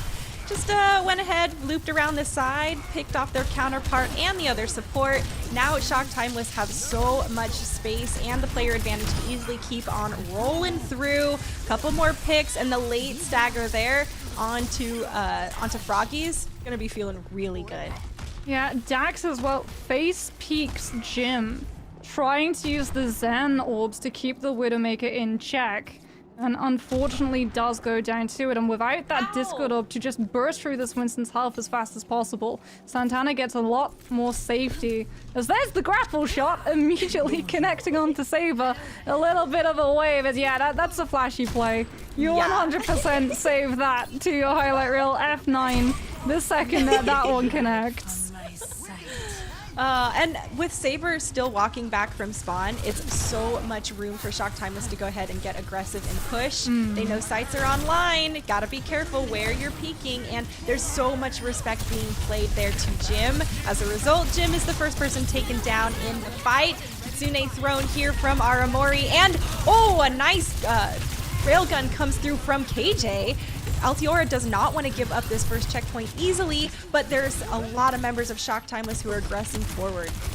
Yeah, Altiora Plus really want to keep this first corner in play because Froggies is about to come in with this Ant Matrix. And if you've ever seen a Sojourn play around an Ant Matrix, let me tell you, you take a blender and you put it on hyperdrive. That's exactly what this next fight is about to turn into. Yeah, you might as well as, man, they're gonna get sliced up badly. And there's already a pick there onto Jim from KJ. Azure steps up to the plate. Of course Azure steps up to the plate. My apologies for ever doubting. A beautiful railgun unfurls there, and with a couple more picks, Shock Timeless go ahead and take it. Polaris are just a little bit too hesitant. They're setting up for that corner push. They know that they want to be able to use that Ant Matrix, but Santana just jumps past and immediately jumps onto Dax, who isn't able to regroup with the rest of her team. 93% to Transcendence, wasn't even able to use the ultimate to be able to save themselves the 30-second timer, as Santana has not been checked. Dice rolled, nat 20. As Saber is going to give the game away with that infrasight, and immediately Santana has to move to reposition, but the Sigma has already been sliced away from the team. Terra is low, and that promo is going to make it even harder for the regroup to come through. Oh, yeah, and with 3 minutes, you gotta be careful when you're just jumping around willy-nilly, because when you're falling, you're very, very predictable. And with these Widowmakers on the field, you gotta be really careful, even with Sojourn especially. Being predictable while you're falling means that they have an easier time popping you with the railgun or with that grapple shot that we just saw attempted. Saber manages to back out there just at the nick of time though, Moxie. Yeah, Dax holding on to this Transcendence. KJ does still have an overclock to be able to use on this defense. Once again, they're doing everything in their power to deny Timeless from being able to easily climb up slope, using that high ground, forcing out so many ultimates from the other side as Azure goes down extremely low. A really nice placed bubble. Gonna actually cut the Sojourn away from receiving the silent barrier, and as a result, KJ has the confidence to hit the overclock of their own. Wow, and that Transcendence was really great for Altior to continue being aggressive through both Sound Barrier and Kitsune of Shock Timeless. That's not an easy feat to accomplish. I mean, what's not an easy feat to accomplish is forcing Timeless off of the composition they were running. Right. And we're seeing Santana actually go on to the Sigma, jam onto that Baptiste to be able to just have the burst healing necessary to be able to hold Terra in this sustained fight, as they want to be able to push through slope, but without an ultimate to really be able to power on through, they know they need the Sigma shield to block the snipes coming through from the Widow and the Sojourn. Yeah, and the shield will only last so long through so much onslaught of damage that is very, very constant and persistent. It's going to be a kill in the middle of the air during the flux as well. Altiora Polaris completely shut down Shock right there. And, well, there's only 120 on the clock. Yeah, so there is one slight difference between both of these compositions at the moment. Aramori is still on the Kiriko, so if you get dove upon, you have a little bit more sustainability to your side, but Polaris with the Discord are just pumping out the damage, and as a result, Santana, Jim, Azure Jam, they're all just getting blitzed. All right, it's the Widowmaker shows, one pick each, but with different counterparts, so both teams are evened up. and pushing into each other. Azure's gonna take down Saber. Now Shock Timeless are up by 2 players and continue to push on forward. Respawns will be here shortly, but they need to get to the second checkpoint if they want to go ahead and take this series. Oh, a nice dodge comes through from Terra of that accretion, but there's too much damage being thrown from the rest of Shock Timeless that they go down at the end of the day. With a few ultimates still online for Altior Polaris, I'm not sure if they're going to be able to actually recontest. They're They gonna have the try. staying power. No, that's completely denied. A nice play coming through there from Santana to continue stalling out the members of Polaris from touching the cart. Unfortunately, they do make it there at the very end of the day. It does force out both Amp Matrixes. Payload has been captured, right? Or checkpoint has been captured, though. It's really unfortunate that Terra actually tries to sidestep the accretion from Santana and moves further away from the rest of the team, so isn't able to regroup around the corner of Choke and wait for Polaris to be ready to use the Amp Matrix and all pile onto the payload before it hits, and instead has to come back on the Doomfist to be able to make a dent in that fight. Now swaps back on to that Sigma, but not having that shield just allowed Jim and Azure to get so much damage done in the frontline cleave. As Polaris now will have control of the high ground, only a minute left on the clock, but they are down so many ultimates. KJ has to come in absolutely clutch with this overclock to immediately snuff Shock out so that they can buy time, but Dax again around the corner pushes too aggressively and gets the head taken off. Oh man, with how Azure and Jim are playing, I'm surprised that Dax went for that challenge. We see a little bit of Widowmaker duel here, but we are nearing the end of the time bank. Sights are now online, so this is not fun for Polaris pushing out. So many resources have to be forced just to make it out of the spawn safely.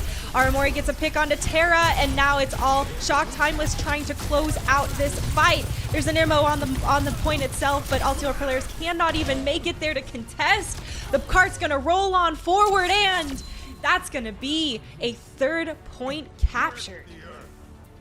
Oh my goodness, 1 minute 10 to 1 minute. What a close series. This is Circuit Royale giveth, Circuit Royale taketh away, and here comes the gamble, Waffles. When you have so little time left on the clock, do you roll the dice and attempt that spawn hold, knowing that it's probably going to burn a lot of time off the clock? But if you muck it up, it's going to give so much free payload distance. Or do you hold around that first corner and use the high ground to your advantage, knowing that, yeah, you're playing a lot into the clock for the other side, but you hold the best chance at slowing the payload down when the clock actually winds down to a stop? Would you? I'm like, it's a really tough one. It's a really tough one. It's like, would you rather walk across glass or hot coals? Which do you? These sound like really difficult decisions. And really, I think it would probably vary team to team, especially when you have to push into someone like Azure. Right? Or when you have Azure on the back line. Yeah, I would be okay with maybe giving a bit more space and making sure that she can have that room to free fire as much as possible. Honestly, we'll see how it unfolds, right? We've got Widowmaker here from Jim early in this defensive fight. And Polaris is showing the, what is it? Sojourn Reaper combo as per usual. I mean, that's the normal meta we've been seeing. Some pressure coming through here. There's only 42 seconds left on the clock, and it is going to be burning fast. There's some more pressure in this room as members of Polaris are trying to poke through, but Santana's just going to hold the door here and continue to mitigate them. Pressure onto Jim in the back, but there's the support there from Aramori. Still more giving space, and it looks like Santana's getting a little bit forward on their own. Azure is the first person to fall in the midst of all the chaos, and with a couple more people looking very, very low, Polaris starting to pick up some momentum, Moxie. Yeah, really good dive. Pushes onto Santana to force that ammo field out to save the Sigma, and then Terra doesn't actually try and deal with the tank. She jumps past to go onto that backline, knowing that that lamp is not going to be there to be able to save those squishies. And as a result, this payload has started to really pick up a lot of momentum. Terra is going to be coming in with that Primal Rage in the next fight as Time must immediately swap up their composition. Jim and Azure can still be the absolute undoing of Polaris' comp, but Terra with that Primal Rage is making it so hard for the DPS to line up a single angle on a squishy. Ooh, there's a lot of chaos here, and the overtime bar has been triggered. Kitsune rush from Dax up the center lane, and members of Polaris are trying to capitalize as a result. KJ looks like he's got LMGs when he's running along the alleyway, and Polaris managed to capture one checkpoint here in our third round, Moxie. That is massive. It means when they're on the defense, they're going to have access to high ground and slope, and they don't have to worry about rolling the dice on that really forward aggressive push. However, they're still moving. Short Termers are going to be coming into this next fight with the better ultimate economy, but KJ so close to that Death Blossom. If they're able to drop into the backline and use that Blossom to immediately circumvent the rush, Polaris can continue to push ahead. There's Kitsune Rest from Aramori. Azure pops overclock and of course gets a kill right out of the gate. That's 2 kills there from Azure. And no one's on point. Oh. That is the gamble that you make when you use the Death Blossom to push aggressively onto the backside of that rush. You sacrifice the Reaper's presence on the payload.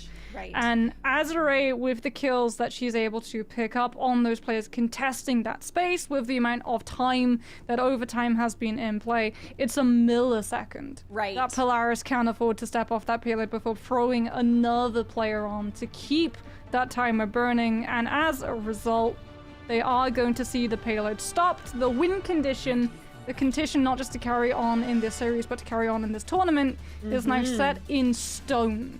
They have to be able to hold Shock Timeless from being able to equalize the distance, but honestly, with the time bank that they had, that is the best possible shot that they've now given themselves to do just that. I agree with you there. And the time bank is only a 10-second difference between the both of them, which really goes to show you like how close these guys have been playing throughout this entire series. Every single time it's been at the end of the time bank, getting the checkpoint capped, going for the win. And now we see the other option for defense that you mentioned, Moxie. Each to their own. Now we're here to drop very close onto the heart of Timeless, straight into the spawn door. As you see, Terra not wanting to let anyone out as a result. And there needs to be a huge amount of bombardment from the back line of Saber there on top of it all. Still, no one from Shock Time was able to quite jump out of the spawn yet. Santana's on the point trying to keep pressure on. And now you can see it's getting a little bit jumbled here. It's going to be all over the place as more members of Polaris get aggressive to just commit to holding this front line and burning the time.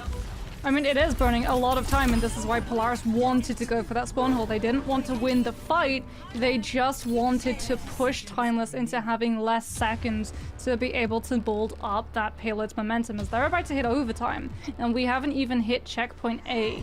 As Polaris now see that an Echo has been put into position to be able to allow Timeless to move out of spawn, and they feel a hit scan, but Jim crosses on over to that Tracer, and it's going to make it a little bit harder for that soldier to have the same level of impact Polaris were looking for.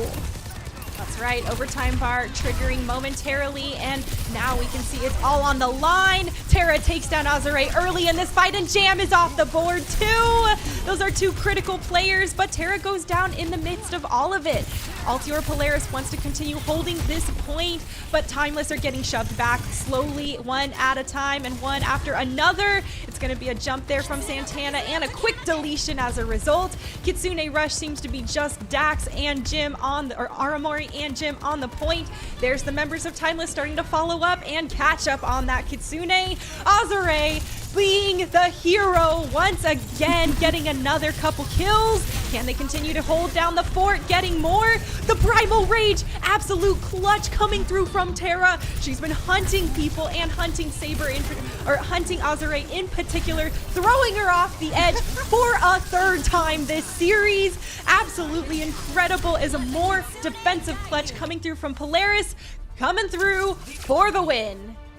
That spawn hold is so clutch for this team. There's a reason that we don't see Timeless go for it. They don't know how far that payload is going to push, and with that little time bank, you do not want to see yourself losing so much distance, right? By thinking, okay, we're going to go for the spawn hold, we're going to burn a lot of time off that clock, because if you lose immediately, that walk from your respawn is a lot further than it is for the attackers, right? You lose one person on that spawn hold, and it is donezo.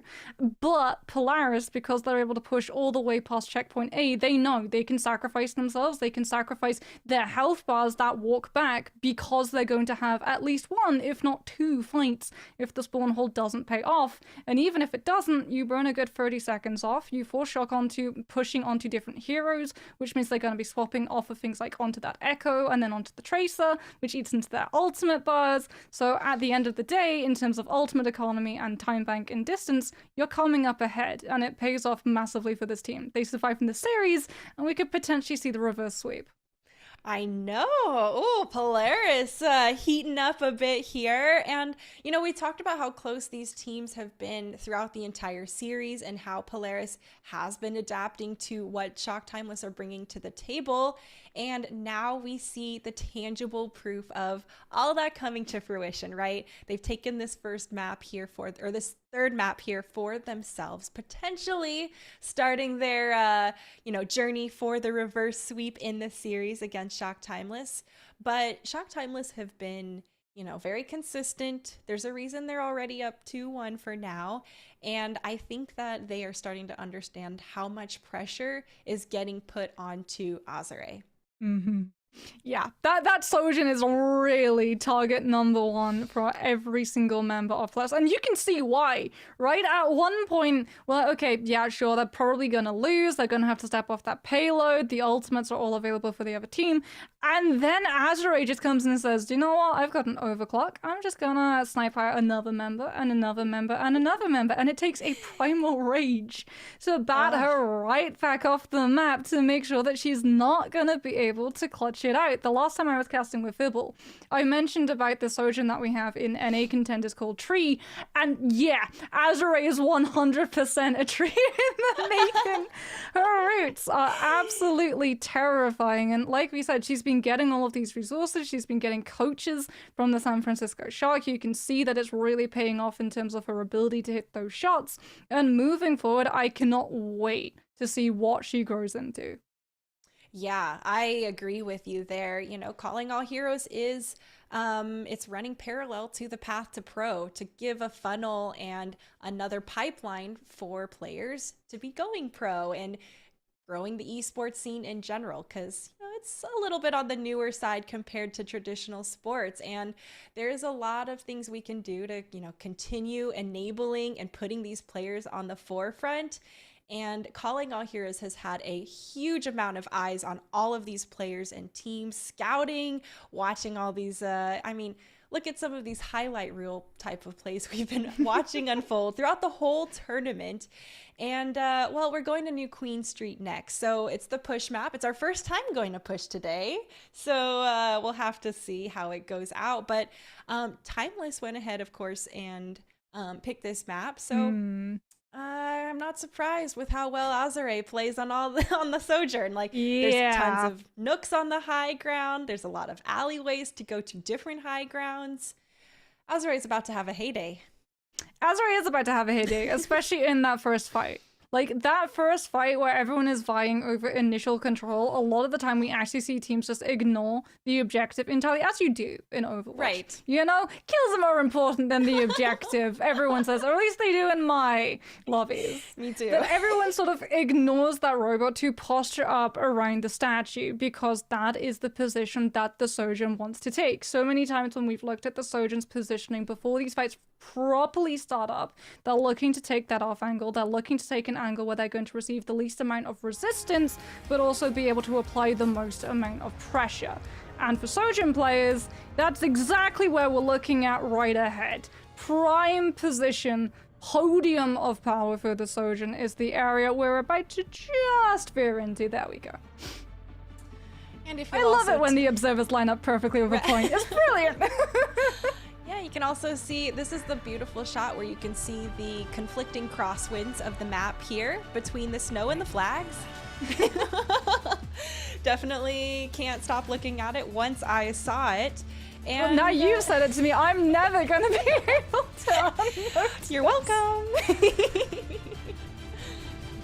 Looks like, you know, our more traditional meta comps for push. I'm not surprised to see them bringing this out. It's been working, and they have been very closely matched, being, across all of these maps. Yeah, the Reaper is really necessary as well to just push onto that Winston. And both Saber and Azure need that Reaper to be able to deal with the pressure the Winston side putting us. Look at Terra's position, already in position to be able to take out Azure before she can use that high ground for the Sojourn. But there's the knock! Chan finds a boop onto Sheep! And again, Chan gets knocked back as a result! Moxie, it's the drop! It's the drop! And with that, it's Terra just literally dropping it, stomping on people. You saw those boops and the shenanigans on the side. And folks, you always gotta watch your step at the drop-off. So you call it the drop-off. I like to call it the Wile E. Coyote, because you can just see the sort of cartoonish wave and that puff of smoke beneath their feet as their like legs windmill, and then they immediately plummet. Sign that says oops. Bye-bye! Oh, a couple more picks rolling through. Polaris starting to find some momentum here.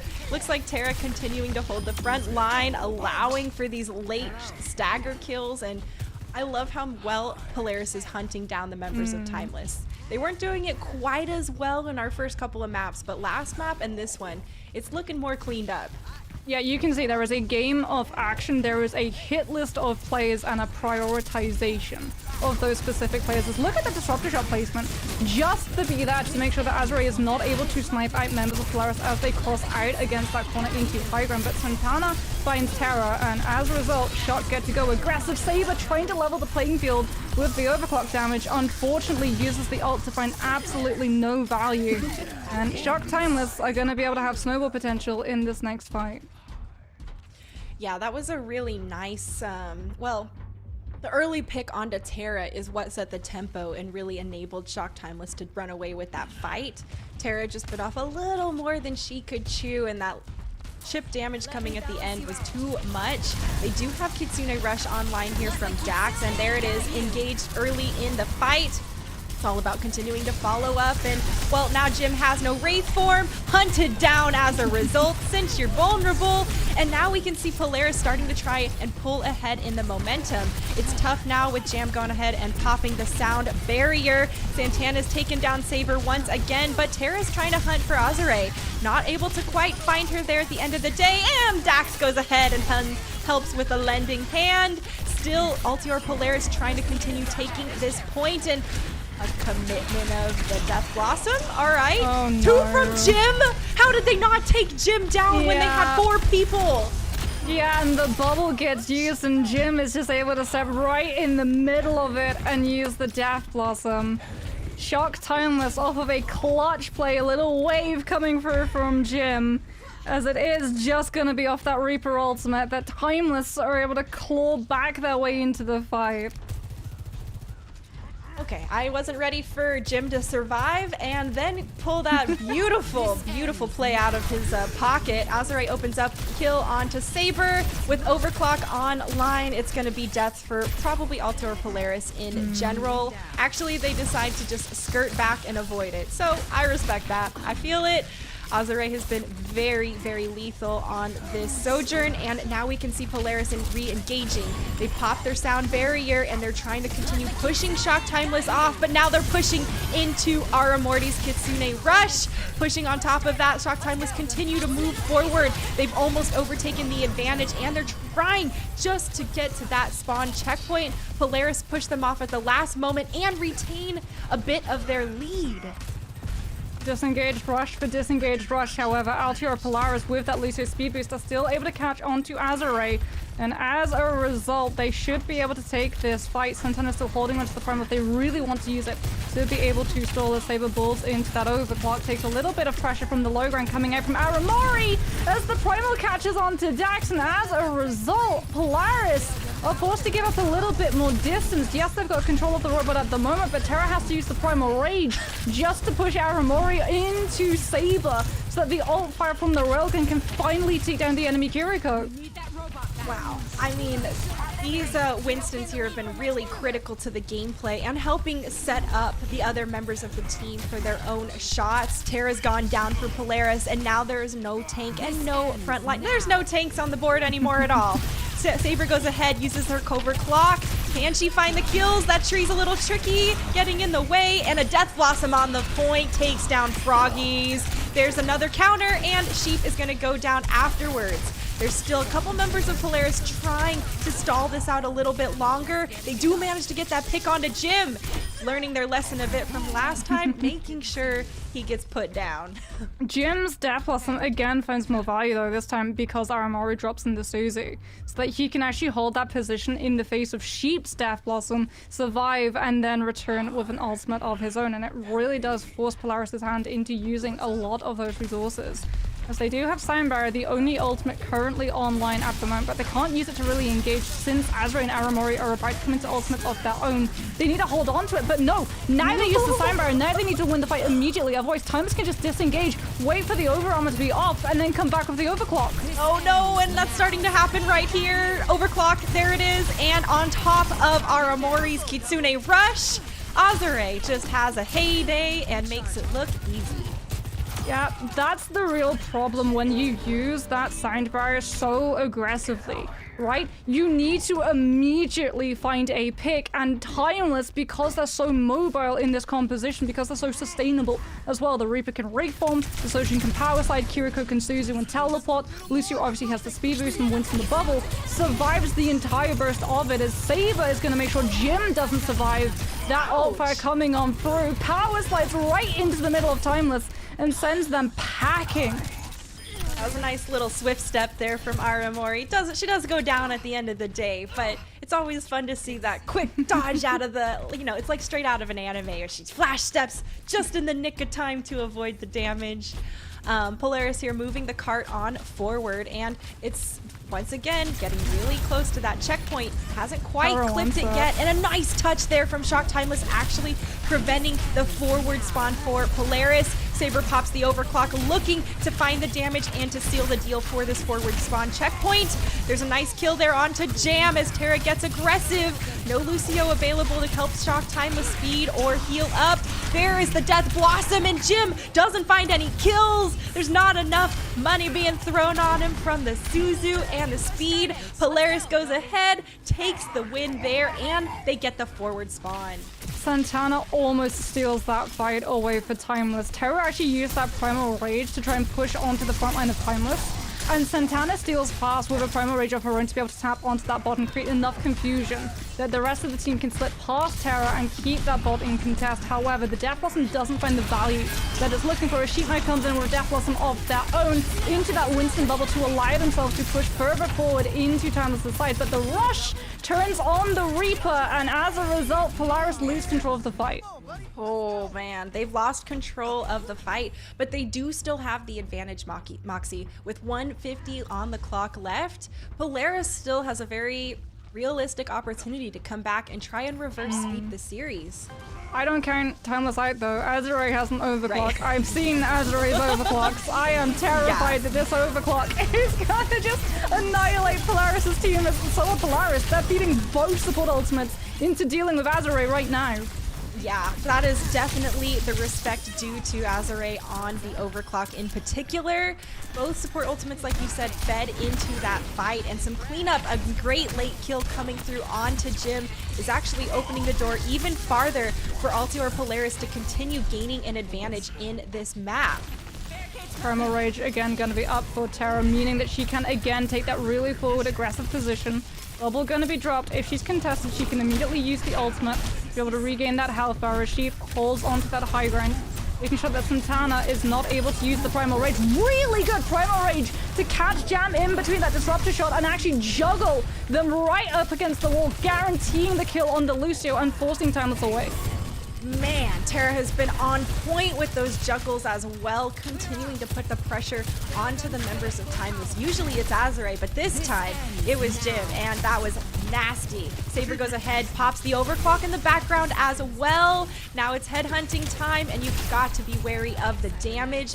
Bubble's been ripped through, and now Polaris are continuing to try and move on forward. There's the dive there coming through from Terra, and the disruptor shot to continue following up.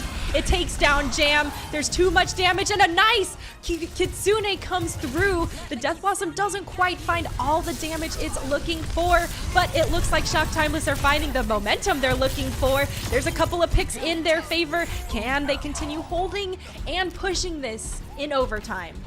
It's overtime. They have one ultimate to work with, and it's an overclock. It all comes down to this. Sheep cannot use this Death Blossom until Azure has ulted, otherwise you are just going to get sniped down. Polaris have to play this perfectly. They have one fight, maybe two. They're going to wrap around the back and drop from the high ground, trying to surprise Timeless with that position. Azure uses its overclock, kills to Sheep early in this fight. There's another one in the pocket of Azure once again. Looking for more as the DPS continue to free fire into Shock Timeless. And that's another fight win here in overtime, Moxie. I said it, said they could not open up that fight with the Death Blossom, otherwise Azure with that high ground position would be able to snipe out the Reaper and deal with the team. Polaris have one more fight, one more chance to continue on in this series. They're so close to the Primal, so close to the Sign Barrier, but so too are Timeless. Yeah, and they are so close here to also coming back in this matchup. Right now, Shock Timeless are at match point for the series, and it is all on the line in the lower bracket. Terra uses that Primal Rage, continuing to juggle people in the corner, but it looks like Azure makes it out just barely in the nick of time. Still more attempts at the juggling, and Saber's been reinforced by the sound barrier. There are the kills coming through from Altiora Polaris, and they want to put Shock Timeless down and take this map for themselves. There's just Santana here on the point, and with that, Polaris come back to tie up the series. The reverse sweep, the potential is real, Sid. Oh my goodness. The start of that fight, I was so scared. The Primal goes on through. Terra is able to get into that backline and just keep Azure out of the way so that Froggies can deal with Jam. And this is really good target focus coming on through for this team. This is something that we talked about that has improved drastically as this series has continued. That sound barrier can save the team. It can save the Sojourn. It can allow Azure not to hit the overclock, but to hit the railgun necessary to be able to snipe out one of those squishies and immediately turn the tide in Shock's favor. But Polaris, with that target focus, see the Lucio out, drop a sound barrier of their own, have the sustainability, and can finally go toe-to-toe with the Sojourn without worrying about being one-tapped.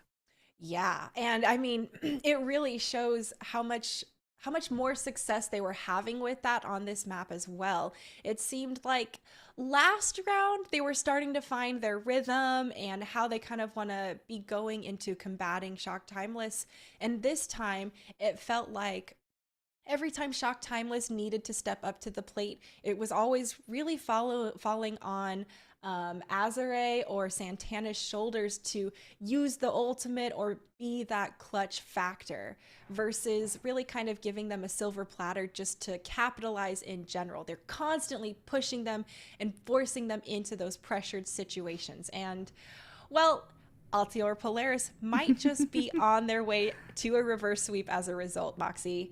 We're going to take it to a quick break, folks. So don't go anywhere, and we'll be back for our last match here to see who's going to stay in the Calling All Heroes tournament and who will go home for now.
Hey gamers, and welcome back to our Calling All Heroes Challenger Cup Finals.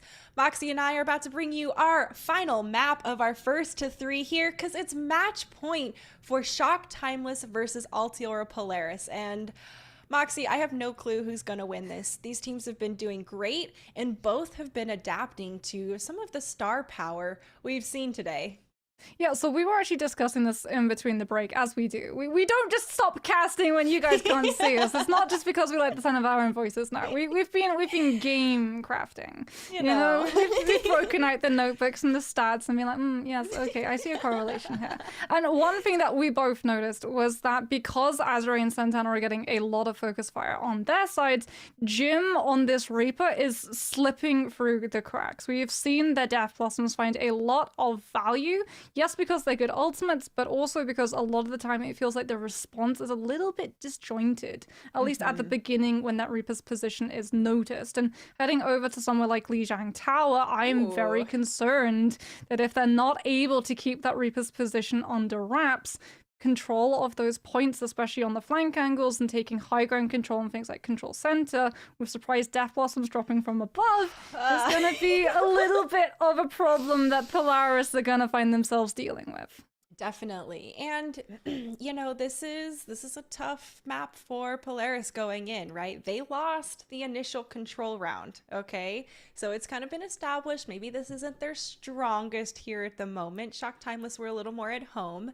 But it's been very obvious from the, maybe reverse sweep we're about to see that Polaris has been adapting. And I think coming back to control map is really going to show how adaptable and how much they truly have kind of taken a number out of Shock Timeless's book and figured out what they want to do and how they want to bring the value and damage, because letting Jim fall through the cracks a bit, yeah, okay, not great, but the pressure that's been put on to Azure and Santana has been extremely successful. So there's definitely a bit of a, like juggling plates act going on of like, how much do we want to put pressure or not? And, I think the double support ultimate to respect the overclock, especially when, your team is kind of just, out there caught with their pants down a bit, stuck in like the middle of nowhere. I need shields. Actually, I just need my support ults. Thank you.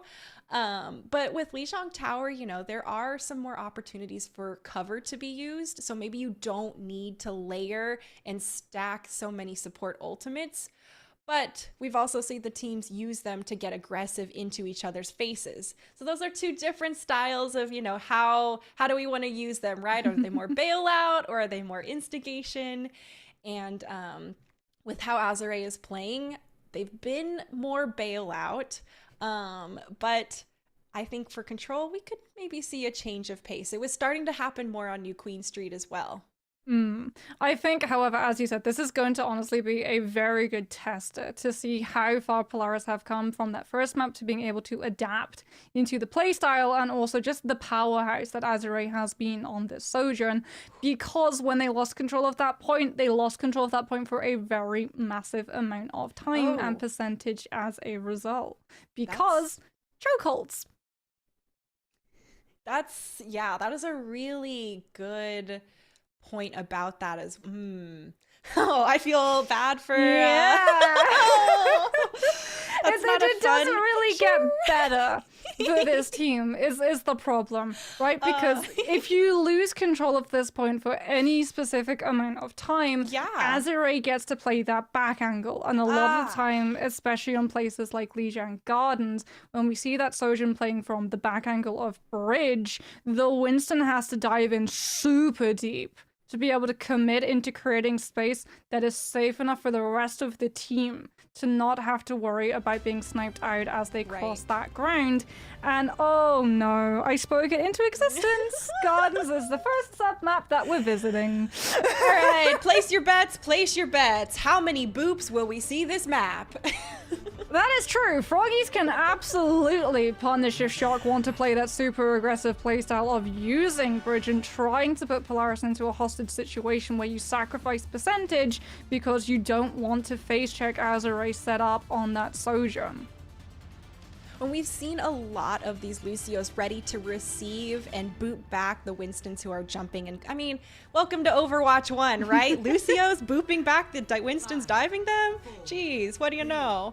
Well, I mean, welcome to Overwatch 2, where there is very little crowd control to keep those very same Lucios in check. There it is, both teams immediately jumping over bridge and immediately fighting over that space. No one quite close enough yet to be in the danger zone for booping, but it is a slugfest here right around the directory. So far, a lot of damage being pushed forward, and, well, no one. Sheep goes down first. That is a very, very nice advantage for Shock Timeless. Not nearly as much damage available for Polaris, and, well, Terra's gone down too. Now they don't have a tank online to actually hold the space and keep the point in their own control. Shock Timeless gonna take the point first. This is what I was worried about, right? This is going to be the true mark, but there it is! Oh! Tallywan on the board. Froggies finds the boop onto Jam, and immediately Polaris get aggressive. There is no disengagement tool for Timeless. They're just going to have to stall on point. Yeah, there's no reason to be disengaging yet if you are Timeless. You want to burn out as much as you can on that point, gain as much possession as you can. Azure managed to get a good pick, and this map in particular of Lijiang Tower hosts itself to the longest amount of stalling possible. It is a very, very short jump. A lot of movement abilities can make the gap or make it straight into the window. And the trickle game here is very apparent, Moxie. Yeah, I mean, they even invested that rush. And the trickle is still going. Santana jumps through the window, has the Primal Rage, pops it, and what should have been a 20% stall has doubled to over 40. This is fantastic for Shock Timeless. This is exactly what they want to do. They want to keep running up the clock for themselves in favor. They want to keep forcing Altior to use their ultimates. They've already forced out Primal Rage, and there's finally the clear. 54% later. What a stall. 54%, a Primal Rage, and a rush from Polaris invested to wrestle control of that point away from Shock Timeless. As now they're going to take that little bit of a longer rotation, make sure that they don't push through bridge. Winston Bubble going to be dropped as a Death Blossom comes on through early on from Sheep. Sound Barrier from Froggies to allow themselves to try and survive through it, but Jam still finds the kill. Woo! And there are more kills to follow suit from Shock Timeless. They were ready for the Death Blossom from Sheep. The Suzu was perfectly timed from Aramori, and as a result, Shock Timeless have the sound barrier to follow up and continue being aggressive afterwards. And here's the stall that they can go for again. Here's the aggressive position that we were expecting Timeless to be able to take. Jim in place to use that Death Blossom! Catches onto the members. This is what we were talking about. Again, the Reaper's position falls through the cracks. Polaris so occupied trying to think, where's Azure, where's Santana, that the Reaper gets an absolute free lunch ticket for the ult to snap through every single member of Polaris. Yes, you've got to be careful of Jim, and those Death Blossoms seem to be coming out of nowhere to Altior Polaris. Now Aramori's starting to encircle them with Kitsune Rush. They go ahead and collapse onto Polaris, who tried to move onto the point. It's 95% and counting for Shock Timeless, and they are slowly whittling down the members of Polaris one after another. Sheep goes down, clean team kill, and a first round to Shock Timeless. Yeah, so even though Polaris have stepped up massively in terms of being able to contest Azure and contest Santana, like those two aren't the problem of that map. The problem of that map is, first of all, the stall that went on for the entirety of that first contest on point, where Polaris are like, we want to hold on to ultimates. We need to be able to cycle through ultimates to be able to win all of the fights after this, and they hold on for so long that they just lose so much percentage, and even at the end of that, have to throw in the ultimates to be able to secure it. And then again, Jim, their positioning on this Reaper, they literally just teleport into the backline of Polaris and let rip the Death Blossom. No sound barrier even to bolster up the health bar, just pure au naturel Death Blossom catches 3 members of Polaris because they are so occupied in looking at everything that isn't that Reaper. Right? The plain Jane Death Blossom. Jim is actually going to go ahead. He teleported around to try and provide a little bit different angle, and Froggies is going to be the first person to take down Azure. All right. Some bloodthirsty support there in the kill feed, and as a result, Polaris have the player advantage. They're going to continue pushing on to this point. Is anyone going to take a dive? We'll have to see. They're being very careful about how they do it. You can actually see Saber using that disruptor shot to try and set Froggies up to find a player in that slow animation and knock him off the map, as Aramori, I think, maybe misplaced that wall climb ability. Does go off the map, and without that Kiriko, Shock Timeless are going to have to look for the reset, as Polaris this time win that first fight, and now they can play the stall game. Yeah, you know, sometimes that wall climb doesn't quite engage like you are wanting or expecting. I mean, sometimes it climbs initially and then it falls off, and because there's a cooldown on it, you can't use it to scurry back up. You're like, oh, and I'm dead already. No, early in this climb. Terra, though, taking down Jim early in this fight as well. Saber gets a nice kill there onto Santana. And it seems like Polaris are starting to be really comfortable, and this map in particular is treating them a lot better. The positioning from them is really good as well. Saber's playing so far back that Shock Timeless are really going to have to dive in deep to be able to collapse onto that Sojourn. And all the while, Dax is playing right next to her, making sure if the dive does come through, the Susan, when the rush is going to be there. There's the rush, and Timeless forced away, not going to be able to bail out in time. Santana goes down. This is a beautiful full court fresh, constant aggression coming through from Altior Polaris. There's a little sneaky Aramori on the point, but our Altiora has been constantly pressuring Shock Timeless. Now they have to pressure into Aramori's Kitsune Rush here. That's going to be a short-lived Death Blossom with only one dive out, and it's going to be more pressure here onto the back line. Poor Dax getting constantly bombarded there, and now the damage from Shock Timeless has rolled through. They're looking to take this point for themselves for the first time this round. Good stall coming through from Terra to be able to save themselves with that jump pack before they go off the map, and they're still trickling on. Sheep in that right one's going to be even harder to eject, will finally go down. However, it's bought Polaris 99%. They need one fight win.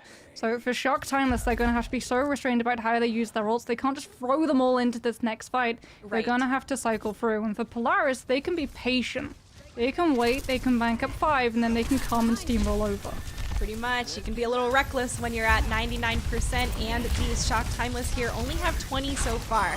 It's going to move fast, though, if you're not paying attention, and Jim going down early with a sound barrier from Froggies, keeping Terra easily in that front line fight to continue bombarding the members of Shock Timeless. That is a beautiful setup of a play and giving Polaris the opportunity here to retake this point. Aramori goes down. More people continue to try and flood onto this point, but Altior Polaris doesn't care. They're going to handle the aggression.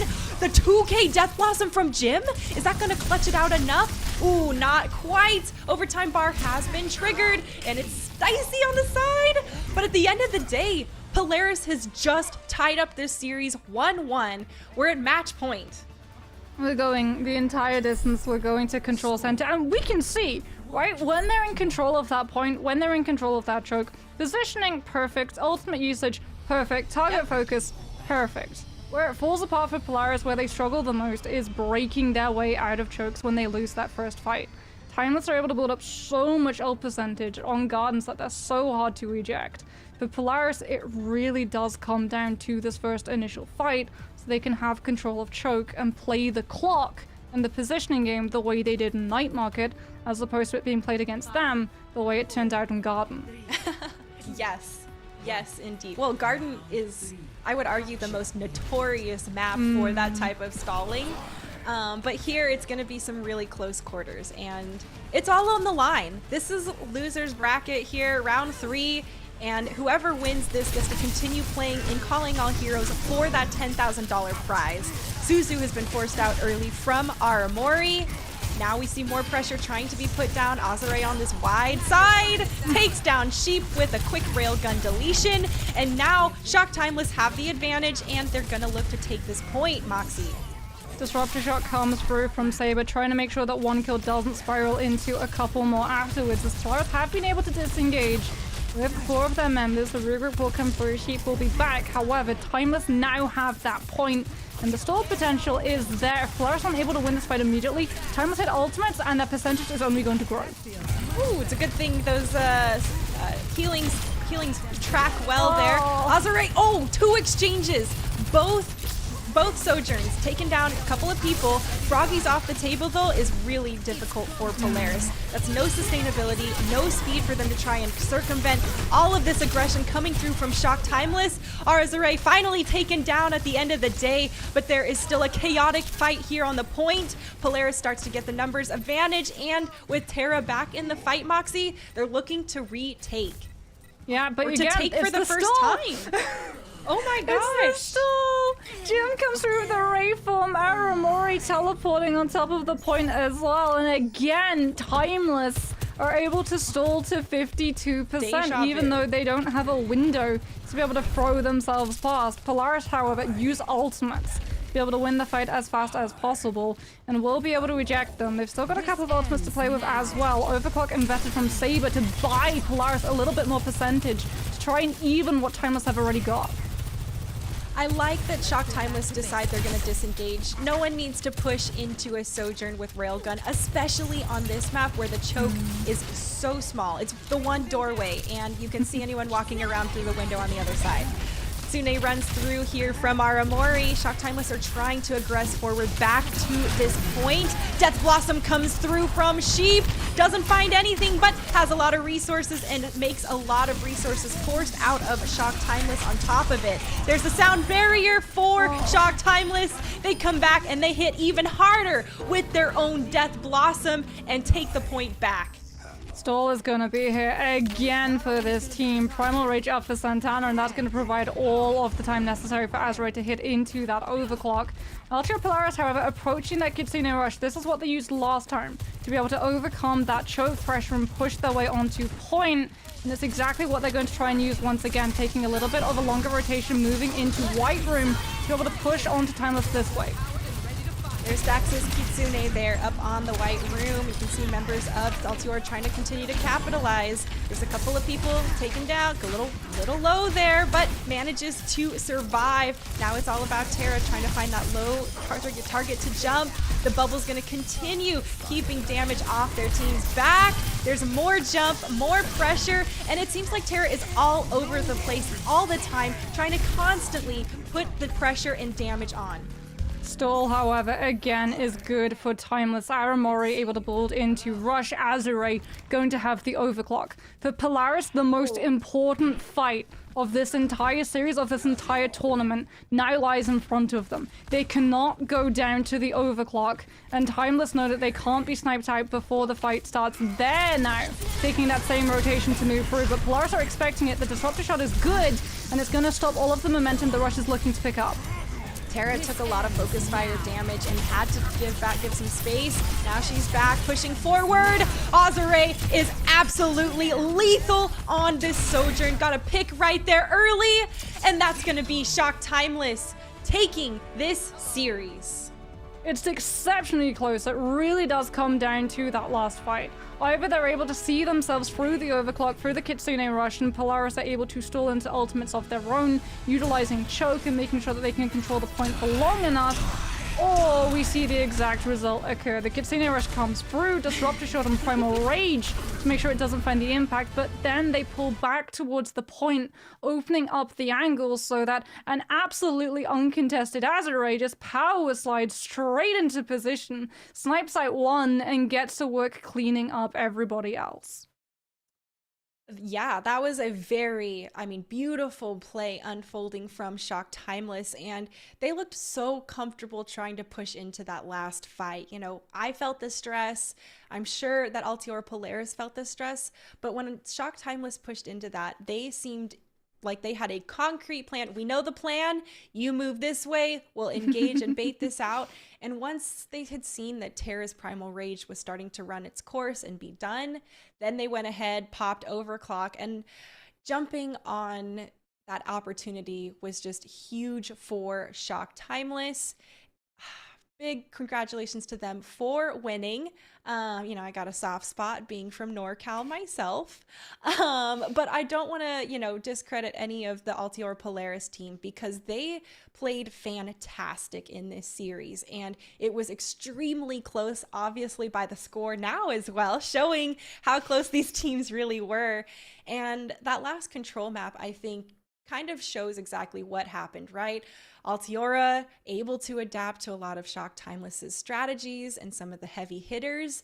But at the end of the day, Shock Timeless has a deep roster that has a lot of talent, and letting one slip through means the other one steps up to shine. And, I'd like to think that's just remnants of San Francisco Shock as well. But it's really a big hats off to the Timeless team. Yeah, it really was that first fight on Control Center, unfortunately, that just set them back so much, right? 52% that you have to claw back without being able to really build into the space of your ultimate. Twice! And we saw on Night Market, right? If they win that first fight, if they have that same choke control and pressure and all of the positioning for their Sojin player to set up, they hit those shots, they control that space, they walk away with that map. It really did come down to that first fight, but we saw a really good improvement coming through from this team. They figured out, okay, Azure is one of these players that we have to shut down. The Winston is another player that we're going to have to worry about. They really did as well keep an eye on Jim. A lot of the time when we saw those Death Blossoms coming through from Control Center, they were a lot more controlled in how they reacted to them. They were expecting it to come on through. And as a result, while they might have picked up one with their beginning of the Death Blossom, it wasn't the absolute slugfest of 3 kills and 4 kills that Jim had been getting away with in the previous maps. And that shows you just how much these teams were actually adapting to each other, right? Okay, fool me once.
Hey everyone, and welcome back to the Calling All Heroes Challenger Cup Finals.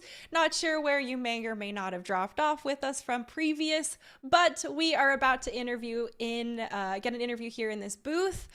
We have Aramori from Shock Timeless joining us. Aramori, congratulations on your win and fantastic job playing today, dude. Thank you so much. I'm so happy to be here. So, all right, I gotta ask you. At the beginning of that series, it seemed like you were quite a hot commodity for Altiora Polaris. They were constantly looking to pick you and put pressure on you. And, a couple of times it seemed like you're, maybe stuck running back from spawn. And as your teammates were stepping up to the plate and peeling for you, you got a little more room and you had so much success there on that Kiriko. What was kind of the journey of that throughout the series and for the team in general, shifting from those pressures and the adaptation Polaris brought? Yeah, so in this kind of monkey v monkey meta, anytime that you're up against the mirror composition, even if it's the same heroes, everybody's going to have their own kind of like play style. So a big part of like these longer best of 5 and eventually best of 7 maps is going to be which team can kind of figure out the other team's play style and who can make those adaptations accordingly. So I think in the first couple maps, like we had kind of had their number and then we adjusted, and then midway Yeah. through they had our number, then we adjusted, and so it's just kind of like a battle of like adaptation for sure. Oh, sorry, go ahead. Speaking then of the shift, obviously the last time we saw you all playing, it was an entirely different meta. How is it as a Kiriko player moving from playing other tanks to playing with something like a Winston? Honestly, for me, the hog isn't too much different. I kind of like the more so like rush, like all in your face kind of style, and I actually really enjoy the synergy between the Kiriko and the Reaper player. I don't think a lot of people understand how just overpowered it is to make sure your Reaper stays alive mid-fight so they can do their job. Yeah, we heard a bit of that from our last interview as well. They were talking about how when they have their Death Blossom, it's a Suzu and a speed boost and every resource being awesome. thrown. We see that definitely unfolding here for you guys. What are some of the like comms or like? There's a couple of times, especially on that last push you had, it seemed like you guys had a very set plan. You knew what you were going to do and you executed it all flawlessly as a team. Like, what are the comms for that, or what's your team doing during that time? Yeah, so usually how it goes is every single fight, whoever's like ultimate that we want to like go first on. So that last fight would have been my ult as like Kiriko, right? Kind of controls the tempo and controls where they go. Because they know their ultimate most, right? So that last fight, I was like, okay, let's go left, I want to flip point, I want to go this way with my ult, and so that's how we kind of do it. And then Jim, they called their own ults, and like where they want to play and how they want to do it and what resources they need. So that's how we go about it. But also something super important for this meta is like calling like stabilize or like chill, because it's so often where you see teams like they'll get an advantage in the fight and then they'll just keep going, right? And it'll equalize things. So that's been a big one for us, is chill. I think, yeah, definitely useful to make sure that everyone chills out in those moments. Overaggression is one killer in these Sojourn-heavy metas. So then, as a Kiriko player, obviously you have to worry about enemy Sojourns ramping up into that railgun charge, and it brings a whole new job to tracking. How exactly does the team deal with tracking that railgun charge and when you want to peek her? So we just call where she is and if she has it, and then our monkey is pretty good about denying them space, and I also feel like we're also pretty good about not feeding the rail too much. So like if we have point control, I'm out there trying to 1v1 her before she can ramp it up. I'm saying, okay, I dare you to try to peek for your rail. Well, it was definitely shown, and Shock Timeless in general had a very fantastic game for that series. You in particular also were fantastic on that Kiriko. Those Kitsune rushes were critical repeatedly to the success of your team and to winning some of those maps. So congratulations. Is there anything you want to say before you move on to your next matchup, or maybe any shout outs you want to give? Yeah, I'll definitely shout out my team and just all the hard work that we've put in. I've said it before, we have been scrimming pretty much nonstop, double block some days, VOD reviewing until like 1 a.m. So just the Ooh. coaches and my team, and of course, San Francisco Shock. Thank you guys. Ooh. Well, thank you for joining us, Aramori. And I gotta say, Moxie, it is really apparent how much they have been training and working hard. I mean, the level of adaption we saw, the plain old skill diff sometimes here and there coming out, really, really nice to see. And, well, I'm sure our viewers are psyched to see them play again coming up.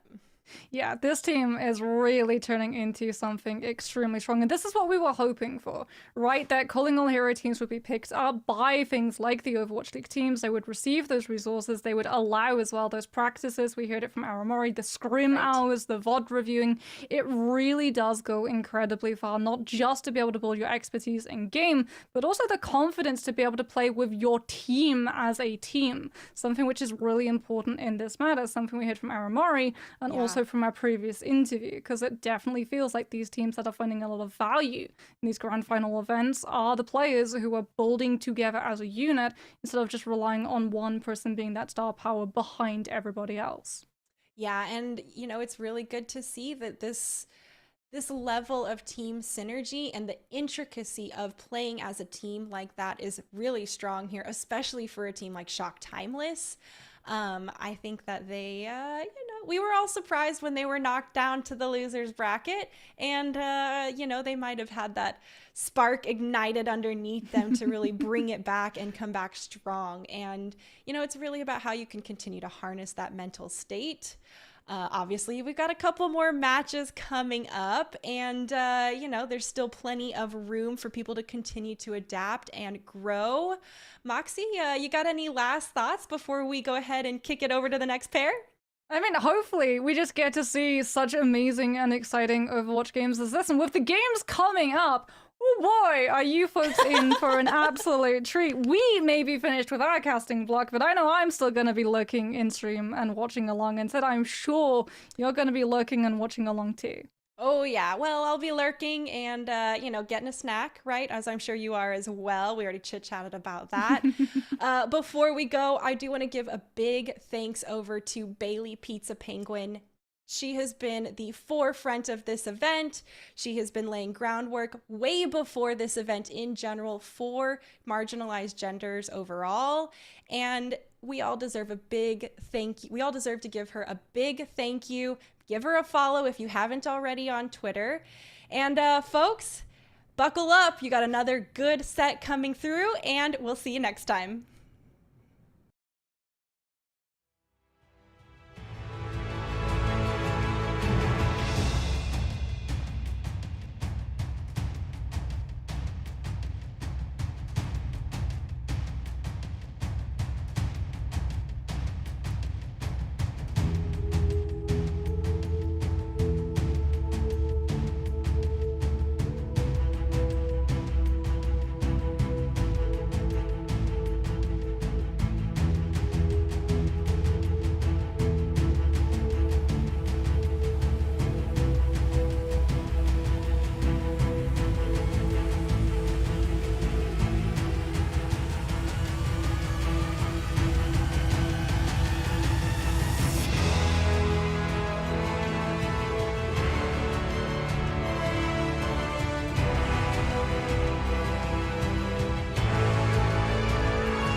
Welcome back, everyone, to the Calling All Heroes Challenger Cup. We're going into the losers final, but we swapped up our casters. We have the same, some familiar teams. But hey, I'm Lemon, and this is Dustin. Hey. You might have seen us from the Qualifier 2 together. How you been? Hey, are you asking me or asking the viewer? Who are you asking here, Lemon? Well, you're the one who can talk back. Until we add TTS, until Calling All Heroes. Well, I'm doing great. I mean, I'm excited to watch. We watched that last series. It went to the brink of failure for either team, and obviously to pull out was Timeless. And Timeless has made a crazy run so far, Jen, throughout this entire tournament. It's been nuts to watch them, make that Shock reverse sweep ever since they've been picked up by Shock. It's been, that continuous storyline of, the lower bracket run, right? I know, so successful. They got the San Francisco Shock throwing a name down. That's when you know they're legit. Yeah, Timeless Ethereal. They were formerly known as Timeless Ethereal. We casted their final match, and they were really good. And I like how you even changed up parts of you. There was a bingo card I saw where it was like Dustin wears another white T-shirt. So thanks for changing it up and wearing black today. Yeah, you're welcome. Yeah, I got to bring it back, obviously. I mean, it's, I wouldn't say as professional as you. I know it is. Let's be real, okay? I mean, the black shirt is always sleek, no matter what situation. You can go to a wedding in a black shirt. You can go to a funeral in your black shirt. Nobody's going to get mad at you, right? I mean, it's fine.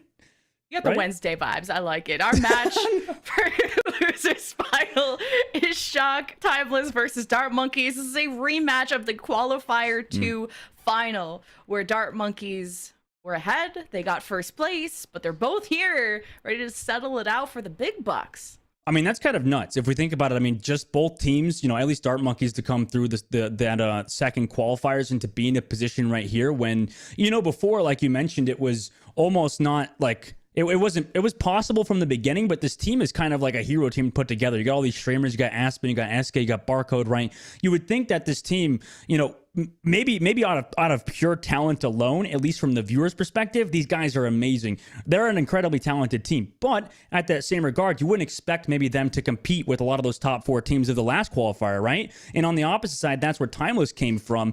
Azure last series, absolute crazy, Lemon. I mean, we saw them do so many different things in the field. Santana as well, and on Winston, just to be able to dive that backline, and Aramori, of course, one of the best Karikos that we have.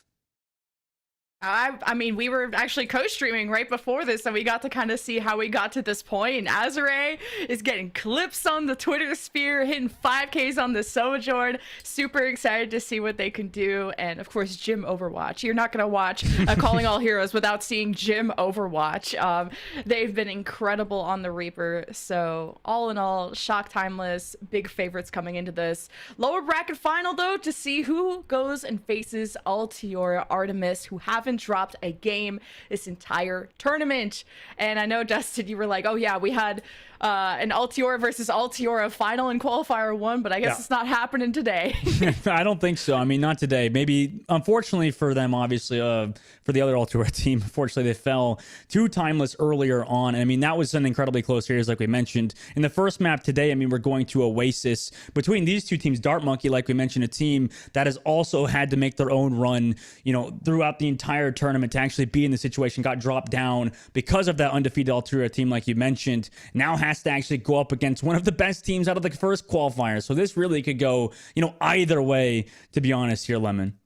Yeah, when I think about Oasis, I think this is where the Reapers really shine. This has been such a fun map for Reaper because of how close range it is, and you don't have to worry about, being so far away from your team. Now, if the Reapers are shining on this map, who you do have to worry about is the Winston players. You never want to tango in a dark alley with another Reaper. So you really got to be careful where you're jumping to and what resources you do have when you do dive in, whether it's the very important Suzu from Kiriko and other things. Does everyone on board with the dive, because the Reaper, very, very punishing. For sure. I mean, both Moving Fish and Santana are going to have to worry about, obviously you got Jim on the field. You got all these good Reaper players that have been phenomenal throughout. And I mean, it's just really a kind of a testament to the meta, I would say, Lemon, where things have progressed to a point where, these Reaper players are becoming more and more stand out. I think at the beginning of the meta, it was quite different in terms of how the play style, revolved around Reaper. Reaper was more of like that support almost. It would kind of just continually pump out that damage,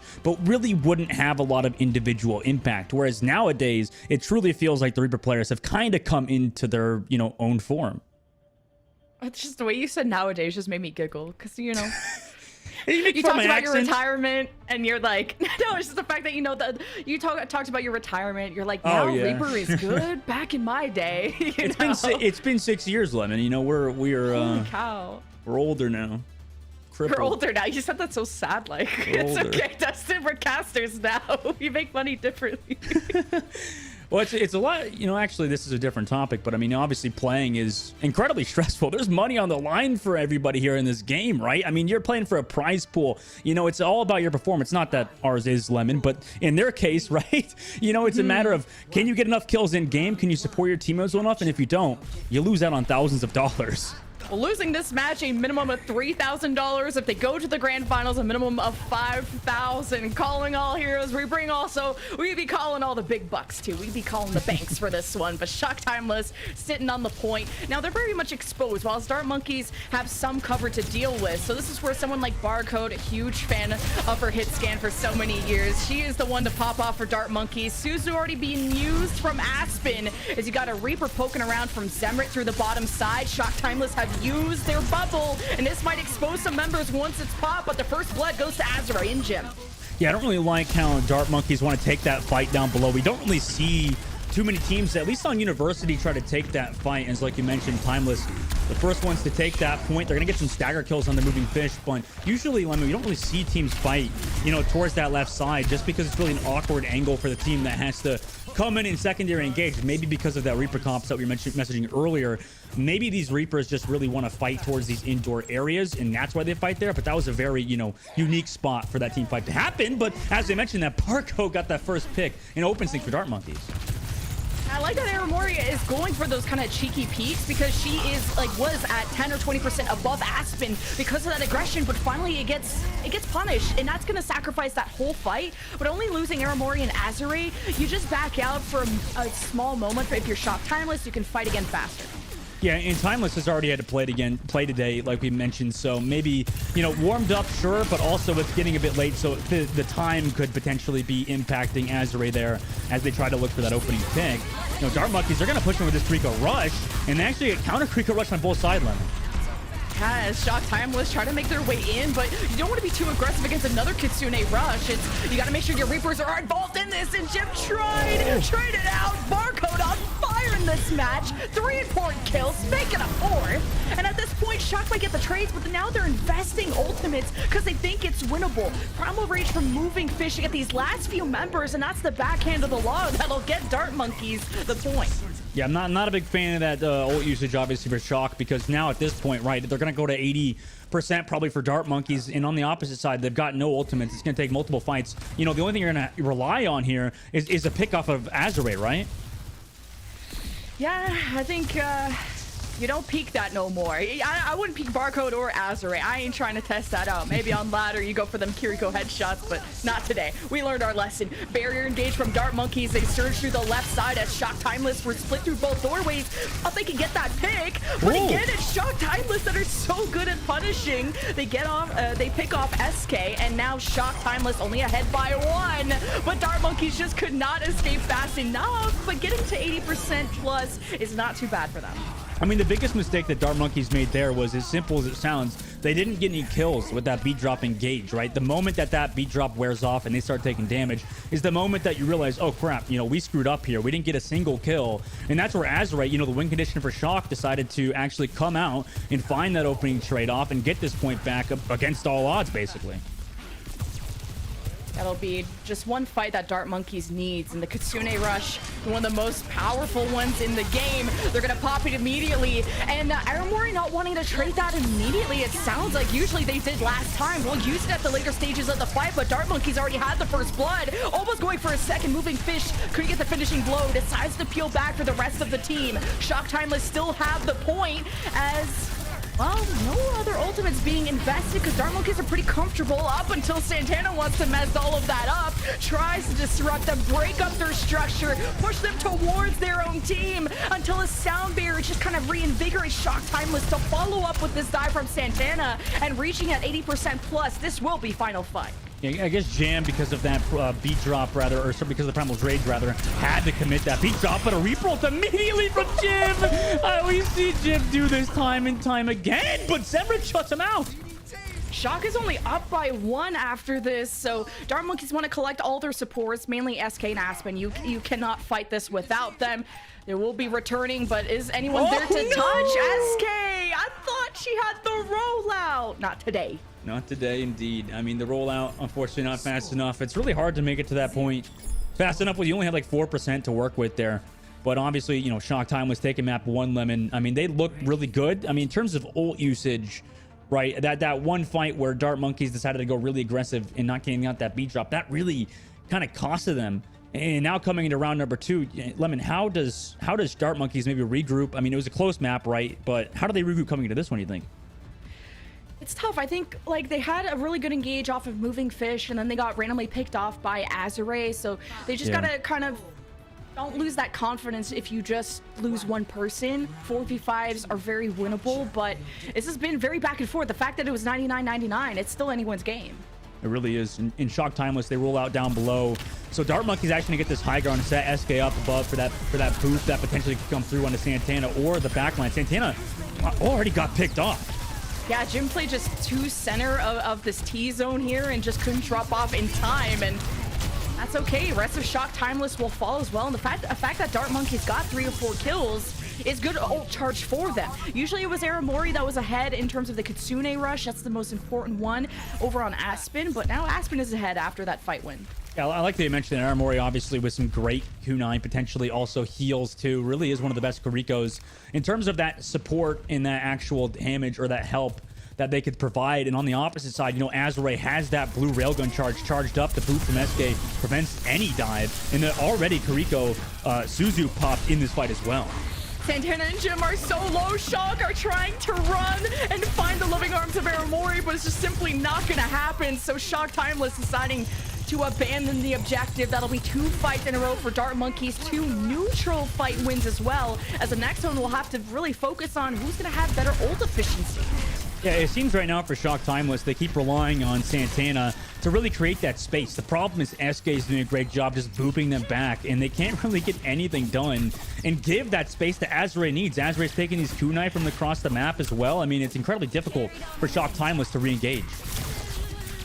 As Shock are kind of just looking through this hallway, trying to take a bit of damage to build up towards the Kitsune rush, but Aspen just 10% ahead, but only wanting to use it once Shock are fully committed, because the disengage is how you can counter that very easily. But Azure pierces the heart of Zemrit, 5 versus 4, the Kitsune rushes, everyone's going in nitro mode, and Dart Monkeys were able to find a responding pick. It's a 4v4, and a sound barrier used from SK helps out a lot, especially while Jim is missing, not able to provide that same to Shock Timeless. Azure thought they were safe in the middle of the map with the ultimate, but the Primal Rage kind of goes away after that. 82% plus for Dart Monkeys, and without Aspen, can they really hold on?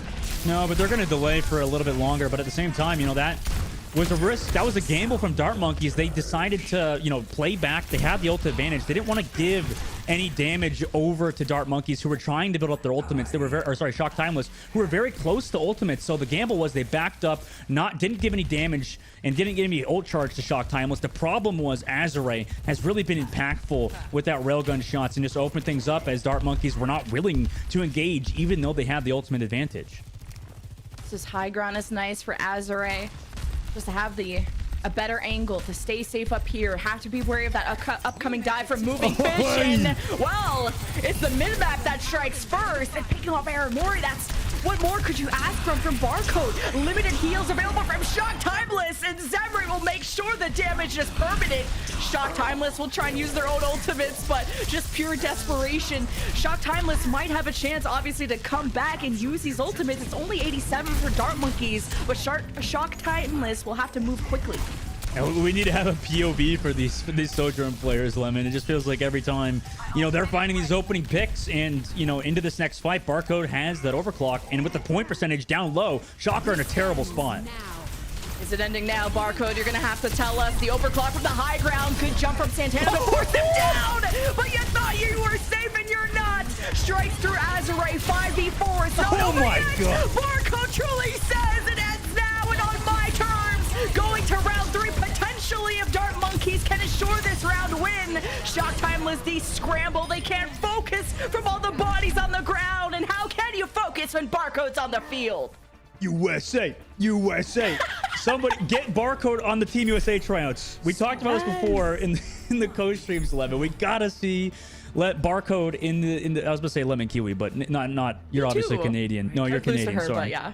Yeah, Barcode could destroy any of us, to be honest. And you know, the Sojourns have been the most impactful part of this meta, Lemon. I mean, you know, what else can you say besides, you know, Azure and Barcode duking out, you know, round after round? Yeah, Zemrid had a nice Death Blossom halfway through that round, and I think Shock Timeless started to panic when it was like 2-3 fights in a row that they were just not winning.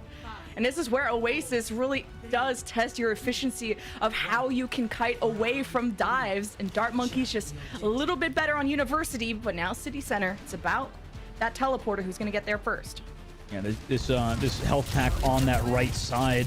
They're going to have to play around, and the first team to kind of make that aggression usually is the one to come out on top. But at the same time, the Suzu used early here too. And this damage, Santana's taking so much of it before the fight even begins.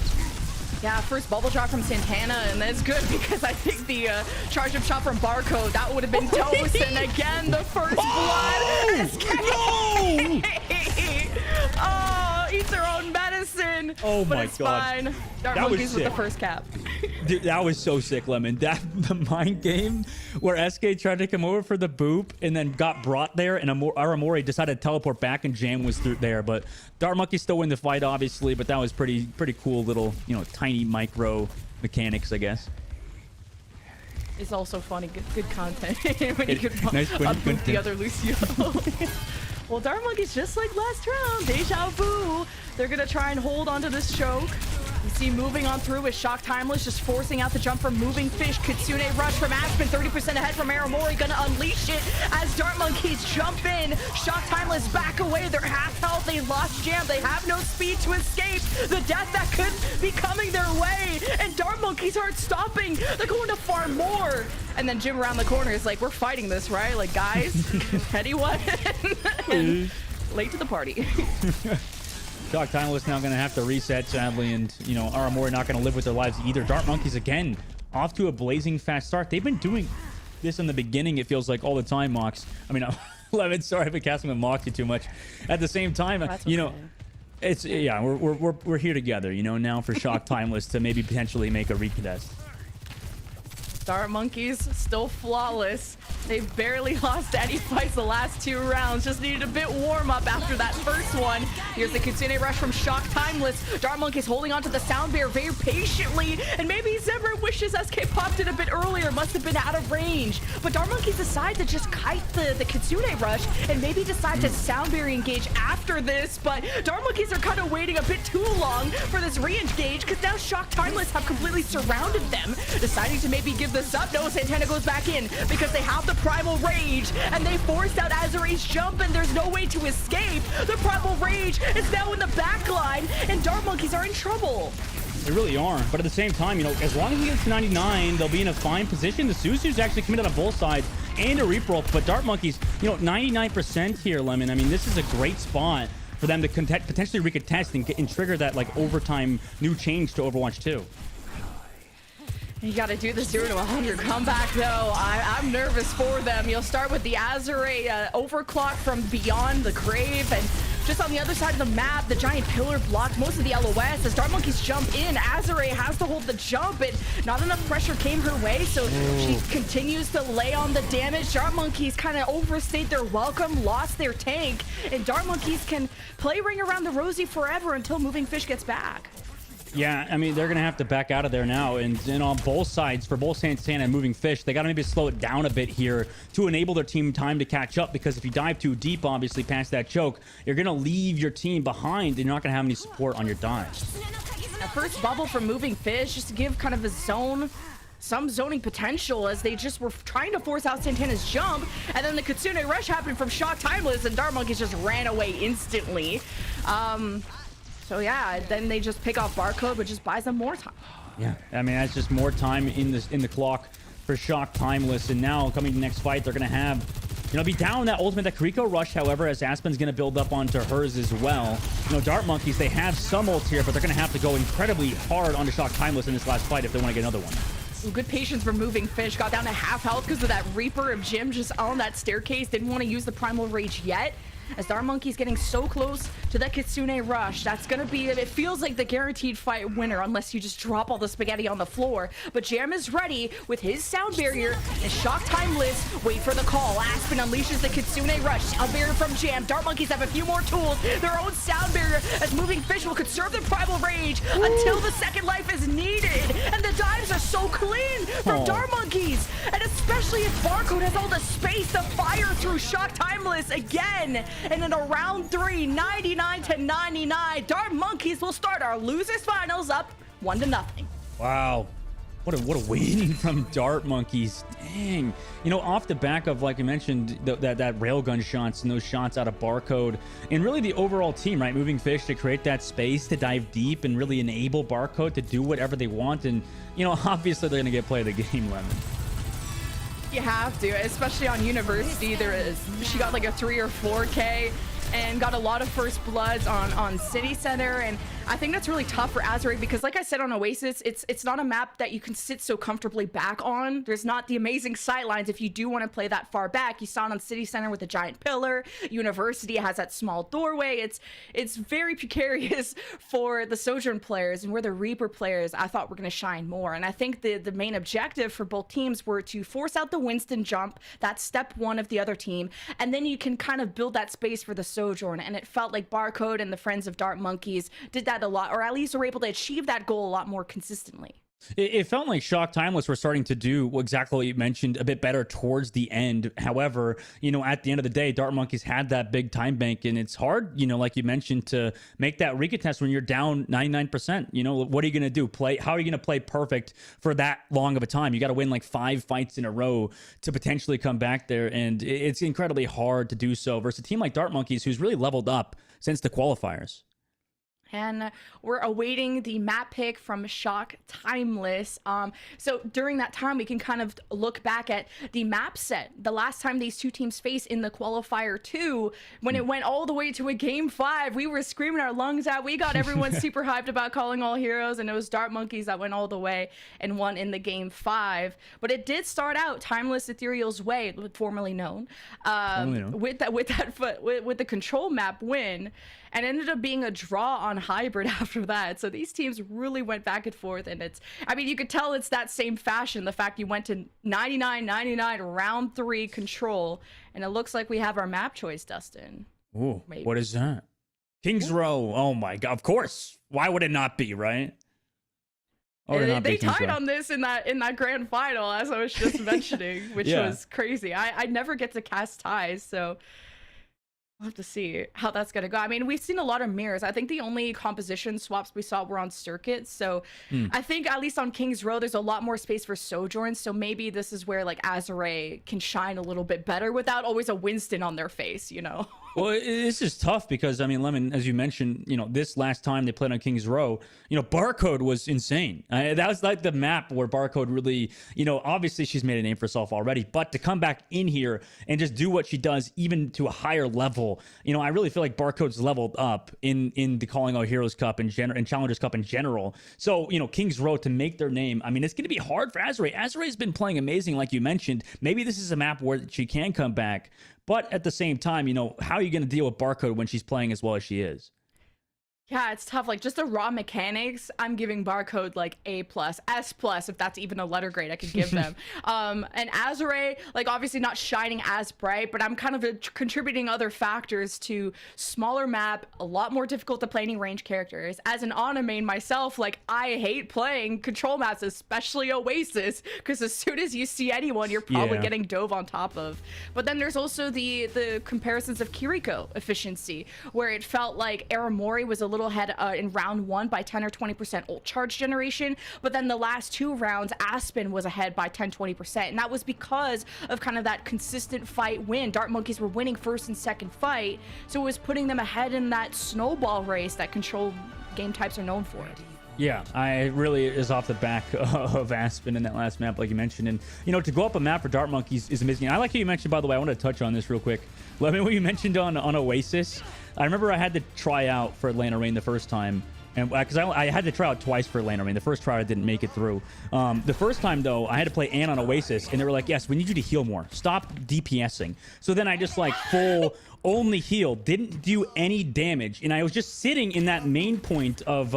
what was the map? Control or whatever? Or University. No, the other one. The other City one. Center. City Center, yeah, third City Center. I was just sitting in main for the entire time, and my tryout team was so terrible that I just kept healing them, and we went to 99-0 without a single death. But we still lost. So you're goated, but now retired. You gotta return. The goat has to return. No, please.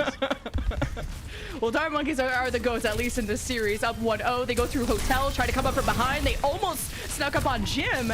And Jim dropped down to like half HP, if not less, and somehow didn't result in that first blood.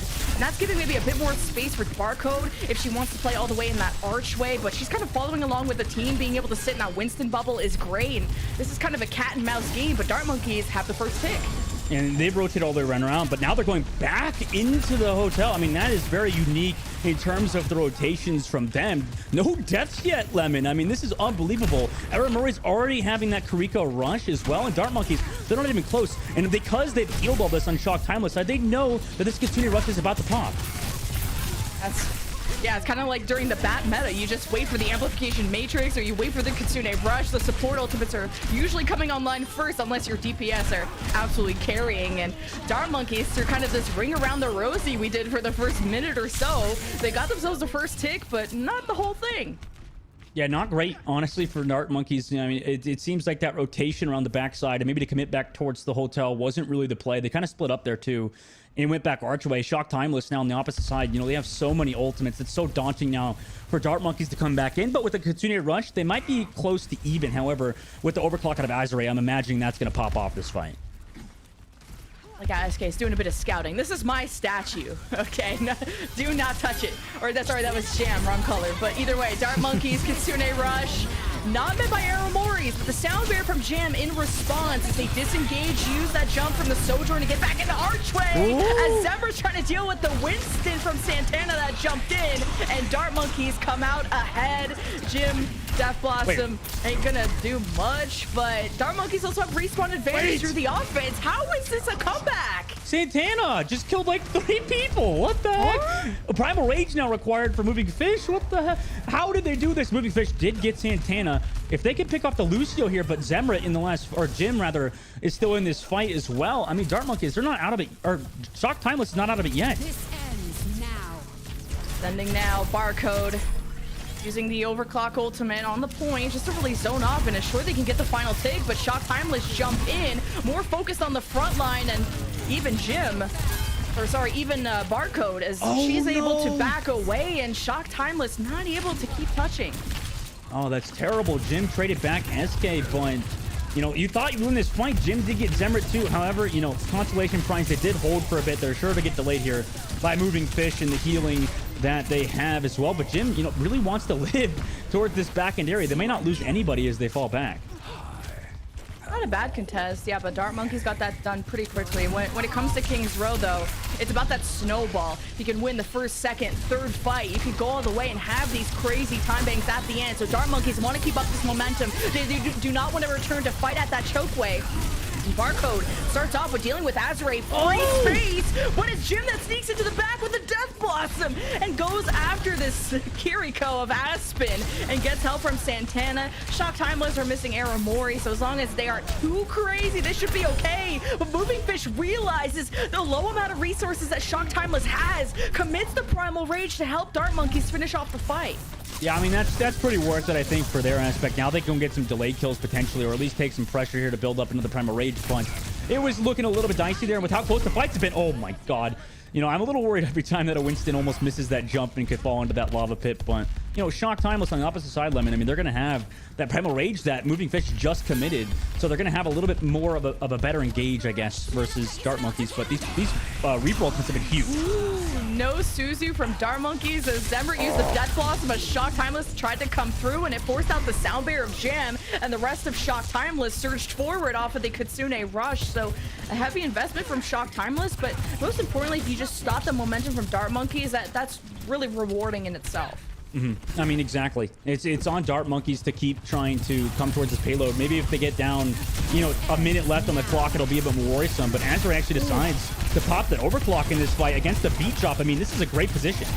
This is a great Sound Barrier from SK. It saved Moving Fish from dying to Azure, and Dart Monkeys now just kind of backing away, just trying to group up against the Shock Timeless wave of ultimates, including the Primal and the Overclock. Now the clapback ensues as Dart Monkeys use the Kitsune Rush and the Overclock. They've zoned Shock Timeless to the right side, and they're getting kills. You gotta be wary of the re-engage, but not if Barcode shuts the door on point B and sends Jim packing too. GPU overclock for the side of Barcode. Just disgusting with the overclock. I mean, what an insane play. Dart Monkeys get that third point, 2 minutes and 45 seconds. Amori does get Barcode on the trade back, but it feels like, I mean, Lemon, every time we see Barcode's POV, just immediately pops at overclock and gets a 3K. It's almost destined to happen every time. It's scary, and the way that she doesn't even need that much space, she can kind of sit in her Winston bubble and have the safety of, what is it, 700 HP? That thing's just like an additional body block hero. But yeah. Dart Monkeys just kind of pushing this card, seeing if they might want to engage the high ground where maybe a soldier is sitting from, and Azure just gets squashed like a bug, a little too accessible from the Winston. But they were able to somehow get a trade on Zemrit, who was maybe following up with Moving Fish, and I thought that started so well for Dart Monkeys, but not sure how it's going to end. Well, it did, and they're still down 1 in this fight too, so Shock, they can still be pushed back, and they actually are. So Dart Monkeys really, Moving Fish has been the one to create that space, to get that opening pick, and Zemrit there with the follow-up damage. Now a Reaper is committed by Jim into this fight where, honestly, it's not winnable for them, Lemon. Yeah, both teams thought it was winnable for the longest time, and Jim tried to TP in front of Zemrit. Not gonna happen. Moving Fish had really good zoning bubbles, but during that fight, which caused so much confusion, and then once Dart Monkeys had the ball rolling, they stuffed Shock Timeless and Spawn. 1.5 minutes left, and Dart Monkeys are heading for the finish line. I mean, this is looking a lot like the last time we've seen these two teams play. The poop off the map into Primal Rage. SK! No way! Jim got Zemrit. Oh my god, Lemon, did you see that? SK booped off Santana. Santana popped the Primal Rage, but she was too far under. So she hit her head again in Primal Rage and couldn't get the cooldown up. And so she fell into the lava. Yeah, that was crazy. It just... There was only, I'm not even sure if that was touchable in terms of the cart not making it to the end, and a very respectable time bank for Dart Monkeys, and after kind of that chaotic fight that happened right before. And I think Moving Fish did such a good job of placing the bubble between, I think it was Aramori and Azure, between the rest of the team. Azure and Aramori were at the very back, and then Moving Fish was able to kind of split up the resources and also the damage of Shock Timeless. And then you had kind of this desperate Death Blossom that happened from Jim, I think it was, that didn't affect Moving Fish. So Dart Monkeys, you know, the natural SK send-off. Dart Monkeys are able to really play this smart and not panic too much. Yeah, and that's been crucial for them so far. And really, I mean, it's been overall their team, you know, communication, teamwork in general, that's been improving throughout the tournament. I mean, they have Outlaws coach Jake obviously helping them as well. I believe still helping them. So, you know, Dart Monkeys up in chat because they've been doing great, improving continuously since those qualifiers, Lemon. Absolutely. After kind of a 3-0 from Altiora Artemis, you're kind of wondering, do Dart Monkeys have what it takes to return and maybe face them again? Because that'll be their next opponent if they pull off this series. So Dart Monkeys have learned a thing or two, and kind of the cheesy Widow strat of waiting to make Dart Monkeys think that there's no Widow, but they're more worried about running from this Bastion Reinhardt comp as Azure, the forehead is right around the corner, delivers, and Dart Monkeys, man, they're in heck right now. They got a Bastion, Widow, and a Rein to worry about. I mean, this point is all for Shock Timeless. I liked what Dark Monkeys was doing there with, you know, the fact that they countered that Bastion strategy to some degree, because we've seen it before. But Aspen, off the comeback, I mean, they got Azure on that backside flank, and now it's kind of a weird spot. I mean, Dark Monkeys, they're going to be able to recontest this against the Reinhardt. You're not in a bad spot. Yeah, just why Ryan is not meta right now is because of he doesn't move very fast and people can get around him very easily. But all this Reinhardt is doing is protecting Jim. Once they enter that shift form, you don't want to mess with him or really the Widowmaker of Azure. But Shock Timeless doing a fantastic job with the creative shot, and I guess they're sticking with it. I was maybe expecting them to swap, but they're close to ults. Yeah, this is a weird spot. They got to stay with it, I guess. And it's not that bad, honestly, in Streets phase. You know, King's Row, because there's not many flanking spots and stuff like that. And then also, you know, towards first point, Dart Monkeys did, you know, counter the Bastion by trying to go away from it. We've seen, you know, teams do it in terms of cheese aspects, you know, on like contenders and stuff. But, you know, they were ready for it. You know, Shock Timeless were ready to go, or sorry, Dart Monkeys ready to go and counter it. But at the same time, you have to worry about Azure, whose aim has been phenomenal, you know, on the Sojourn and on the Widowmaker. Yeah, swinging on a Winston is one way to force that jump out very quickly, as you saw, especially when you see the Bastion enter shift form. It's not a fight you want to take.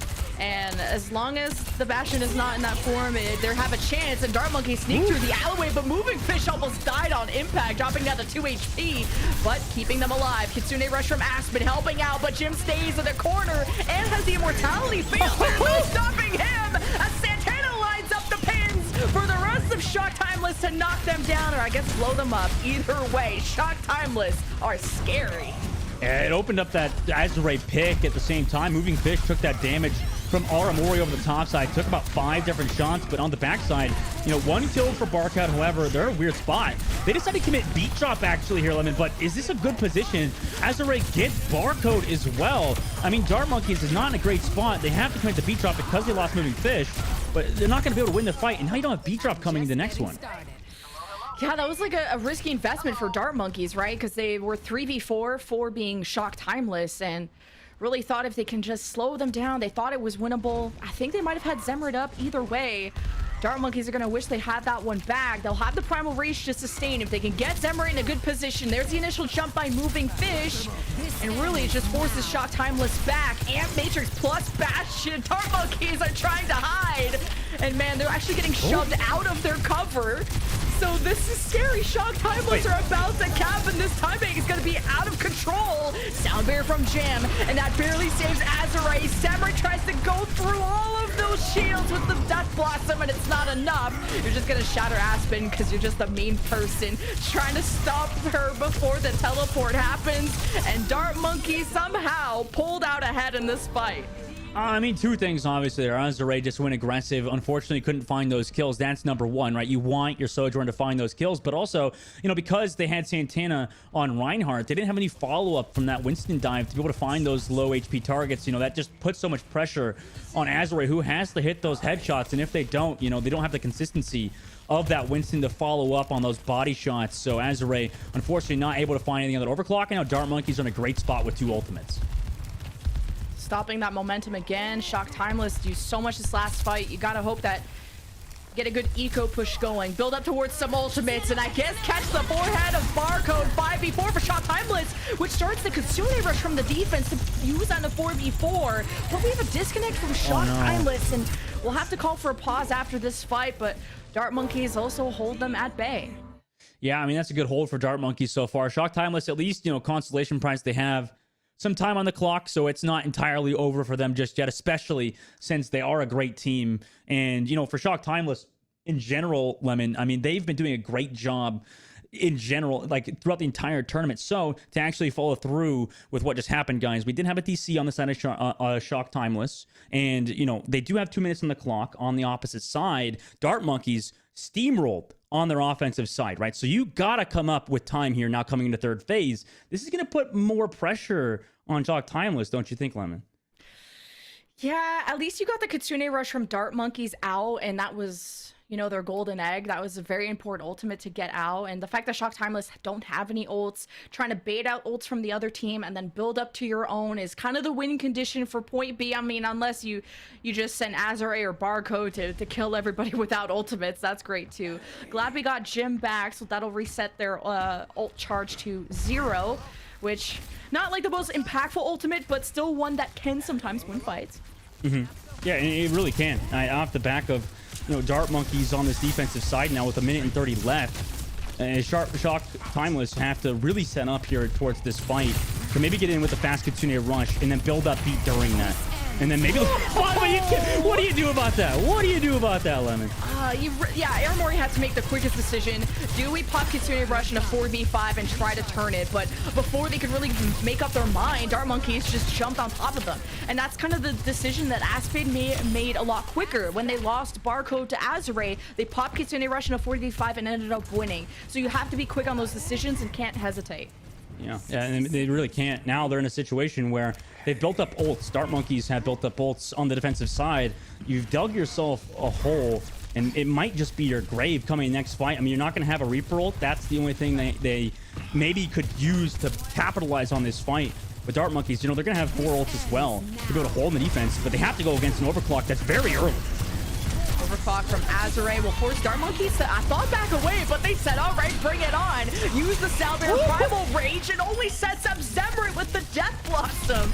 And that was after the Kitsune Rush from Aramori. The fact that Dart Monkeys were able to win that against the Kitsune Rush team is incredible. That's such a good ultimate to get out. And you only have 17 seconds if you're Shock Timeless just to get point B. Beat drop, Reaper coming up.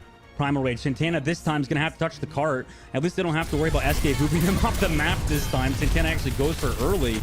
And a Kitsune Rush to pump all that damage. It's going to be terrifying for Santana. Yeah, Santana had to use Primal just to touch the card. Somehow just finished off SK on their way back to the team. Jim and Jam are popping up. They use a Sound Bear. Shock Timeless have the extra health. Santana's being healed back up. And Dart Monkeys, they're around the corner.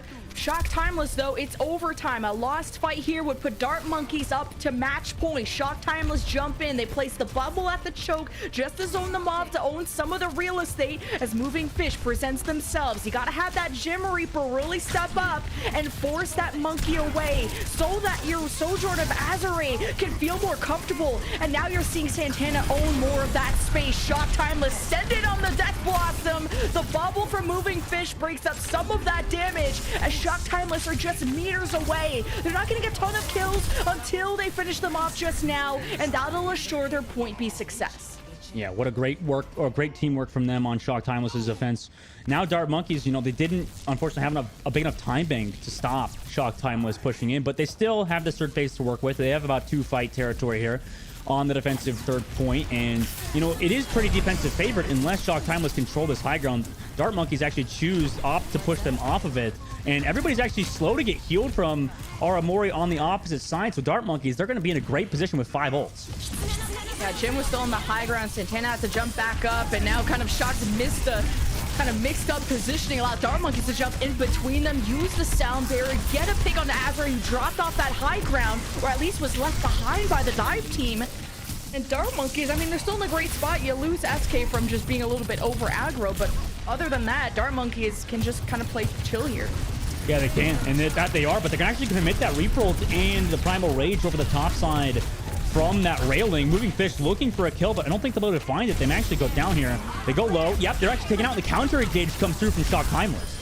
And when I said they should play chill, I wasn't kidding. They had won the fight. They were at the corner. They didn't need to overextend with the Death Blossom. That got punished. The Primal Rage didn't end up doing much. And now Shock Timeless have a Barrier Death Blossom for the final fight. They're set up on the left side. No one's looking at the right. We got an emergency Roadhog to look for that hook while the Winston is not looking. Gets the hook on the Jim, the execution, and why you made this hero swap. Got now a Sound Bear from Shock Timeless. Can they pull this off in a 4v5? This is for the map win for Dart Monkeys, or another round of attacks for Shock Timeless. And Moving Fish is an unstoppable force and continues to slaughter Shock Timeless.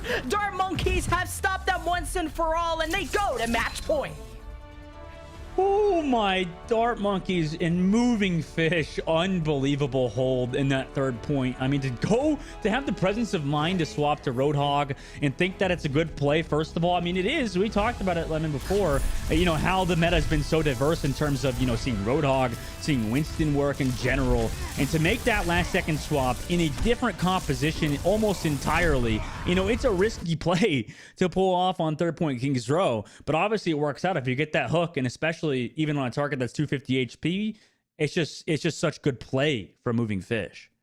And Dart Monkeys, I mean, they've improved so much since that qualifier too, because last time they faced on this map, it was a tie.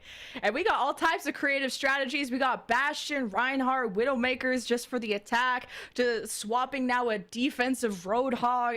It's been wild, but Dart Monkeys are done being on this wild ride. They're up on match point, 1 game away from cashing in their ticket to the grand finals. But Shock Timeless, I mean, they've been through the ringer. I mean, both these teams have gone through kind of this lower bracket forever, or at least Timeless or Shock Timeless have.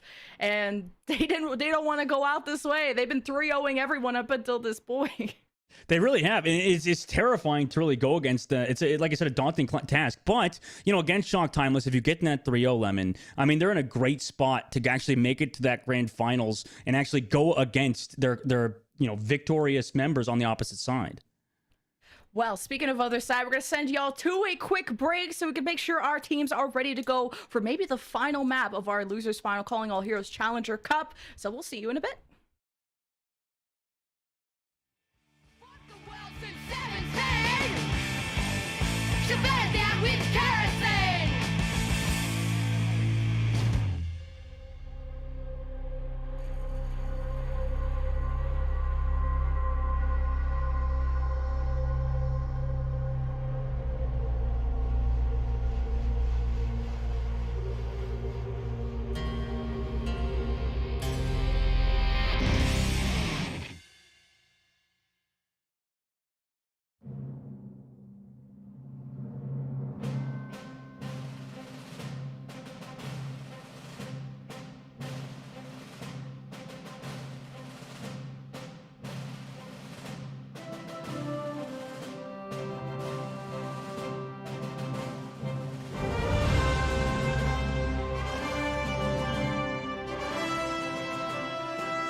Welcome back, everyone, to the Calling All Heroes Challenger Cup Losers Final. This is Dustin, or Leg Day. Can I wrong name you? Can I call you Leg Day?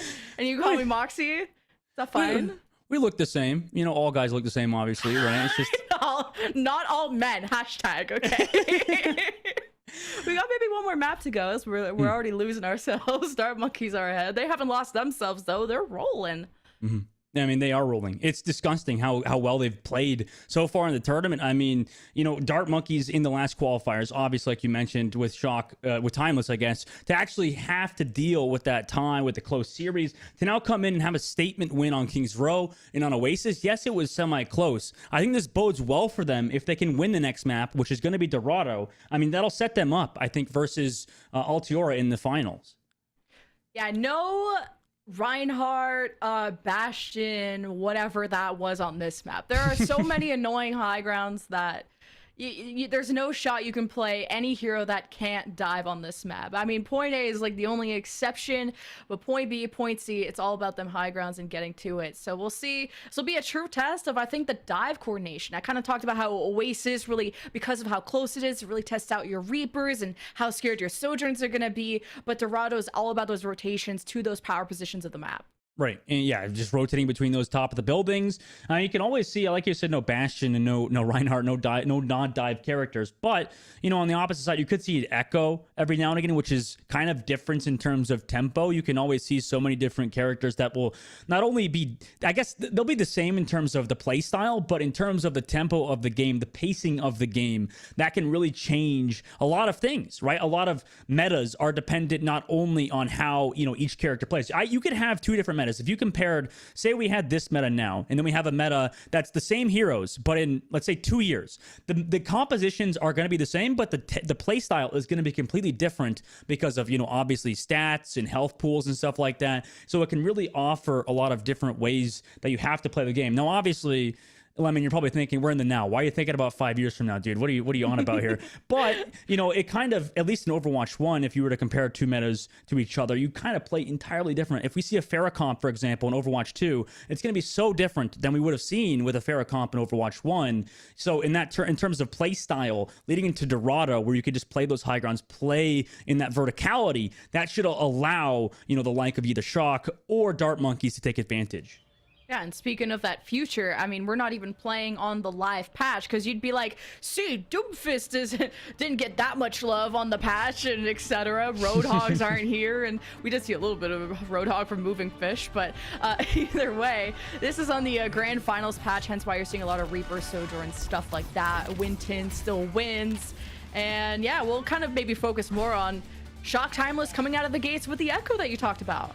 I didn't expect that, honestly. I said it. Talked about it. I said it. No, I wasn't capping, but I was like thinking about it in terms of contenders. I was like, yes, we've seen Echo, of course. I didn't think Jim was literally going to lock the Echo. That was just like a Hail Mary play. What is Jim cooking with the Echo? I'm just kidding. Let Jim cook. Let Jim cook. Yeah, they could kind of just fly up into the sky, but what I really like about Echo in most metas is when the tanks are really oppressive. If you can hit all the stickies onto a tank, it's a killer. It's so much burst damage, especially with that focusing beam on top. Got that initial Symmetra teleporter. What's interesting is that a lot of Owl teams used to do it into all the way in the top right on top of the orange building, but they just kind of let Dart Monkeys go into a safer position on the bottom side. Yeah, I wonder why they're letting them do that. I guess it's because, like you mentioned, you know, you could just spam over this top side with the Echo, and we're going to see a lot of that. They actually go for the early dive, but it just pushes Dart Monkeys back into a pretty safe position like they originally were, like you said. Yeah, once Dart Monkeys can kind of get around this corner, you got to be worried about Barcode, and if she can force Jim out of this fight, Jim has to most worry about the hit scans, and as long as they play on top of these buildings, Shock Timeless are in a great spot. It's how Dart Monkeys are going to dislodge them from the top of these buildings. And, well, for now, they just focus on when they do fall. They'll pick them off, I guess. Yeah, I mean, Zemmer just sitting down below. I mean, that's kind of rough playstyle in terms of Jim. But this is why usually you see Mercy with the Echo. Instead of running Mercy, you have that Kariko. So it results in Jim not having that hard pocket that would allow them to maybe play more aggressive like they wanted to. And now Dart Monkeys, they're the ones that actually to play aggressive at the choke point over Shock Timeless. Shock Timeless didn't lose too much, so they disengage and are able to force a second fight before point A. Dart Monkeys place though the bubble at the top right, and Jim just tries to flank because they couldn't really get back to their team. So Dart Monkeys will still invest a Kitsune Rush despite the 5v4, as Shock Timeless don't have any supports, no DPS, And it's an L ratio. Point A for Dart Monkeys. Broncos country, let's die. Oh my god. I'll getting display. updates. Yeah, Jim, yeah, I'll update you right now. Jim looking a lot like Russell Wilson for the Denver Broncos, which he's like, he has a famous quote, let him cook, let Russ cook. It's like let Jim cook, but Jim is getting picked off on Echo a little bit too much at the current moment. They've just been kind of snowballed. I mean, all of Shock Timeless haven't really had a chance to restabilize after the fight. I wouldn't consider that second fight at point A to be on their terms. Shock Timeless at least have the high ground. So it's about when they want to engage. Jim is going to drop down, use the flight. Kitsune rush from Arrow Mori. Shock Timeless run forward. Dart Monkeys use the sound barrier to counteract this. As Azure goes to finish off Moving Fish, who doesn't want to use the Primal Rage, thought they were in a safe range. And Dart Monkeys are around the corner, and Shock Timeless don't want to extend past the arch to farm. Yeah, what a great beat drop from SK, but unfortunately they don't commit any more ultimates towards that fight, which is actually kind of beneficial to them now. You know, in hindsight, like you said, I mean, they used that overclock on Shock Timeless, they used the Kitsune rush, and now Dart Monkeys, you know, they have 3 ultimates to be able to crack open the top side of Dorado and boops off of SK. I mean, that should allow them that space that they require to push this payload. Shock Timeless able to shave off some time after that one. And now they kind of have to decide when they want to drop. It starts now. Jim copies the Winston. You got 3 win pins for the price of 1, but Dart Monkeys use the Death Blossom as they drop, and Shock Timeless are shredded. Dart Monkeys waited patiently, and it pays off. It just keeps working for them. I don't know if it's because Jib is on Echo, why this isn't really working for Shock Timeless, or just Dart Monkeys are in their head at this point. 3 minutes and 13 seconds left. And, you know, we've seen this show before. We've seen Barcode with the overclock before. Can they even touch it? They can't. They got booped up. SK again with these huge boops. SK, she's just a Lucio demon. I love casting her because she has the funniest boobs, and then she made me laugh on City Center when she got booped off herself. You got the Winton Zap, Winton Slam. Winton wins. Dart Monkeys, man, staggering out. Oh, Moving Fish couldn't get out though. Where was Aspen? Yeah, where was Aspen, huh? Where's Aspen at, huh? That sounded so aggressive. She's underground right now. No, she is uninvolved. Oh, no way. Could she get a pick? No, she's going to back out of there. I mean, that was great, though, for Dart Monkeys to push in towards their Moving Fish, showing the mechanics with that right-click shot onto... I didn't even see that Lucy on our screen, if I'm going to be honest with you, Lemon. I mean, that was a snipe of the century for Moving Fish, right? Who would have thought Winston and Overwatch 2 would have snipes? Oh, no, Aspen dead early.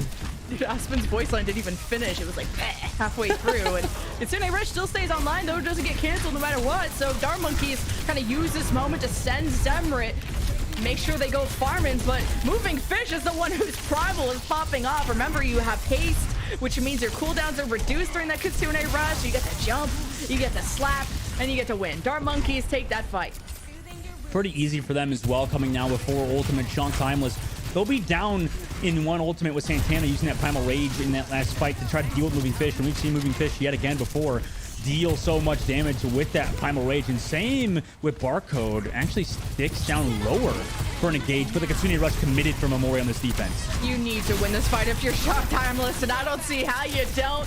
Kitsune Rush plus Jim equals pain. That's all the math you need to know from this stream. Shock Timeless, though, they've been absolutely rolled this whole defensive round because Dart Monkeys had 3 minutes going into C, and Shock Timeless need to shred that all the way down if they want to climb back in the series. And now they're like overcommitting almost for these wins because, you know, like you said, they got snowballed through the streets phase through first point as well. So now to come back into third point, they feel like they have to use so much, but now it's put them so far behind. Okay, who jumped behind them? Santana was in the back line, and it made space for Jim. Jim Overwatch, baby. Death Blossom gets Aspen, and without Aspen, there's just no pulling through. You don't have enough healing, so Dart Monkeys will reset. Yeah, I mean, so far it's working for Shock Timeless. They'll have that beat. Primal Rage coming up for Santana soon. Moving Fish did have to use theirs, but Dart Monkeys, they're playing this incredibly conservative, right? They have ultimates towards this next fight, but the problem is that this is giving some momentum on the opposite side. Yes, they're down in ultimates, but Azure potentially could do some massive work with railgun picks. Dart Monkeys, like we mentioned, playing a bit safer and more conservative. Dart Monkeys drop the sound barrier, and they send the Death Blossom of Zemrit to the bodyguards of Shock Timeless, who were holding the door. And they've already gotten 3 kills. I mean, Shock Timeless, needed to disengage a bit quicker, but maybe Dart Monkeys were too quick to catch them. And with 90 seconds remaining, Dart Monkeys will probably have to win one more fight before the cap. And they're against Kitsune Rush and a Sojourn ultimate from Barcode too. Could Boops come through? They already popped the overclock and the Kitsune Rush. Oh! Oh god. What happened? I said one more fight. I was not capping. Someone had to touch. But the person that was closest to touch was the Sojourn Azure, who had the jump, but was using overclock. And said, everyone else, get on that. I'm trying to kill things. And can't kill things if the round's over. Maybe they're gonna tab out and like open up one of the AIM programs, you know? Maybe that's how they'll kill things. Yeah. Yeah, if you want us to say which one, you got to sponsor Calling All Heroes, all right? Yeah. Our people will call your people. Yeah, we'll have to get something set up. I mean, that was a really good potential re-engage for Shock Timeless, but how does Dart Monkeys keep doing this where I don't know if that was at the end because of SK booping off Azure towards the sky as well. You know, just booping up that Sojourn that could have also been a thing. I'm trying to like rewind it in my brain, but I feel like I've just Men in Black like flashed myself, you know, because I want to forget that moment for Shock Timeless. Because Dart Monkeys kept trying to go through main, and the issue they kept facing was Santana would just see Dart Monkeys and then jump behind them, and then Dart Monkeys would get confused. They would want to do jumping themselves, and Moving Fish would have to turn around, deal with Santana. So Shock Timeless, when they have the space to jump behind them, they were doing work. So Dart Monkeys instead went to the top right, and then that tiny doorway, Winston's ain't jumping to nobody's backline. So Shock Timeless just tried to stuff the choke, and it's them that got stuffed instead. And Dart Monkeys just rolled them in the blink of an eye. I mean, I blinked, I got, you know, Flash Men in Black style, and I forgot everything happened too. Well, now they're going to pull out the Echo at the beginning here for Jam. I would like them to stick with it, but they're not gonna. They're going to put back Jam on the Lucio. It feels like the damage output's just not enough for Jim. It needs the damage, or they need the damage boost from that Mercy Pocket to really do enough damage to Winston, who's low on the opposite side. They do create some space off of it, but it's kind of hard to support Jim on this high ground without your full supports like pocketing him. Yeah, Jim wants to get a little bit closer before flying in, so I kind of like this, either staying behind the card or using the bubble from Santana on the top right to avoid any hit scan shots. Then they kind of had this initial soft dive to force Dart Monkeys away from that main archway. But now that Dart Monkeys can play so far back, Jim is now, I think, gonna have a hard time. Yeah, Jim looking around that back right, the top right angle specifically, but you know, has to drop down below. They're just going to farm ultimates right now, looks like. Lemon, but Azure with the shot of the railgun to take out Barcode. Dart Monkeys after that, I mean, what do they do? I'm just surprised Dart Monkeys engaged here. I felt like they had the range advantage of just trying to poke them down, but I think Shock Timeless, they knew they were going to get sniped at range, so Jim just committed damage into Moving Fish, which I think made them panic and forced Dart Monkeys to take a fight that I don't think they should have. You're 100% right. I mean, they have already a minute and a half off the clock. You know, they're doing a great job just defending there. But, you know, how do you defend against Azure, who's lurking with that railgun shot on the opposite side? You know, you give Azure enough chances, they're sure to take advantage of that. Jim did some scouting too, knew exactly where Dart Monkeys were coming from. Kitsune Rush from the defense. Jim snipes Barcode, who somehow jumped behind them.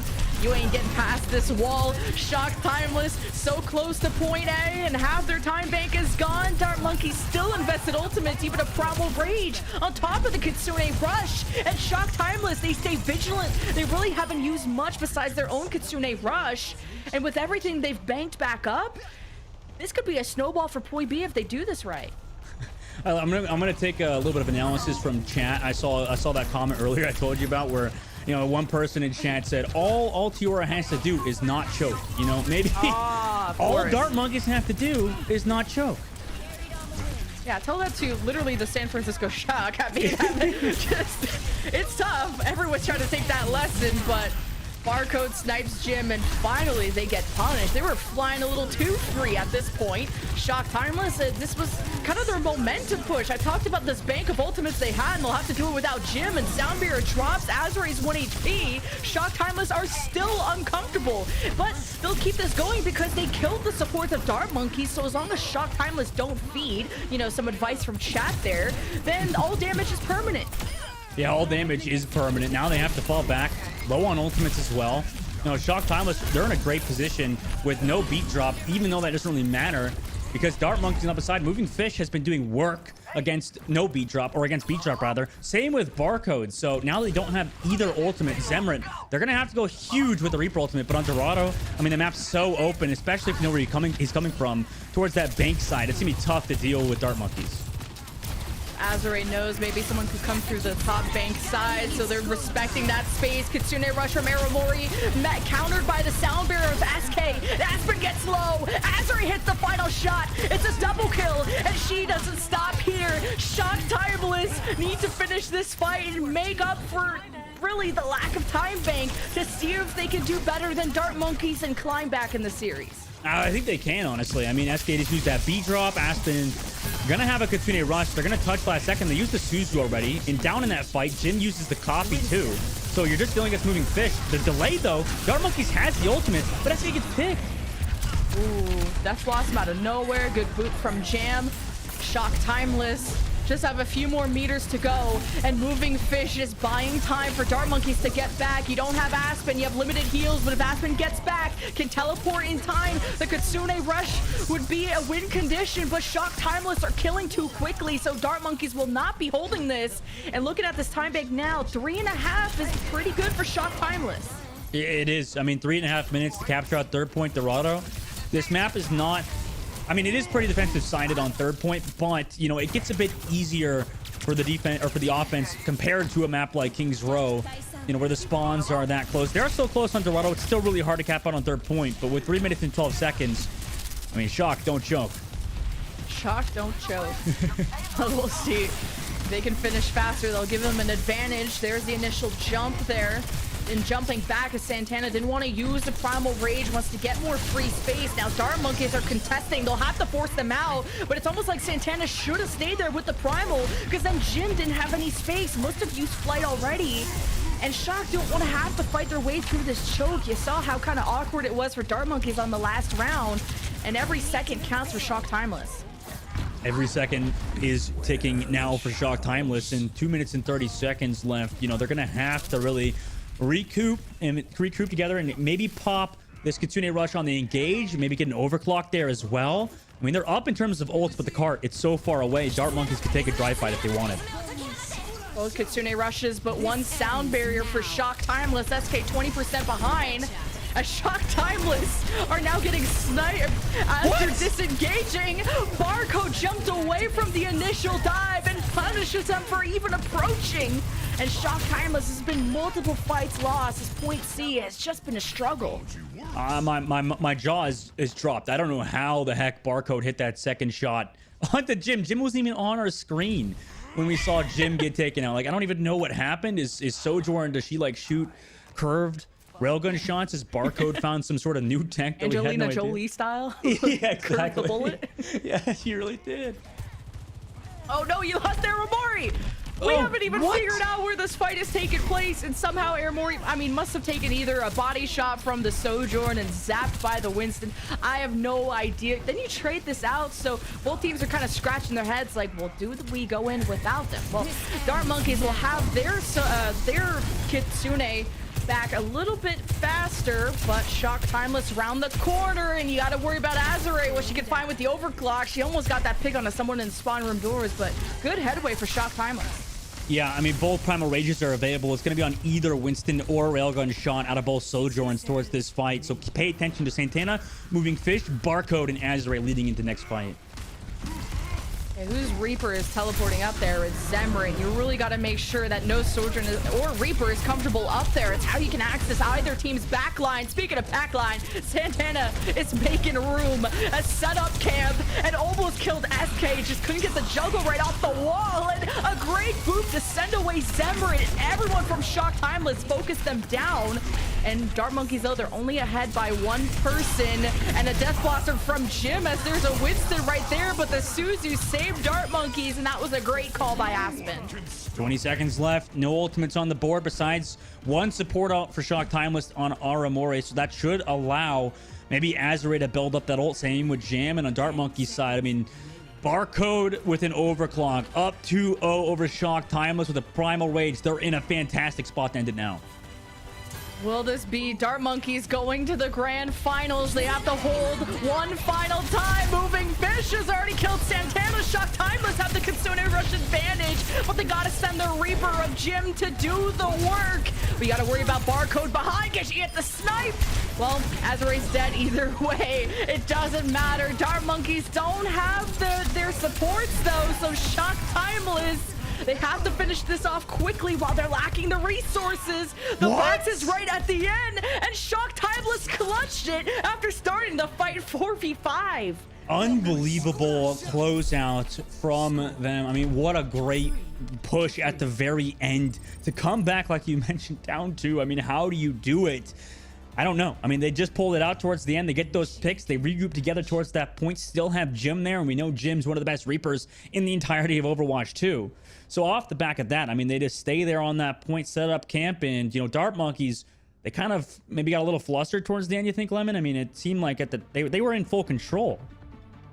Yeah, that was like a tough fight to dissect because it felt like both teams traded out. Like I saw Azure fall and then Barcode die. And I think at the end I think there was a sound barrier by Jam when they had about 3 people left. And it ended up being a 3 versus 2 or 3 versus 1 for Shock Timeless. And I think that sound barrier is what really tilted them over the edge. After somehow scrounging up that fight, losing Santana so early was not ideal. But the Kitsune Rush from Aramori must have gotten kind of that ball rolling with that initial damage in. And Dart Monkeys kind of didn't focus on those respawns enough. It really, the culmination of all of those things allowed Shock Timeless a breather. And now coming back in, they have a minute left to full and push, or to get this push at least maybe in the second point towards the end of first point. You know, for Dart Monkeys, it's a little worrisome because, you know, if they get far on this first point, you don't stop them here. I mean, it's going to be rough to finally push it through on your attack on Dorado. Well, there's that mercy you wanted for Jim, and now Jim can have a lot more, really just be more comfortable getting more aggressive because you have that permanent pocket. Kiriko is not a bad support to pair with it because you don't have to worry about the aiming as much, but the damage boost is what you're lacking there. And just initially, Jim just dumped a bunch of sticky bombs into Moving Fish and forced them out. And they swapped off it immediately. Again, I don't really know the strategy behind swapping off the Mercy on first point, but I mean, it seems to be working for them, like you said. I mean, they have 23 seconds here now, and they've done it before to Dart Monkeys, so Dart Monkeys maybe a little worried they'll get picked off yet again like they did on their first defense.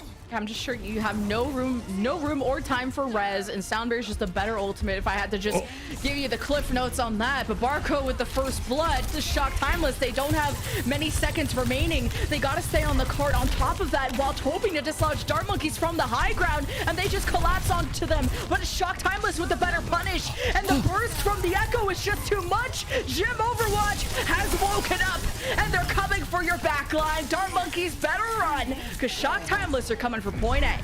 Jim just disgusting every single time, just able to get those opening picks, able to do work on the Echo. You don't really see, I mean, most Reapers doing what Jim does even on Reaper, but now swapping over to Echo. Dart Monkeys can't even touch. It looks like they're just going to try to take a win fight towards, or a fight to try to win here, but they're down in ultimates. I don't know how you do it versus Shock Timeless. Yeah, Dart Monkeys want to maybe... Looks like they're posing themselves to just hold the choke. They can't get back to the high ground, or at least are choosing not to. Kitsune Rush, I think, is the big ultimate that'll spark up this fight. Aramori a little bit quicker than Aspen. But how quickly do they want to use it? With Moving Fish this far committed forward, they want to punish them. Yeah. But it's Moving Fish that gets the finishing blow onto Azure. Aramori was maybe more focused on damage than trying to Suzu their Sojourn. And so Shock Timeless will just punish them in the end. The Kitsune Rush didn't even net them any kills. And the Primal Rage from Moving Fish don't Shock Timeless from the cart. Oh no, Santana had the Primal Rage at the very end. But unfortunately, I mean, that overtime, it ticks down so fast now. I mean, it just really, it's so quick. So Santana's not even allowed to have a breather off the payload. Maybe if they were playing Roadhog, they could take a breather, right? Yeah, just literally. Is that low-hanging fruit?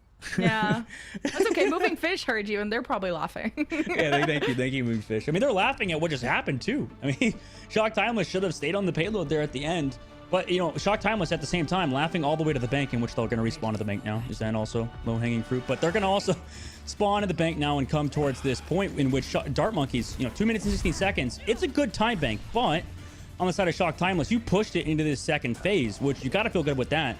with only having a minute in your time bank. I'm just surprised, like, kind of that Kitsune Rush from Aramori, like, Shock Timeless couldn't do more. I wonder if the disengage was too strong for Dart Monkeys, but I swear they were still on the card. So whenever that occurs, I'm thinking there must have been split focus, whether it was maybe panicking, okay, that Azray isn't here, what are we doing? But whatever the call is, you got to look at what Jimothy Christmas is up to in the Kitsune Rush, because that is why Reaper is so meta with Kiriko, is the amount of damage you put out on that hero. Jimothy with the damage boost. I can't stop thinking about that now. I love that nickname. Shock Timeless over the top side. I mean, they're just going to keep spamming on Dart Monkeys down below here, Lemon. And, you know, it's tough to deal with this choke point, with that red building, with that other side, too, on the other high ground. You just keep jumping from side to side. The box of victory right at the end of A, but at least after the cap of A. But I think if Shock Timeless get wiped there, Dart Monkeys, the respawns for point B are quite far. So Dart Monkeys, they have a chance to go to the grand finals, but not that much extra time over Shock Timeless. So they're taking a slower approach, just working off of picks. Shock Timeless, they might have, you know, ice in their veins because they keep doing these like reverse sweeps almost, and it doesn't feel out of the question for them to actually shut down Dart Monkeys right now and make this a reverse sweep in the series. Just great usage of the Suzies from Aspen to save moving fish. It feels like that's why they maybe have lower deaths per 10 and Santana in that case. Sometimes it's the people around you, not necessarily like what you're doing on the Winston. Dart Monkeys, they do at least are starting to get through this archway. You use the Reaper Rage just to get away from the Disruptor shots. So some important cooldowns being used, but Azray's on the high ground. Seems they could snipe the back line, but it's Barcode that's just more efficient. Mechanically, she's unstoppable. 2 kills already, including one onto Azray, who was above her the whole time. Dart Monkeys can conserve the Kitsune Rush 2 if there even is a recontest for point A, which I'm sure there is. Maybe. I mean, they're going to have to come back as fast as they possibly can, but that's got to feel terrible, right? They use the Kitsune Rush, don't even get a win off of it. A lot of people consider Kitsune Rush to be that ultimate that you can just get free fight wins. Well, they're going to recontest, like you said here, Lemon, and they're actually getting it pretty fast. Can't even tell if they capped or not. Dart Monkeys, though, they are using the Kitsune Rush, so cap or not, Shock Timeless. Feel like they're taking an L. Sound Barrier, Primal Rage. They're sending Shock Timeless to Narnia. 13 seconds left, and Dart Monkeys have the box of victory around the corner, but the doors of point A are still opening, and maybe Dart Monkeys went a little too deep, but Shock Timeless have lost too much. Around the corner, there will be someone to contest, but it's not a tank, and I assure you, it's not going to be good. Jam is there for the initial boop. Behind is the death blossom from Zephyr, and Dart Monkeys Primal Rage the other team off the cart, and with a swift 3-0, Dart Monkeys are going to the grand finals. Oh my god, Dart Monkeys, what a series from them. How do they keep doing it? I swear we've seen 4, maybe 5 boops off the payload. I mean, it just seems to be continuously either from moving fish, either from SK, to just keep watching that payload, and somehow, some way, Shock Timeless just kept contesting last second and putting themselves in a really hard position. Dart Monkeys, they get that rematch you talked about earlier, Lemon, and, you know, how do you think they fare this time around? Maybe they needed that warm-up to go into the grand finals, you know? Oh, they are on fire. This was more than a warm-up. This was the ultimate challenge. The rematch from qualifier 2 grand finals ends in the same fashion but in a different way. Dart Monkeys won both times they faced Timeless Ethereal, formerly known, and then now Shock Timeless. Even with the extra branding, wasn't the buff that they needed. Either way, it was a 3-0 instead of a game 5, and still a big congratulations to Shock Timeless. $3,000. I'll lose any. I'll get slapped by anyone for $3,000. Okay, well, really? You mean that? Well, by you, it wouldn't hurt too much. So. What? Oh my! And with that, we're going to a break. We'll see you all for the grand finals. Wipe. Oh.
welcome back, everybody.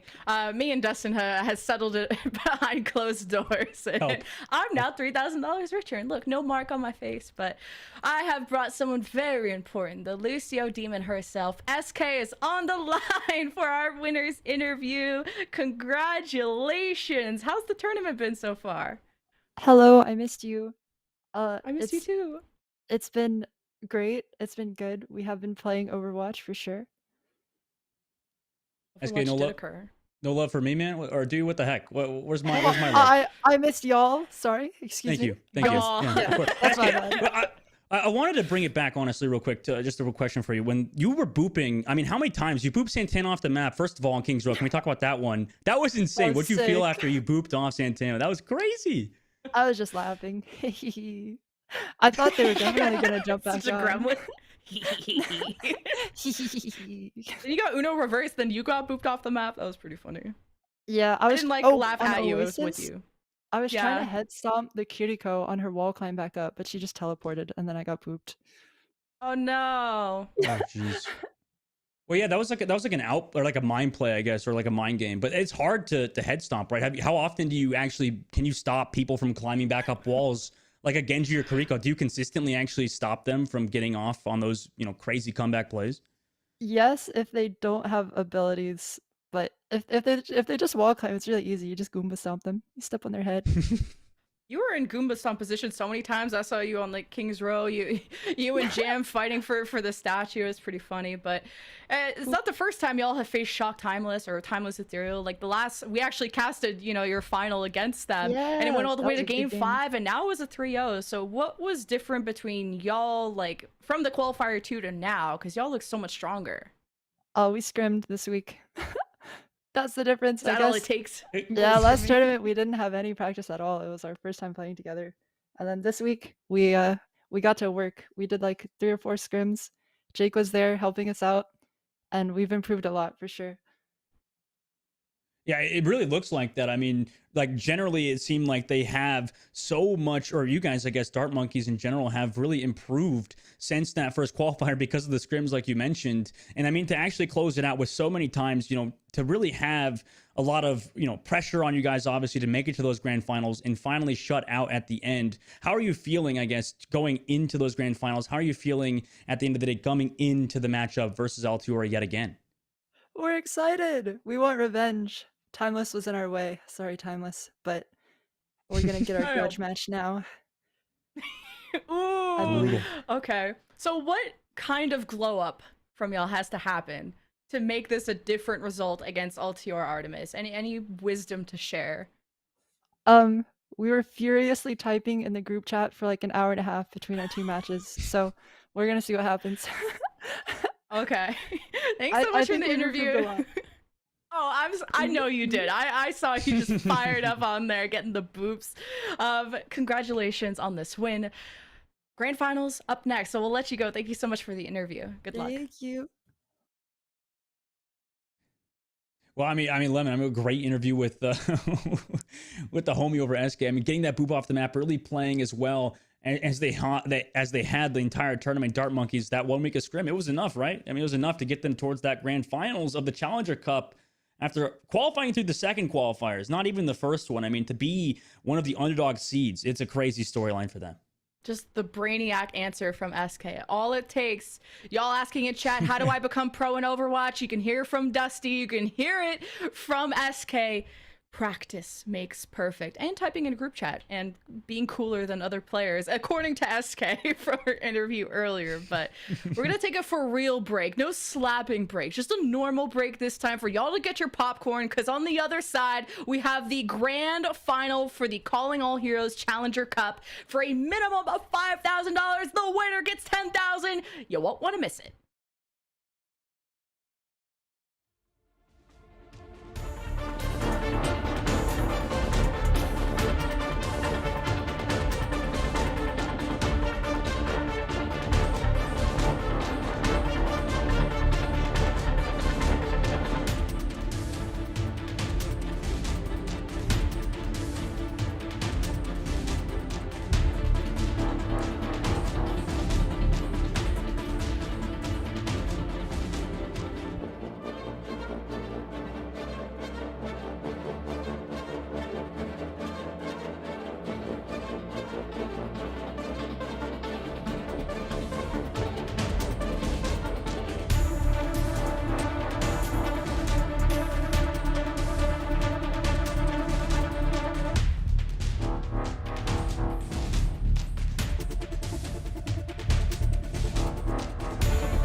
It's grand finals time. I'm glad you guys are joining us again for the Calling All Heroes Challenger Cup. $10,000 goes to first place, and not a bad $5,000 for second, Dusty. And that's not a bad prize at all. I mean, I think that either team both teams that are coming in here to the grand finals are really winners at the end of the day for participating. I mean, to sign up for the Challengers Cup, to participate in the Calling All Heroes tournament, where it's been such a great positive reaction from literally everybody. It's been awesome to be a part of, Lemon. I mean, I'm sure you can feel the love as well that everybody's receiving when we play in the we watch the Calling All Heroes tournament. We can look back at the bracket, which has been insane. In the upper bracket, obviously, Dart Monkeys got knocked down due to Altiora Artemis and sent Dart Monkeys to the lower bracket where they had to take that 3-over shock. And now they're back. They made their way back in towards the final bracket after playing against Shock Timeless. Shock Timeless, people on Twitter thought they could pull off, that similar Shock vibes where they make it to the lower bracket. Sadly, they do fall to Dart Monkeys. But now, Dart Monkeys' revenge, like SK said, I mean, they're looking for that revenge against Altiora. And the script writes itself, Dustin. The fact that we have our first place from Qualifier 1 being Altiora Artemis versus the first place of Qualifier 2 of Dart Monkeys facing off in the grand final for thousands of dollars. They should make a movie about this. It writes itself, but we'll get into our map shortly. By the way, this is a 1st to 4 instead of a 1st to 3, so more Overwatch. Woo! Yeah, I mean, for a grand finals, it's warranted. I don't think there's been a single grand finals that's been 1st to 3. If there have, probably been the worst grand finals ever. This one, not going to be that. Yeah, L plus ratio. You ain't Dart Monkeys or Altiora Artemis going to be in the grand finals. And for this matchup specifically, Jen, like for Dart Monkeys, I mean, they're going to have to go against this team of Altiora Artemis, who has been stacked and playing amazing throughout the entire tournament. HK has been standout. Bun has been amazing. Halo as well. This team has been juiced to the gills. And now coming to this grand finals, it's going to be tough for Dart Monkeys to play against. I remember Halo from the Boston Uprising days. Great to see her again. But you're going up against quite a force of Dart Monkeys who coming off of a momentum win. But as a player, Dustin, by the way, whenever you would win a match and you have to play another one right after, are you getting the vibe of like maybe you're just running out of energy a bit and maybe you're getting a bit exhausted, or is it like a fire in your belly at that point? Well, you know what's interesting is you have to do like all of these things. I know I'm not directly answering your question yet. By the way, we're going to Busan to kind of dodge Stonewall. Okay. No. I was gonna say in the Overwatch League you don't play 2 matches a day, but back before the Overwatch League, that's like years ago at this point. Like we said, I'm ancient now, I guess, compared to a lot of these players that are 19, 20 years old. A lot of them actually, going back then, yeah, it kind of does light a fire under your butt to actually have to come to that grand final. Sometimes you're tired. Sometimes you use it as a warm-up. A lot of the times, like you're at the other team, maybe you didn't get a good scrim because a lot of the teams aren't practicing anymore after coming back to the grand finals. Everybody got knocked out of the tournament, so why would they want to come back to practice against you? And that's a lot of your practices against those teams. So for Dart Monkeys, they get a warm-up against the top-tier team, one of the top 3 teams that have placed in this tournament. So they get to feel pretty good coming into that. That's like their match to use coming into this one, feeling nice and ready to go versus Altiora, maybe they're cold. Maybe they're not ready for this match versus Dart Monkeys, who has been warmed up and ready to go for this match on Busan, in which first match is going to be Busan, and on the first round, it's going to be Mecha base. Yeah, this is kind of like Oasis, where especially maybe more of an Oasis University, where it's very, very close. Plays like a control center of Lijiang Tower. The Reapers are going to shine, but I think Sojourners might have an easier time if the fight takes place on the point. You have this high ground, you have some space to work with, which is a bit easier than some Oasis rounds. But surprisingly, M5 is not capping with this Roadhog.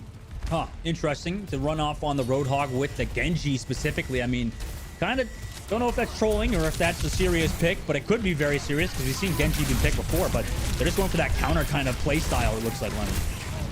Oh yeah, just Roadhog is the ultimate Winston counter. You hook them in before they jump. You do insane amounts of damage close to range. The only thing inconsistent about Roadhog is measuring the distance between when you want to use your primary fire, which is, face first, or your alternate fire, where it's kind of this sweet spot where you can max out the damage. Altiora, they floss Bun. I don't think they give up hope, though. Having the high ground's not too shabby. They'll hang around, and Dart Monkeys will get the point first. That was almost a bit of an ego check there for Bun to try to shift into a Reaper and a Sojourn. That's just not going to work out for you. Altior Artemis now have to be the ones to reset, in which they do have that upper seed. They actually go aggressive again. What an aggressive playstyle, and it actually capitalizes off of Bun getting Barcode. You just don't want to play anywhere near this Roadhog. It's so tough. So Dart Monkeys have to kind of engage and disengage very quickly, play with their bubbles very smartly, and never peek their Roadhog, because I just don't think M5 is missing these hooks. And that's a quick retake for Altiora after only giving up 29 to Dart Monkeys. Yeah, that's great for Altiora. Now on the defensive side, they're going to have that Kitsune Rush. Dart Monkeys don't have theirs just yet, but on beat drops, they're about even with Halo and SK on the opposite side. Dart Monkeys coming back into it. Gonna build that overclock, but you always gotta watch for railgun shots as you move in for the recompense.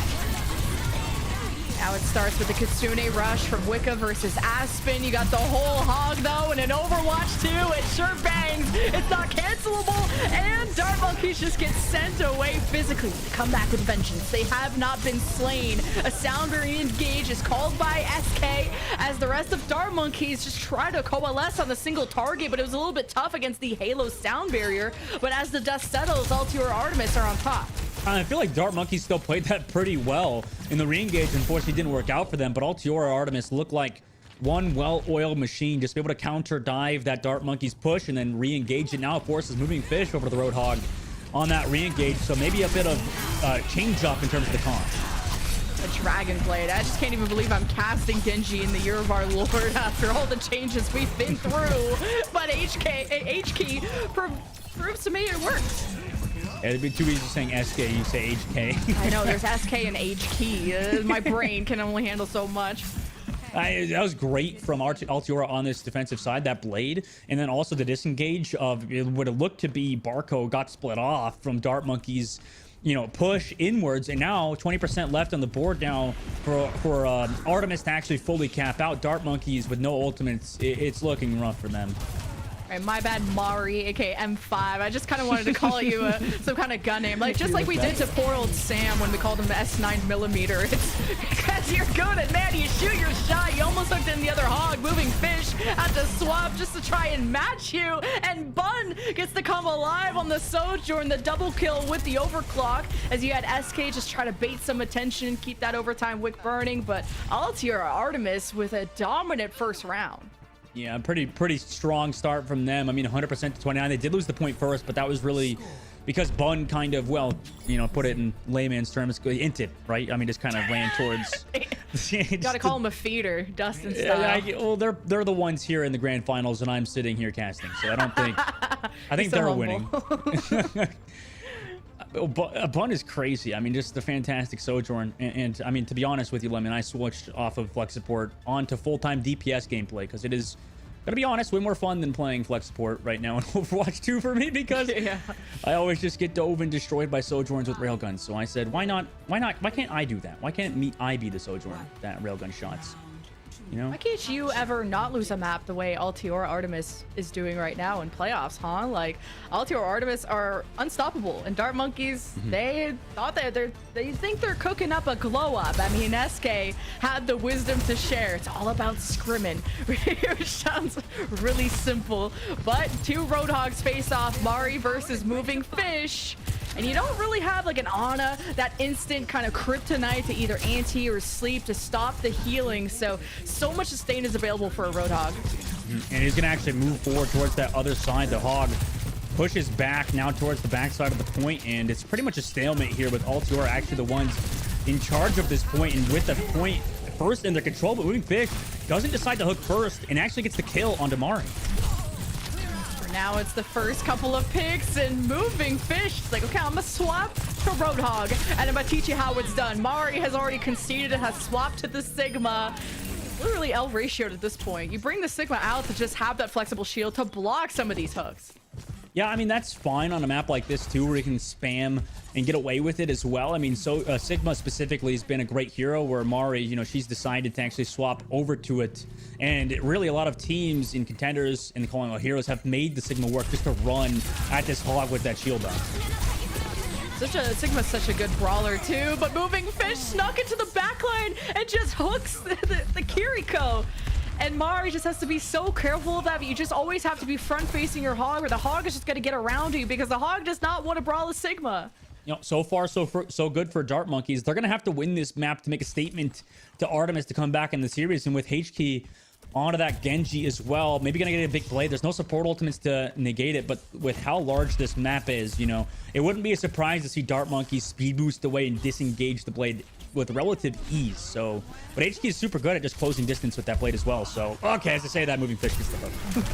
Moving Fish is dominating right now, and even dodges the accretion, or maybe got Suzu. Either way, Dart Monkeys making the comeback of a century after kind of getting dominated by Altior Artemis on Mecha base, and this is just another reset. But Altior Artemis, they're banking so many ultimates. This is going to be an explosive one coming up, and it starts with the Dragon Blade from HK, who gets whole hogged into Jupiter by Moving Fish. So I guess you trade ult for ult. The long blow, or the leaf blower, I should say, boops him back. And Moving Fish again, another hook into a Sigma from Mari, and now they have to fall back to the point with the Suzu. I mean, Artemis, they keep getting picked here, Lemon. Altior Artemis, they used a lot of ults. What do they get? Nothing. How much does this cost? Everything. Altior Artemis only have an overclock from Bun, but she pops up. We were co-streaming her, and I'm a Bun #1 fan. So this overclock better pop off. She's sitting over in main, dodges the hook, stays at a safe distance, but the sound barrier from SK is called, and SK's actually the one on the hunt to force out the jump from Bun, and SK's not even over yet. But with the pocket from Wicca, Bun is not being touched up until they forgot about the Roadhog. Moving Fish is a solo, an army of one, and Dart Monkeys are about to force their round 3. I mean, that was the army of two moment almost there. A little bit of a callback because SK just dodged forever and Moving Fish came back out from the top side to slam dunk. Now, I mean, they have to touch the point. Otherwise, the quick overtime is sure to go. And in a couple seconds, it sure is going to be in Dart Monkeys' favor. The HK will touch, but yeah, no, Dart Monkeys will equalize it 1-1. And now we're going downtown, Lemon. Now, Altiora, are you going to mix it up again? Mari on the Sigma. I don't know if that was it.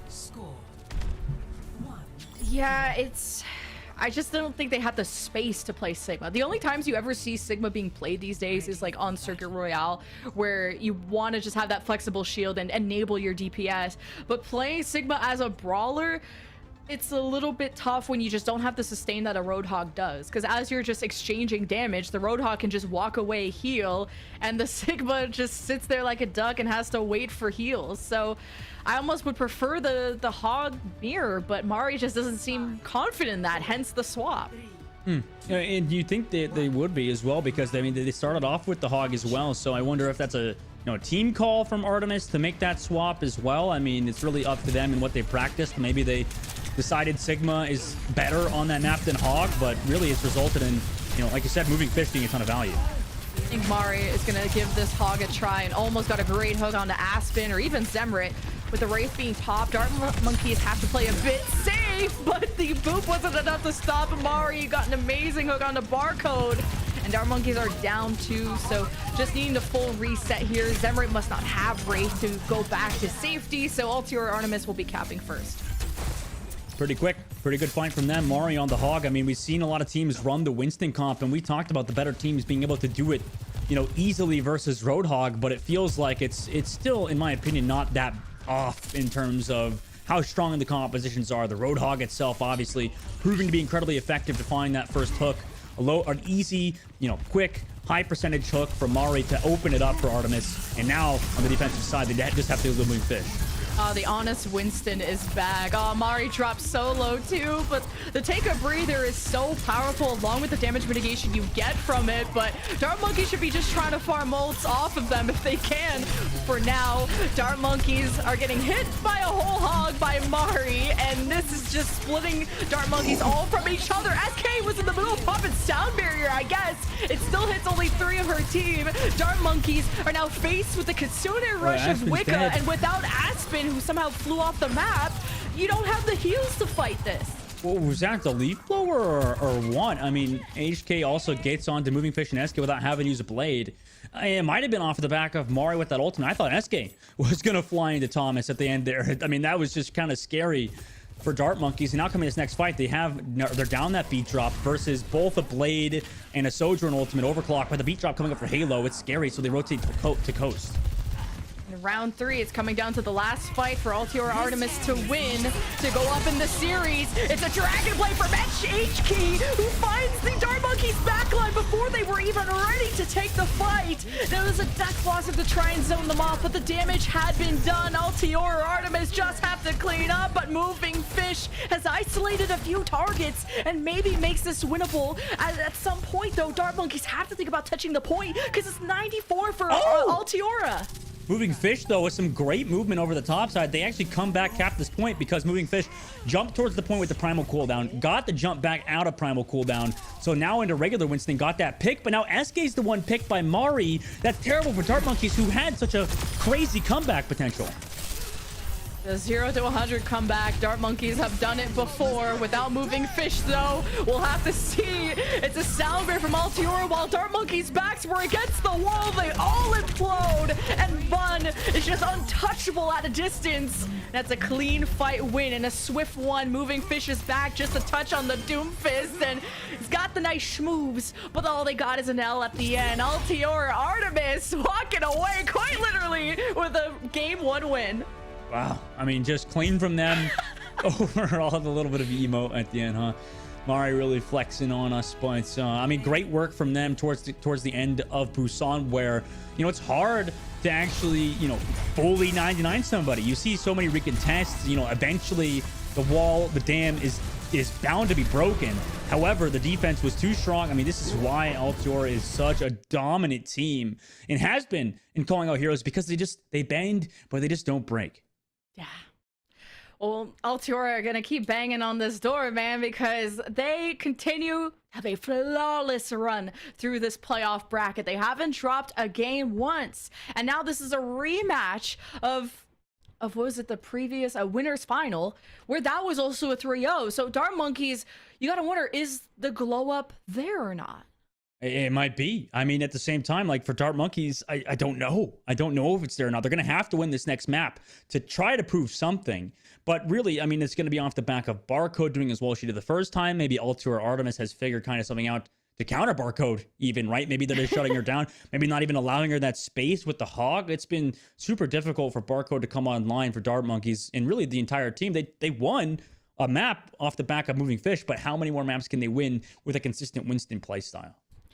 Well, Dart Monkeys need all of your support in chat. We see you with the, let's read this copy pasta. Dart Monkeys jump, Dart Monkeys grin, Dart Monkeys ult, Dark Monkeys win. It's just so poetic. What's the copy pasta for Altiora Artemis? It's just such a mouthful of a name. It's a little bit tough. Are you trying to make me come up with it? I don't Yeah, really know. what rhymes with Artemis? Come on now, quickly. Bartemis, I don't know. That's not a word. I know it's not a word. I don't know, dude. I'm just thinking Simpsons or something. I don't know, dude. What are you supposed to come up with? You just added a letter and called it a word. You can't make fun of me here. You put me on the spot here, Lemon. What am I supposed to go up with, dude? What the heck? You put me on the spot, bro. You said, what? I don't know what happened this fight. What do you think? And I'm like, bro, I don't know. Use your brain. Use your brain, Lemon. Use your freaking brain. I don't have it. Okay.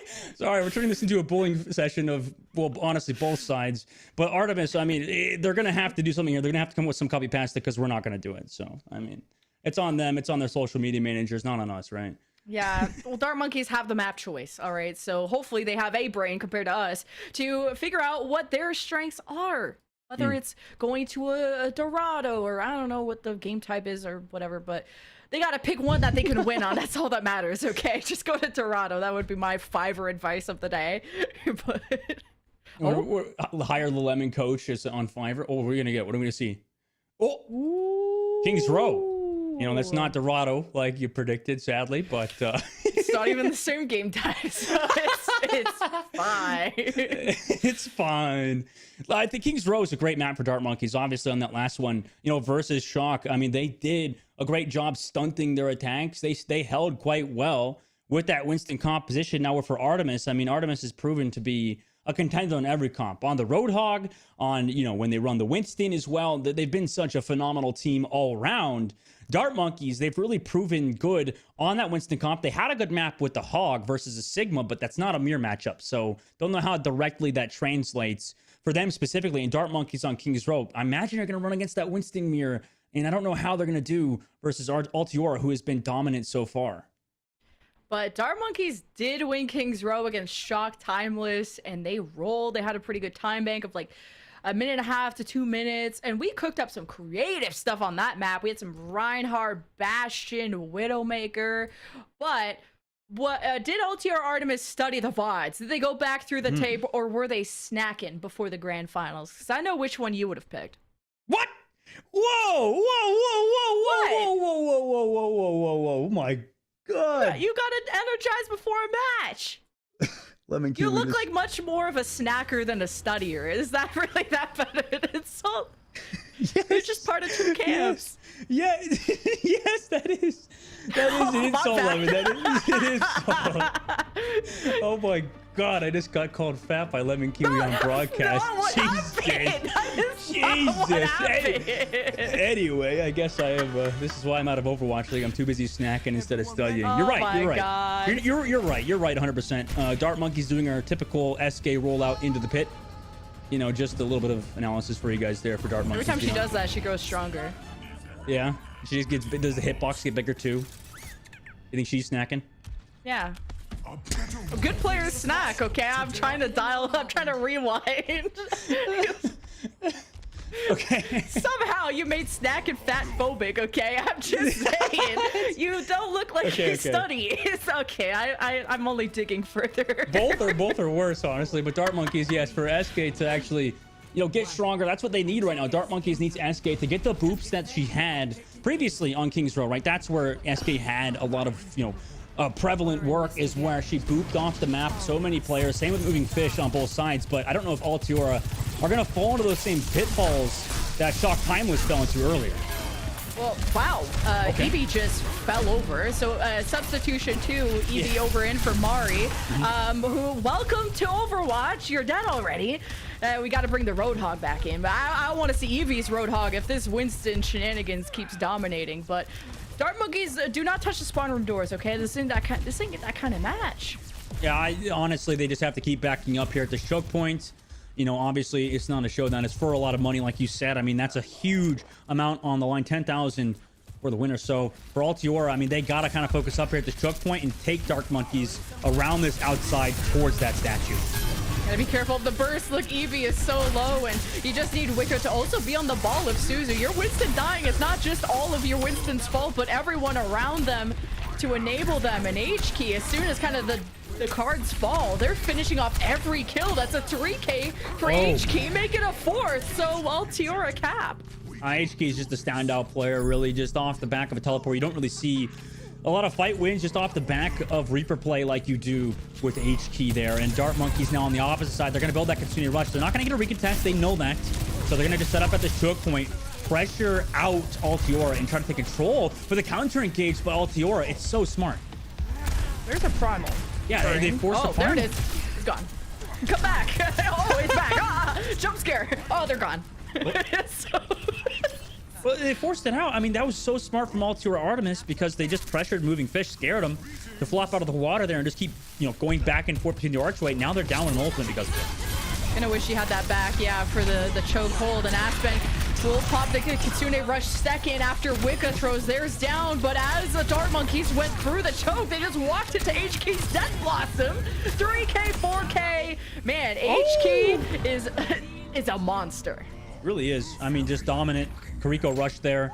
I don't use that word a lot to describe Altiora, but that Kariko Rush, the Kitsune Rush rather, with that Reaper ultimate just follows through on the Dart Monkeys. After they used a Kitsune Rush of their own, they didn't have any other ultimates to counter the side of Altiora. They just decided to brawl, and it results in them losing. Now in the next fight, they're going to have to come in with a great overclock. But against Bun and Altiora, they just seem to be completely shutting down, you know, Barcode's ultimate, especially with the Primal Rage out of Eevee. It's going to be scary for Barcode.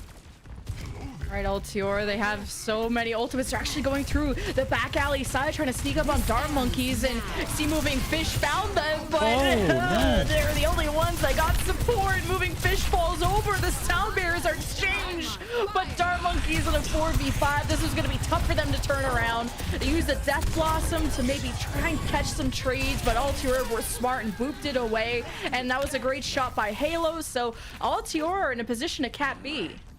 I don't know if that was a preemptive play from Eevee, but Eevee actually bubbled off the beat drop from SK. Now that Moving Fish was a little bit aggressive, they thought they would get the beat drop, but HK just decided to keep pressuring into them.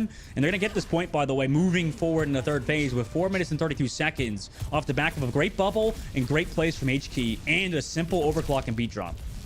4.5 minutes is so much time. Like, Dart Monkeys, I didn't have as tough as a time last time, and then they lose H key to SK. My brain is computing. Just from that kind of peeking around the corner. And that'll just kind of slow down Altior's momentum there. Yeah, HK's been playing super aggressive in the entire time. Generally, has been trying to just get away with as much as they can. But in that situation, finally, Dart Monkeys count on it.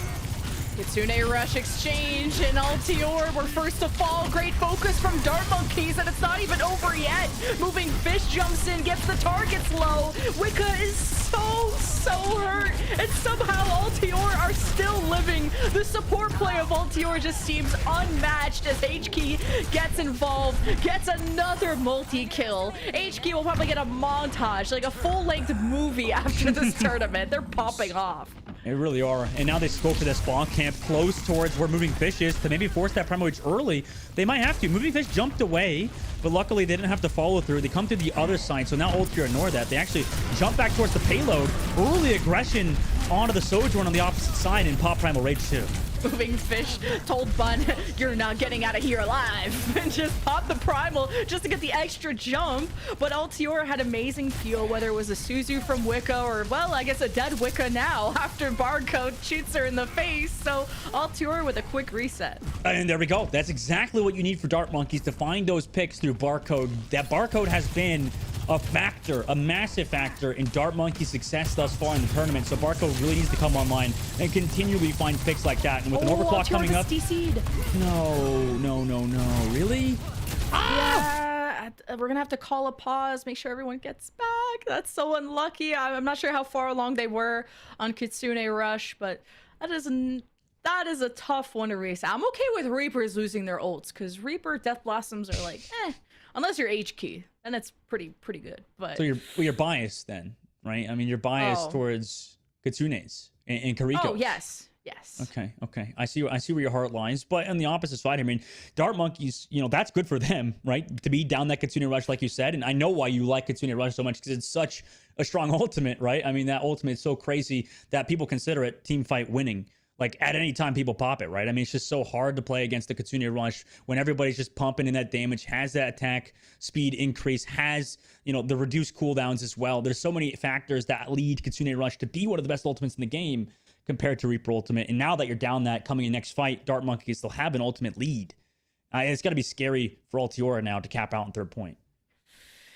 Yeah, Altiora, though, I mean, they're doing well in the series so far. I mean, it did have to go all the way to a round 3, and they haven't dropped the map yet, so I don't know why I would ever have a doubt or be worried about my Altiora stocks at all. It's just, how much time are they going to finish with, or really how far can they get? And Dart Monkeys, at least they were able to slow it down a bit, because on the defense, they got rolled through point A and through point B. The fact that we had, 4 minutes, like an insane time bank for C, whatever it was. So the fact that Dart Monkeys are able to take a couple of wins here is nice, but losing again that Kitsune Rush buildup, it's just more sacrificing time on building that up again.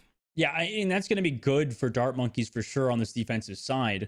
But, on the opposite side, 2 minutes and 30 seconds, that's a lot of time, Lemon. I mean, that's a lot of time to capture out King's Row. I mean, at worst, Altiora, they're going to lose 1.5 minutes, but then you're down to a minute. If you can keep it over a minute as well, I mean, I could see that happening for Artemis, especially with how good they've been playing. Dart Monkeys on the opposite side, if they stop, if they can at least get Artemis to below a minute, they'll have another chance on the recontest coming into that third point. So that really will allow Dart Monkeys to now come back on their offensive side, if that even comes to that, right? Dart Monkeys has been so good on Kings Row. We saw in the last game, Lemon. I mean, they were playing so good on Kings Row, having Barcode pop off. It just seems like for Dart Monkeys on this opposite side, just hold for a little bit longer, get them to 0 seconds, at least to overtime, and then maybe you can capitalize and come back onto your own attack. Yeah. Well, while we're just waiting on getting this final player back, sounds like they're back. We just want to give a big shout out to Calling All Heroes and everyone who is supporting this program. It's a joint program with the Overwatch League to have this amazing platform for marginalized genders to come and show their skills. So this is a whole stepping stone in their career, whether it's Open Division, Contenders, Overwatch League, or beyond, just a platform to have fun with other people in a safe place. And we all appreciate everyone tuning in and showing support. I see y'all's copy pastas and your favorite players in the chat. This has been a pretty crazy grand final. It's going to be hard to match the qualifier 2 grand final that we casted that went to game 5, but we'll see if this one will measure up. Yeah, we'll have to see. I mean, we're going to come back from the unpause now, and SK with the beat drop, Reaper ultimate as well for Dart Monkeys. They're in a great position, but at HK with that Reaper ultimate, we've seen them pop off with before. I wouldn't be surprised to see it again. Yeah, Wicker came back with almost all of that ult charge, like getting up to 30%. Not too shabby. The sound beer call from Halo as Altiora make the space for the overclock. And Dart Monkeys couldn't escape in time, but Zemrit was hiding in the shadows. And a Death Blossom that gets the Kiriko out of the picture. That's a fight-winning play, all thanks to Zemrit. Slowly but surely, you're witnessing Dart Monkeys gain their confidence back off of the regional fight where, you know, you had Barco get that pick off. Now you got Zemrit with a big Reaper ultimate. I mean, things are slowly working together. And third point, where you really need things to capitalize and culminate together, where you have 1 minute and 46 seconds, hold one more time, and you're in a great position. Altiora, how can they kind of put H-Key in that same position? Going through kind of that Mega Pack side is the only way to sneak there. As Dart Monkeys playing passive up until Altiora are the ones that want to pull the trigger. It is the Kitsune rush from the defense first and a quick disengage from Altiora in response. Yeah, pretty fast. I mean, that's smart from them to avoid Dart Monkeys ultimate. We've seen Dart Monkeys actually do it in the qualifiers, this time really not doing it as much to Altiora, who has now coming back with their own Kitsune rush. Kitsune rush from the attack this time, and well, Moving Fish is just getting out of dodge.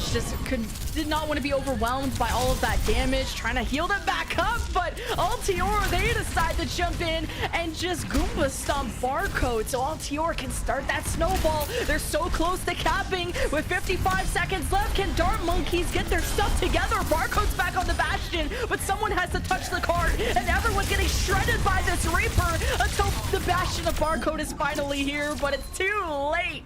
44-second cap for Altiora.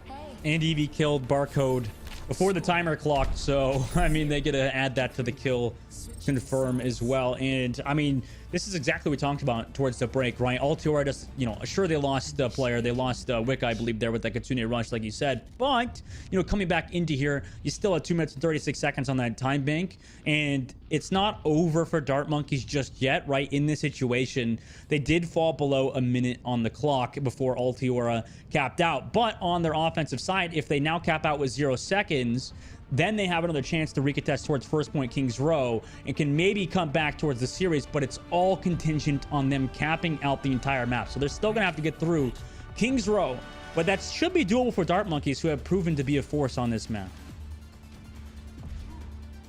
Oh, Dart Monkeys, I do believe they can get a better time, and they have already shown us just that. I mean, is it almost 2 minutes that they got against Shock Timeless? So they picked this map for a reason. Now they better prove it. You can't get 3-0 twice, or I guess technically a 4-0 twice by Altiora. You know, you can't go into the interview and be like, we're ready, when you're not. Dart Monkeys, I know they got something up their sleeve, and you know, the Barcode Bastion had me feeling some type of way. But sadly they get shut out by Eevee, who just put an end to literally everything that Barco was trying to do on that recontest. And now on the offensive side, sticking with a similar composition, we're not going to see the Shock Timeless Bastion cop on first point, sadly. Aw, that girl can dream though. But Dart Monkey's dreaming about capping the point, and they've already put Barcode up into the high ground immediately, which forced kind of Eevee to jump and try to zone her off. So a bit of a scramble, but somehow no one died through all of that. Great support, great healing from the back lines. Now some pressure as Dart Monkeys start that first tick. Suzu used first, I believe, from Aspen as the bubbles have been bursted physically and morally, but Moving Fish is going in deeper. SK has a double kill on Lucio, by the way. I'm not sure what she's cooking in those scrims, but I know it's something good. Yeah, definitely just a really clean play from Dart Monkeys over the backside to send SK there towards that point. Now 3 minutes and 12 seconds. They're going to cap that first point with about 3 minutes and 9. They have ult in their bank as well, but I mean, not a crazy differential. I mean, SK is going to be a little bit in terms of the Lucia charge. Really, it's going to be that Reaper and the Sojourn that are ahead now. But, you know, we've seen HK without ultimate just be able to pressure onto Moving Fish. And then same with Bun, just be able to build those railgun shots and come into his next fight pretty quick. Now it's the fight for the choke, but Moving Fish couldn't get away fast enough. And this is the stop that Altiora needed just to hold Dart Monkeys at bay and start to take off some of this time, because that was a swift point A cap from Dart Monkeys. Yeah, our Dart Monkeys don't know how to disengage Altiora. Altiora is just re-engaging so quick, so fast. And it's kind of surprising Dart Monkeys every time they keep coming in. They're not set up for it. Not every team in Challengers Cup is doing what Altiora is doing, so they have to mix things up versus them. Oh, Kitsune Rush, though. How good are Altiora at disengaging? Well, they're going to fire back with their own seconds after Aspen used hers. And Dart Monkeys don't have a front line, and Moving Fish was like 2% off Primal, so you hate to see it. But as the dust settles, Altiora were the ones who lost 2 people, so Dart Monkeys are surging forward, using the overclock to get more pigs. Barcode barely survives, and Dart Monkeys made it through the choke. This is not that bad for Altiora, though, because they did lose that Streets phase fight with also popping Barcode's ultimate. So now they're in a pretty good spot, and they know it. But at the same time, Dart Monkey trying to take advantage, take off Wicca early. Oh, 3, 2, 1, everyone. Press your ultimate button. Like, you just had 2 overclocks, you had a Death Blossom, Sound Barriers, you name it. But at the end of the day, it's Dart Monkeys that just have the better coordination, and apparently a DPS in form of a Lucio. SK, how many times am I going to screenshot this kill feed and you be all over it? SK has been amazing, and Dart Monkeys as well overall. Just understand how Artemis is playing now. They know Artemis is a bit confident, a bit cocky at the current moment. They even try to touch with the Primal Rage, and they can't even do it because of SK, the same person that you just mentioned to get that boob. And now the counter engage comes through from Dart Monkeys. Eevee really needed to touch that card with the Primal Rage. It's the whole point you use it, but at least Altiora can kill stuff now. Just not sure how useful that's going to be when Dart Monkeys have to reset on the card anyway, but this looks cool in theory. It does. You know, it is cool, but at the same time, and now they're still stuck at this first part of the third point, Lemon, and it's so hard to come back here against a lot of ultimates for Altiora, where they have the defensive advantage. Oh, the Kitsune Rush. As soon as they saw HK use the raid, Dart Monkeys thought that was their window of opportunity, and it still is. They managed to punish them and the backline as Altiora just scrambling to die on the card and buy themselves more fights, but they gotta think about how they want to win, because Dart Monkeys still have 4.5 minutes and 1 fight for C. Spicy from Zemrit as well. And now, like you said, 4 minutes and 16 seconds with the Reaper ultimate. Spicy stuff from them. And HK on the backside with that Reaper ultimate. Maybe look for a TP play here or just play defensive and take out Zemrit like that. Oh, HK got her revenge, and she's coming for more. The paycheck and the kids. Like, Dart Monkeys are running for the hills. HK is coming. She's being sped forward by Halo. And any more staggers here is precious seconds for Altiora. I thought Dart Monkeys kind of had Altiora figured out, but that was in that situation a bit too aggressive from Dart Monkeys at that choke point. Without using a single ultimate, you can't really stay in these aggressive positions without using something to give you an advantage in the form of an ultimate. That's usually going to give you something, some sort of leverage to cap out on third point. Great positioning from Bun. I like how she knows how far she can go without getting punished. You always have that Sojourn jump, but you got to know the right distance, the sweet spot. And now she's overclocking, and she is coming for Dart Monkeys. Barcode is gone. Lucio lineup. It's easy peasy lemon squeezy, and Altiora win back-to-back fights. Pretty clean. Off the back of just an overclock from Bun. Dart Monkeys now are building that ultimate, but they did have to use, Barcode's ultimate in the last fight. They'll have Aspen's Kariko ultimate. Wicca maybe has to build theirs on the opposite side, but they do have to come through on the offense, which is always gonna be hard versus the defense. Advantage, just like that. Oh, the sound barrier from SK only hit 3, but Halo, the better efficiency, hits the whole team, and you see how that rewards Altiora Artemis with a fight win on top of investing the Death Blossom that got a lot more value than Zemrit. So Dart Monkeys have kind of hit this brick wall. This is scary now for Dart Monkeys. SK tries to get Bun, who went super aggressive towards the spawn, and that's that confidence we were talking about for Altior. It's so hard versus the defense when you can't figure out where they're going to play, because look, HK's in a completely different position as they were earlier, and the entire team, they're no aggressive at this choke. Oh, you gotta punish The this. body block. Barcode is getting body blocked. That is so mean. And she's shift jumping into a wall. Oh, I would tilt, but I know Barcode's a lot more composed than I am. She's fragged out before, Dustin. I'm tilted for her. I don't know, man. Like, I don't know. That's pretty bad. That's pretty bad, Lemon. I don't know. Big. He's so big. He's so chunky. He's a snacker, but it's fine. Dart Monkeys jump into the back. Goes after the back line. They're so weak. What a well-timed Suzu from Wicca at the end. You got the kids Kitsune rush from Dart Monkeys to look for all the staggers, or at least assure that you get these kills, because now it's the final fight for the end of the map, and Dart Monkeys want to have the better time bank. Yeah, a minute 36 seconds left now. The Monkey ultimate, the Winston ultimate for moving fish, is the only thing keeping Dart Monkeys to push off Altior from the payload. They'll have another fight after this, but this is the one they're going to win now. And it ends. Bun from the right side, and for Christmas gets a primal rage to the face, but somehow escapes through her own Winston bubble and stays safe. And Dart Monkeys, after they lost Moving Fish, who went to contest Bun, lost them in the process, and Dart Monkeys reset. Yeah, a minute and 10 seconds now. Zemret building that Reaper ultimate. Overclock coming up. That they did use that overclock on the defensive side, but they still have the primal rage. And look at this. Altior setting up for an aggressive push. Dart Monkeys only have an overclock to worry about, and around this corner it's a little sketchy. You're always going to be, as soon as you present yourself for line of sight, you're going to be in diveable range from the Winston, unless Barcode wants to go through the back hallway. But it has to be Moving Fish that does the initial scouting, but didn't place the bubble fast enough. It got bursted by the Reaper of H-Key. There's a saying here in pro play, Lemon, where the team that goes first usually wins. W wins games, you know, and that's really a true factor even at the highest level, where you just want to keep pushing forward. You know, screw the end results. Just go first, be the aggressor, and it's going to pan out for you. Will this pan out for Dart Monkeys? They had a zillion years. We'd be in Overwatch 5 at this point, and they have one last chance to touch the card, but Altior took the initiative, and that's what we love to see. It's a shiny sticker from them. HK with the Death Blossom to end it all, as Dart Monkeys thought they could get an extra push. Well, no more pushing, no more. Altiora, Artemis, take King's Row and lead the series 2-0. And I don't mean to coach Dart Monkeys here, but I hate that for them, honestly, towards the end. You know, it seems like on the opposite side, Altior just knew exactly what to do to push past that choke point. And at the same time, you know, they could have easily came back peeled, but they decided to leave, you know, Barcode for just the pickings. It was just nothing going to happen there for the side of Dart Monkeys if they didn't help Barcode. And because they didn't, they rotated the payload together, they lost Barcode, and then what do you do with on your Sojourn? It's just over for you at that point.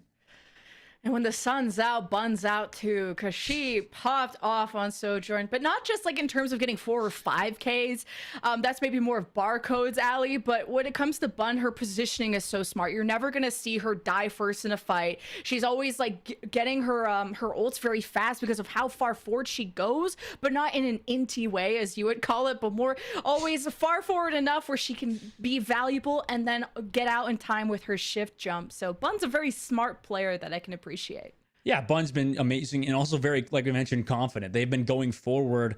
You know, you can recall back to, you know, Mecha Base, where they, like you said, tried to int, where she went aggressive on Zemret and Barcode on the opposite side, and that was just so freaking strong from her. And to just keep pushing forward, to keep putting that aggression down range, it's really allowed Altior to do whatever they want and just keep pushing forward on Dart Monkeys. And kind of just int into the backline where Dart Monkeys can't do anything. It's not inting if they get away with it, right? It's just aggressive at that point, right? I mean, right. They're not inting just yet. Dart Monkeys, they can make the reversal right now, though, in this next map. Yeah, you haven't got Dustin to get up from his chair and called you a feeder yet, but we did hear, at least from chat, there's an Altior copy pasta that we'll leave you with before the break. Do not resist, they will persist with this Altiora Artemis. It's very poetic, actually. That's yeah. Very poetic. See you guys in a bit. All right, bye.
I can't. You're, dude. Every time, Lem is hilarious. You're just so funny.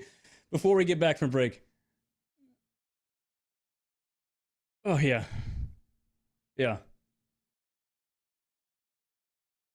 Okay.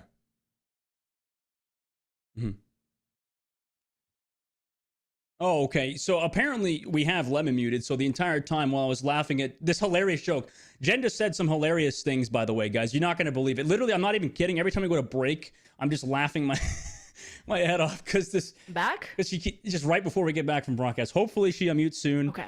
There she is. Welcome back, Jen. Hello, welcome back to the broadcast. That's all I needed to do. Refresh my brain, refresh the mic. Lemon activated. At home casting Lemon. It's just scuffed to ungodly levels.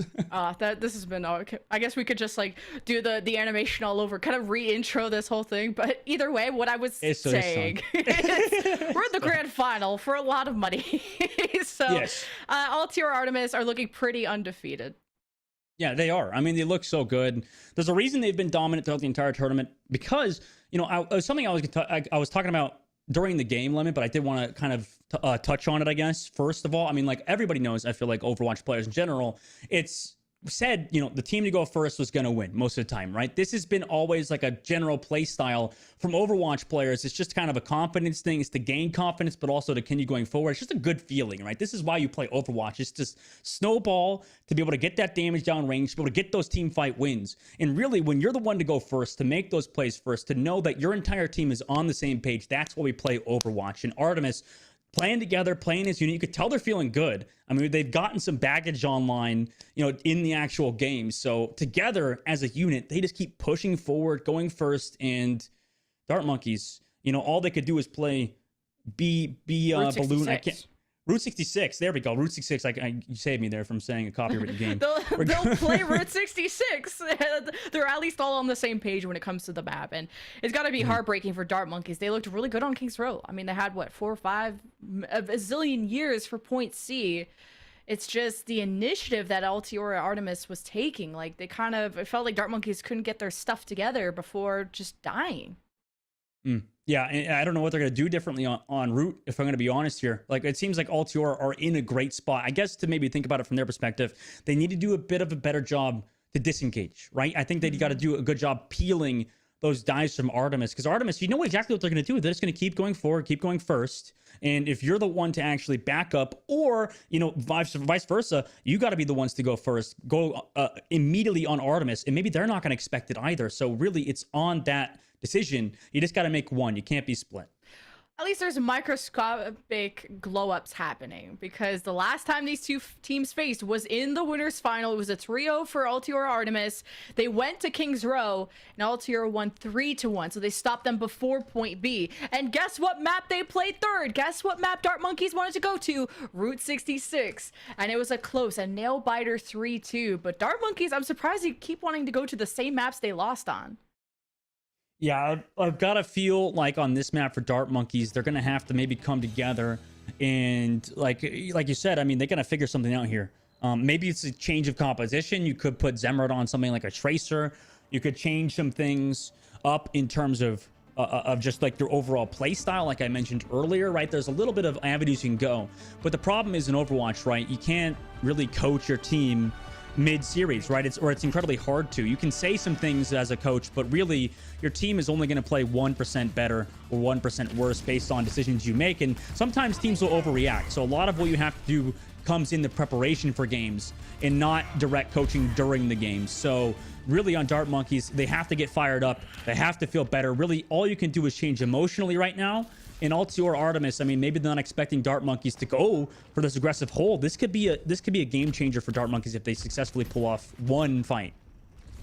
Yeah, just forcing as many fights as you can to make that time bank ever so smaller. It's a payload game, but it's also a race against time. And Dart Monkeys, they need a big comeback on this map. And it starts here. It's always Aspen looking for those initial shuriken shots, but it's Bun on the Widow who almost found Barcode off the crack of this train. But now we're kind of swapping back to our usual comps. And she also built some damage there as well. So Bun already 13%, where Barcode's at 5% because of the role change as well. You know, characters keeping ultimates. So they actually want to fight early on this card. Yeah, Dart Monkeys are surviving pretty well. They're cycling their cooldowns, and they forced Dart Monkeys to back away slightly after picking off Moving Fish. So Altiora in a good spot and able to farm out some ult charge here isn't bad, especially if you need them to get to point A. Yeah, unfortunately, you can't curse them there. Lemon Barcode was over the top side on the train. Got picked off immediately because pretty aggressive position, to be honest. But now coming back into this next fight, they're 50% towards that Kitsune Rush with a 60% as well. So you're still even in terms of ult charge. If you can get some good pushes, that's an aggressive push for Moving Fish. The Moving Fish is like, thank you, Aspen, for the Suzu. They were about to fall over. SK, though, dropped a 1 HP because she's being a little Lucio demon again, trying to harass and get a 3K on Lucio again. But Bond has now been jumped on, forces the shift jump out, and Dart Monkeys really just patrolling, and they get Altior so low. It activates the Kitsune Rush, and Altior have to run. I like that for Moving Fish. They actually could have won that fight without the Kitsune Rush, to be honest. Like, Aspen popped it, maybe. I don't exactly know why, because they already got that pick off. I mean, Moving Fish did a great job separating Halo from the rest of their team. Now they don't have a Kitsune Rush coming in the next fight. I mean, this is going to be scary for Dart Monkeys because HK's also going to have that Reaper ultimate. Now, Altiora, they're in a great spot now with 2 minutes left on first point. Gotta reset from scratch. But man, have we banked up a lot for Christmas. Look at all them ults. We're about to light up like a Christmas tree. But will Altiora just crash and burn? They've jumped on top of Big Girls, kind of this initial positioning, see if they can drop down. But Dart Monkeys take shelter in the Mega Pack room. And Eevee just couldn't drop the Primal Rage in time. That's just unlucky. Needed to be a bit quicker than that. The burst damage, though, I don't blame them. Sojourn and Reaper with Kiriko.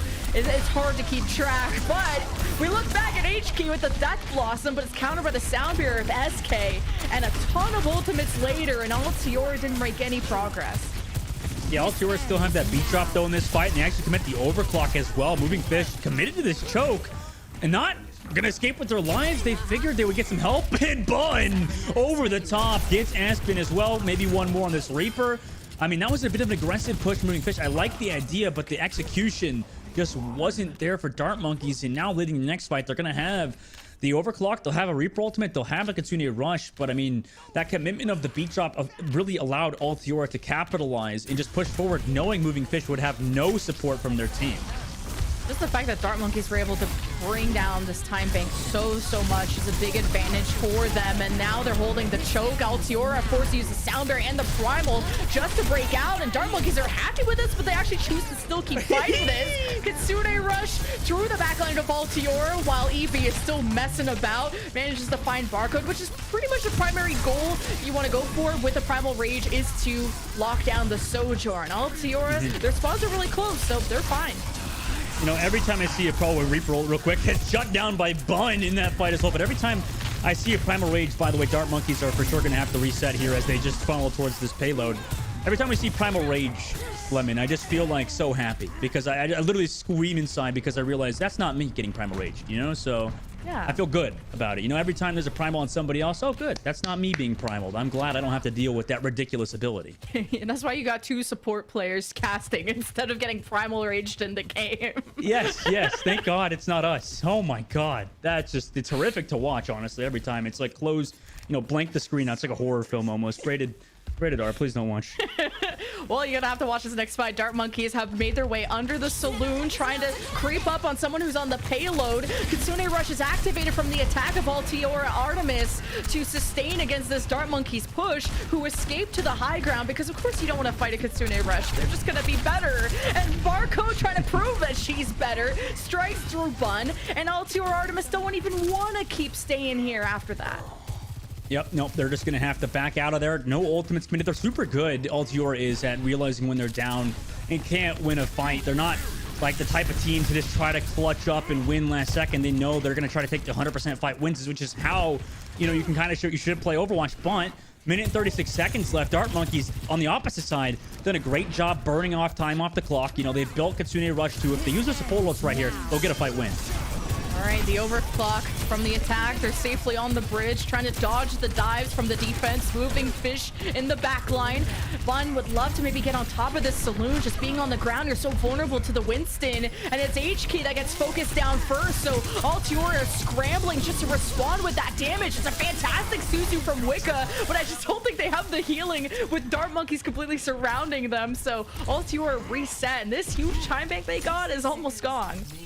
Okay, yeah, it's looking rough now for Altiora. They have that Reaper ultimate. They're going to get Kitsune around 60%. Eevee also with the Primal Rage. Dart Monkeys, though, I mean, they also have so many ultimates on the other side. They're just missing that beat drop. So if they use their ultimates correctly here, they should be fine.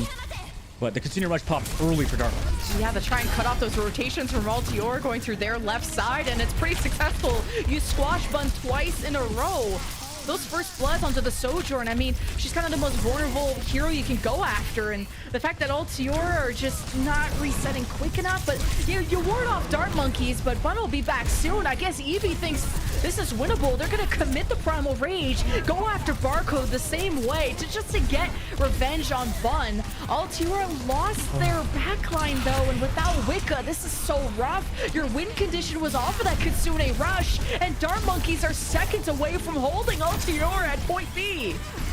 All right, this is great for Dart Monkeys. Beat drop comes in through the sky, but that was a great job from Dart Monkeys to stop Altiora there. And that's kind of, okay, we're kind of noticing something, a little bit of a crack in the armor of Altiora, is that, you know, Artemis, they're not good at winning fights that they're gonna lose. You know what I'm saying? Like, they can't come back in fights. Once they're down one member, they can't make those clutch plays. So if you get them in those situations, if you just commit ults one after one after one early on Altiora, get them down one member, put them in a weird position where they don't know what to do, then you can get that win. Because as we saw, I mean, Eevee popped the Primal Rage in a 4v5, got no value. You know, Altiora pops H-Key's Reaper Ultimate, got no value. You know what I'm saying? Like, those type of things are what's leading Dart Monkeys into getting a win there in the Streets phase of Route 66, which you can assume that's why Dart Monkeys picked Route 66, is because this is a great map for them.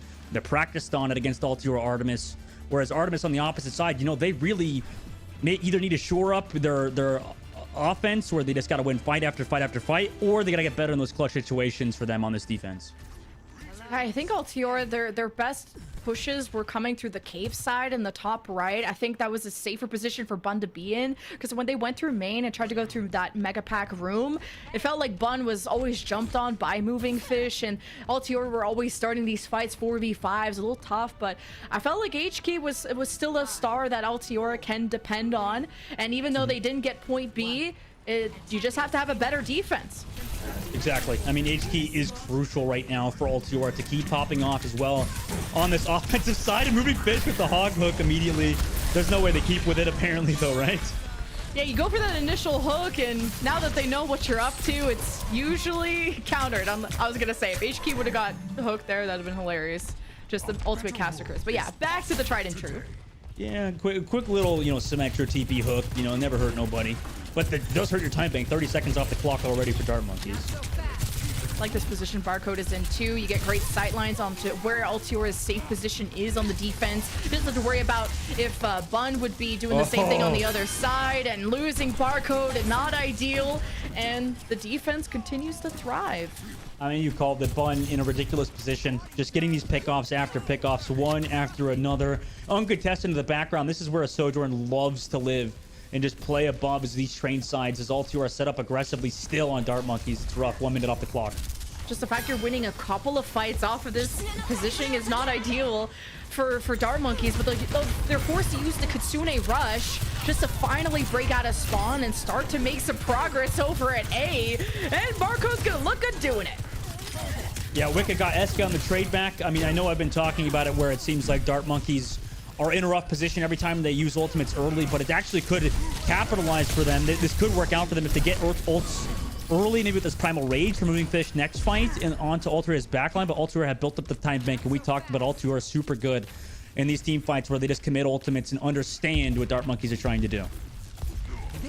The time bank is now cut in half, and you have Bun overclock on top of Big Earls, and anyone pushing this cart is just dead. And Bun proves me right. Without Aspen, this just seems so chalked. You don't have the healing. She'll teleport back soon if Dark Monkeys can buy time, which involves not taking a lot of damage. But moving Fish with a great responding pick makes this very winnable for Dark Monkeys. Aspen is surely back, but you can't heal through this Death Blossom. H-Key spins to win. But I like this for Dart Monkeys, though, actually. 1 minute and 45 seconds now. Moving Fish got that pick onto Bun, and it made Alturia freak out. So they committed both that Reaper ultimate and that Kitsune at the same time. Dart Monkeys have an ult advantage leading next fight because of Moving Fish's aggressive Primal Rage pick. Now Dart Monkeys, they gotta just work on getting on top of Big Earls. They're close to their own Death Blossom once this bubble pops. You could see Zemrit really let it rip. Finds their way to the back line, but the Halo boop is too strong. What a play! Altior, because of that denial onto Zemrit, they live another day. Oh, that was their fight to win. And just when you think Altior Artemis is slipping, they don't. They just know exactly where to dive behind that billboard. You know, how many teams do you see go for these aggressive dives in different locations? Not many. This is why Altior Artemis are in the grand finals and up 2-0 in the series so far for $10,000. All right, another jump on top of Big Earls, and Barcode is in the middle of a storm trying to overclock. She got the sound barrier, though. So does the other team. Now that that's gone, she gets a body shot onto Bun, but it's not enough. And Bun is the one who hits their shots. SK down. Dart Monkeys 4v5. They have the Kitsune Rush, 10% faster than Wicca, but at what point do you want to use it? They're kind of still stabilizing, figuring it out, and Aspen lets it rip. Altior, they escape, they respond with their own, and Dustin just simply doesn't approve. But Dart Monkeys just have to prove it wrong with a 0.8 cap, but we'll find out if that even happens through all the chaos. Moving Fish has to use the Primal Rage to keep their own life. Returns to the team. Dart Monkeys put Altior Artemis's backs against the wall, but kills evade them.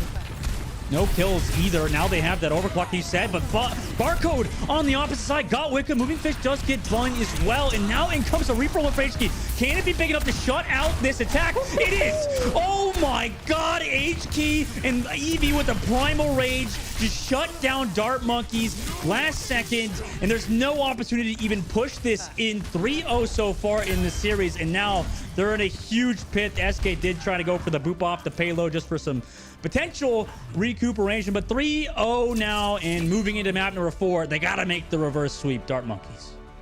Oh boy, 3-0. After all that, the full hold on Route 66. Dart Monkeys, it's what's the definition of insanity again? When you keep doing the same thing and they expect a different result. They return to Route 66 just to lose again, but it wasn't a first to 4 in the winners finals, so we're gonna cook up a new map after this one. H-Key about to rename themselves to W-Key if they win this next game. Yeah, I mean, that's what exactly their team should have been called, W-Key even. Like, at that point, they've been doing such a good job just shutting out Dart Monkeys. That's why, I mean, I'm not like rigging or hating on Dart Monkeys' last second play, right? That Kitsune Rush, yes, it was not optimal because they were down 1, obviously. And then, you know, with Altior, they've been doing a great job just shutting out down a member every single time. And, you know, Dart Monkeys is scared because with 30 seconds left at the reset there, they have 30 seconds left on the clock. They come back now. And then what? Altior is going to engage you on another crazy spot, probably towards the train side. I mean, it's just going to feel terrible for Dart Monkeys there against Altior, where they know, I mean, at this point, it's just they're in their head, right? Altior Artemis are just in Dart Monkeys' heads, you know, have an entire, you know, family, a whole house and everything planted in Dart Monkeys, knowing exactly where to dive on them. Dart Monkeys, they're going to have to get this funk right now, Lemon, to make a comeback in this series because down 3-0, this is a huge deficit to come back from. Yeah, living in their heads rent-free in this economy is pretty nice. And if they pull it off, they'll be $10,000 richer. This has been an amazing program, and I'm looking forward to what's next. And just to see all of the talent that Overwatch has that I don't think we would have ever really known about if it wasn't for Calling All Heroes. So again, shout out to them. Shout out to everyone supporting, because all these people are... This is a platform for them to shine on, and y'all are giving them so much love and support, and we love and support you back. We're going into maybe our final map where maybe you could be witnessing, you could be here for the most legendary reverse sweep of all time. I don't know. Just saying. I mean, it could be. I mean, get your Well, NFTs are kind of dead now, aren't they? But if you can take some pictures, take some screenshots of what's going on right now, because Altair up 3-0. Maybe this is that meme where it's like, seconds before a disaster or whatever, where Dart Monkeys makes that reverse sweep and they prove that they can, pull out the bulldozer and just destroy every single house that Altair has planted in Dart Monkey's head. Dart Monkeys, at least they're going to come with a surprise because they haven't had to play a map 4 against them before.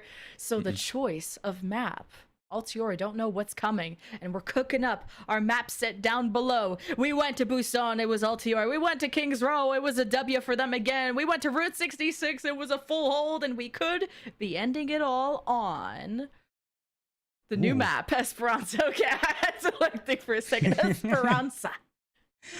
Esperanza, okay, get it right. Okay, come on now, Lemon. Sorry. Yeah, Esperanza. I'm just kidding. Esperanza is a great map that a lot of teams have been picking these days. To be honest, it seems like it's the new push map to pick. I mean, Colosseo, as you know, Lemon. I mean, you were a part of the Colosseo, incident, right? I mean, the Colosseo were the 3 minutes or something, 4 minutes first point fight where it just never ended, right? I mean, remember that? That was, you probably don't want to remember that, to be honest, but coming into Esperanza, everything's been a bit different. The fights are a bit more dynamic. Everybody takes fights on these high grounds, on the archways so frequently.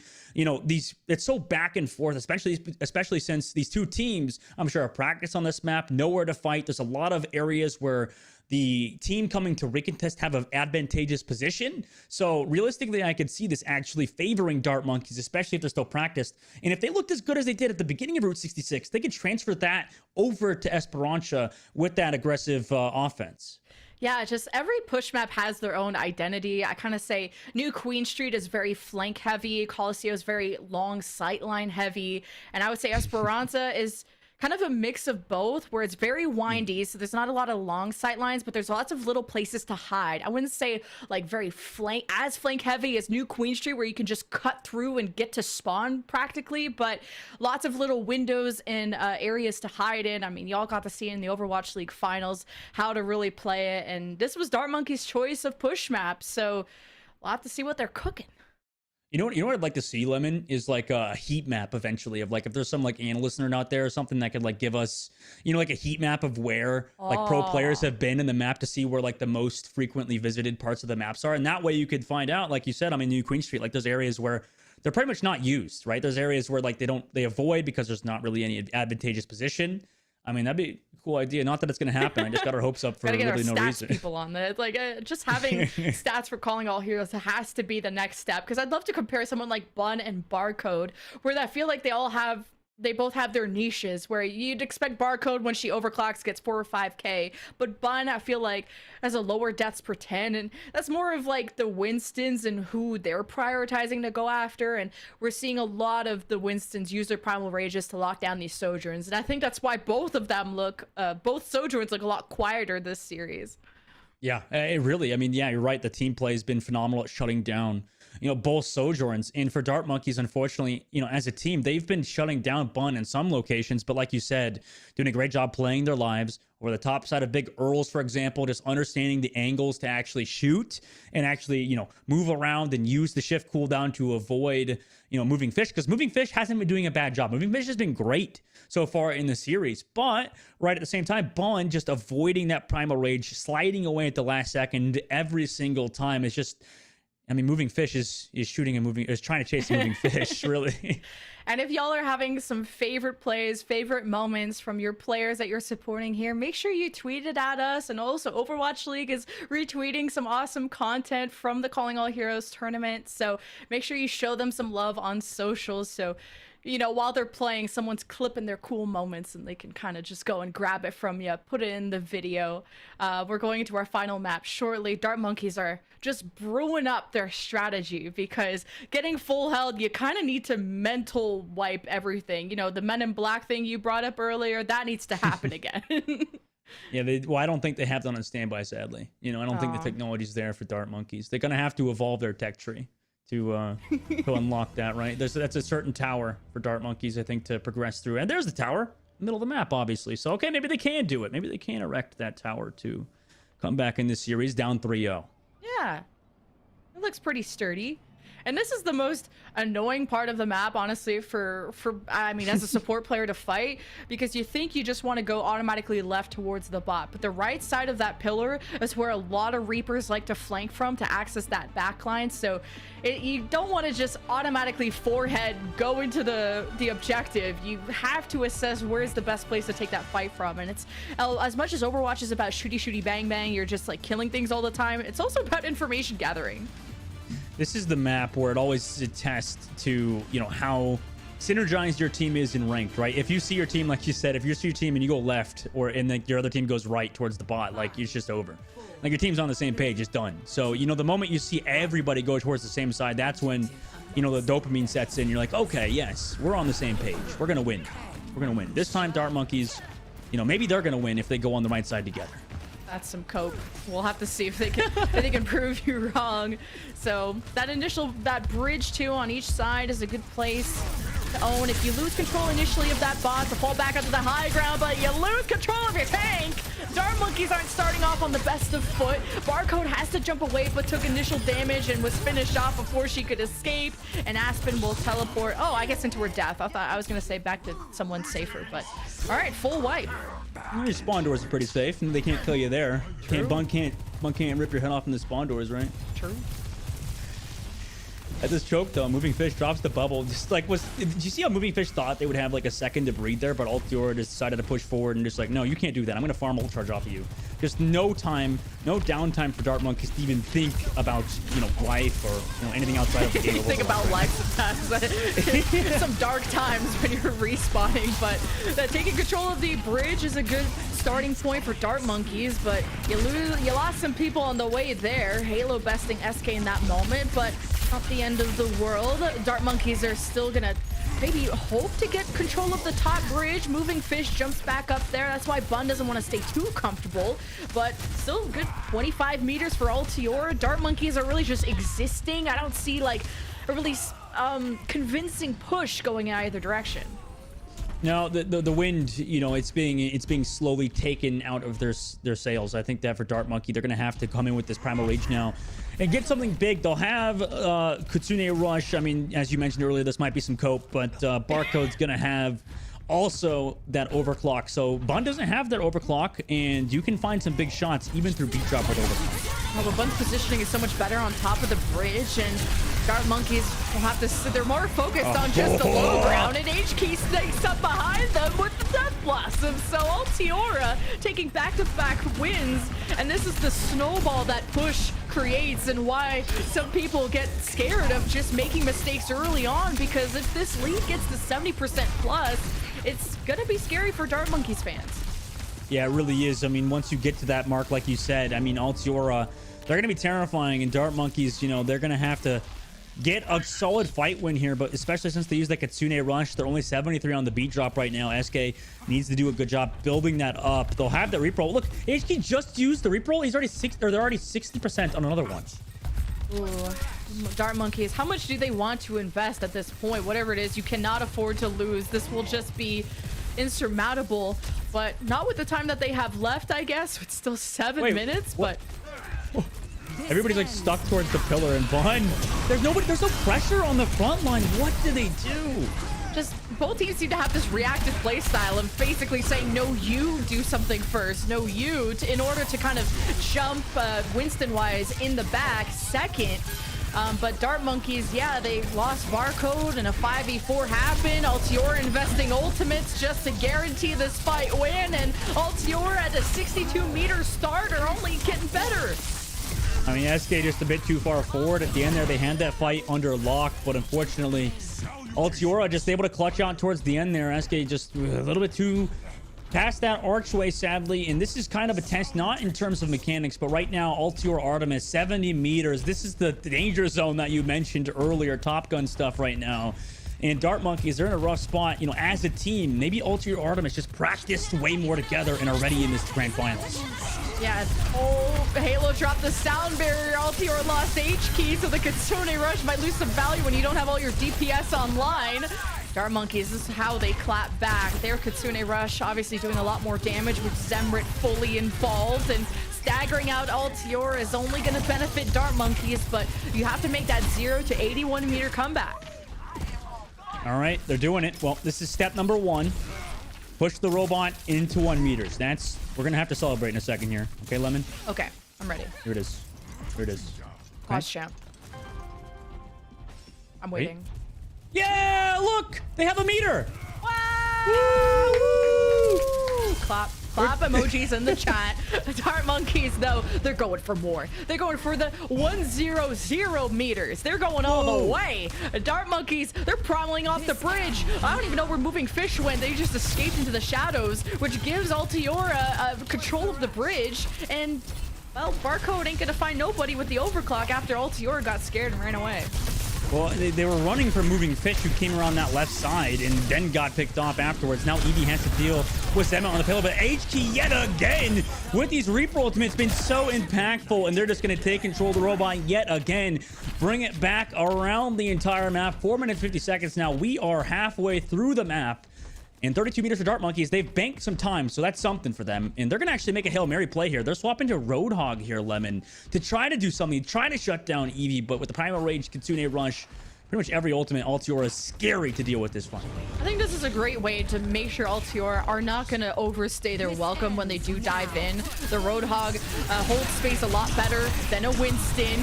Soundbear and Death Blossom, yup, that'll do it. But kills by check, I don't see any. Dart Monkeys are somehow losing this after the initial investment, including a Soundbear on top. But the revenge is even sweeter for Altiora with the Kitsune clapback from Wicca. So Altiora now reaching 90 meters plus.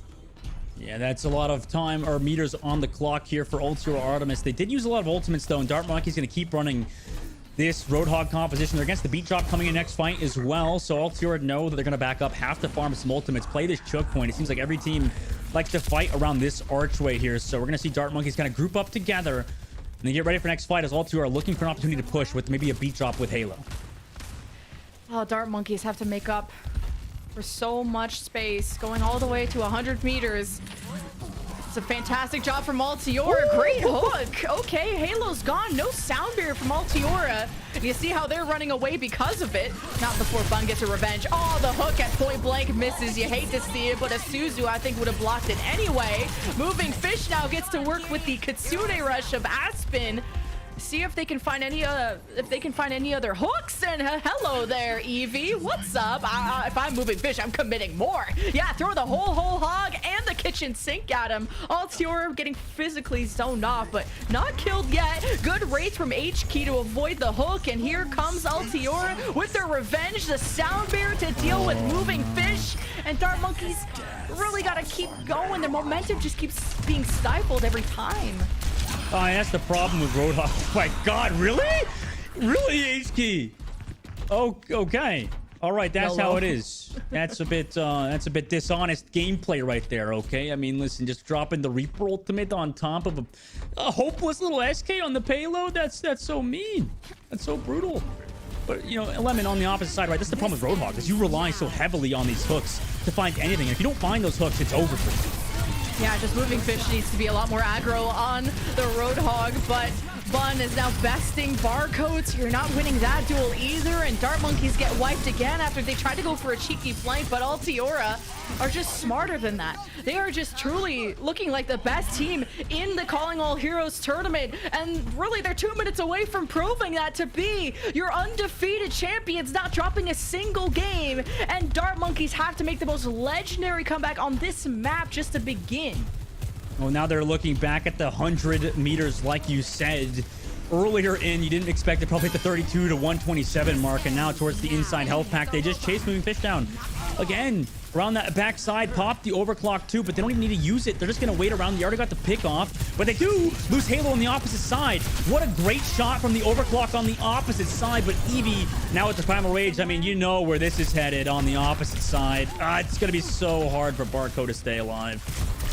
I'm surprised she can even see. Sometimes you get primaled so hard, your eyes fall out of your head, and it's just, you don't even know where you're going, what you're looking, what you're shooting at, and 127 meters. Looks like that journey will stop for now. Dart Monkeys get to stabilize a little bit, but all the time it took, yeah, the whole hog just, okay, I want to be done with this. We don't want to waste any more time, but Bud gets a headshot on the moving fish. So that ultimate is gone. You got a 3 versus 3, so Dart Monkeys are not out of the woods yet. No, they're not. I mean, 40 seconds left on the clock. I mean, 127 meters is quite the distance to cover.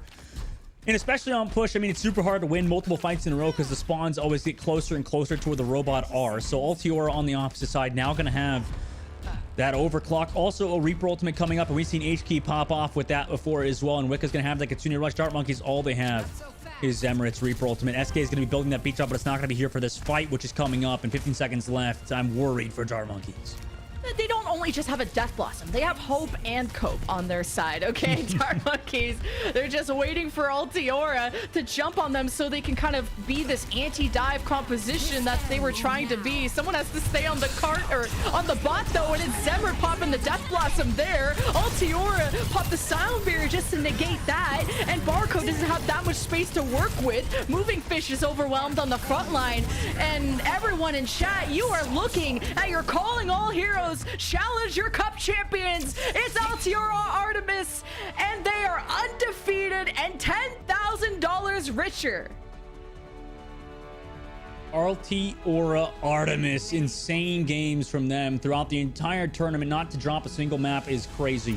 I mean, think about it. I mean, we've never seen a team in Overwatch League do it. Never any contenders besides maybe British Hurricane and stuff. So this is an absolute dominant team. I really hope, you know, they keep it together after this, because I mean, yes, that's Money in the Bank, but they got to keep winning more tournaments, right? We want to still see in the next Calling All Heroes tournament, we're going to want to see these same players run it back potentially with Bun, HK, Mari, Halo, Wicca, Evie, Anna, and Anayun. This team has been absolute dominant and well deserving of that $10,000. And they were able to make all the other Altiora teams happy, knocking them out. At least they made it through to the end. And look, they even grew a 6-pack after all the work and all the crunching they had to do today. Man, I wish I had those, but congratulations, Altiora Artemis. But of course, the biggest challenger, their toughest opponent, Dart Monkeys, in second place. Don't walk away with nothing. $5,000 to them. And in third place, Shock, Timeless. And also just a shout out to the Overwatch League teams that stepped up to the plate to represent a lot of our teams. I know we had the Vancouver Titans, maybe Toronto Defiant, just a ton of Overwatch League teams supporting this movement, supporting this platform. Here are all the teams that you saw. Riz Sorority gets a special place in my heart just for the name. Well, I mean, for the, what was it? We need the resume. The resume, but yeah, the resume. But you know, on the opposite side for Dart Monkeys, right? And like you said, every other team to actually join us here. I mean, that was awesome to see so many Overwatch League teams, and also come up with the individual unique logos. That's really cool. I like Shock Timeless. It's a very unique logo as well. I mean, they're all super, super good looking. And for Dart Monkeys to get second place, I mean, for what they were saying, for how much practice SK was saying they got a week of practice before this. I mean, that's a dang good placement. I mean, that is really good from Dart Monkeys to actually put up a fight against Altiora Artemis, who, yes, was dominant throughout the entire tournament. I mean, shout out to them for playing as well as they did, just as a unit. Just so amazing throughout the entire tournament to actually clean things up for the finals, for the grand finals, and close it out in that fashion. It just speaks to their dominance.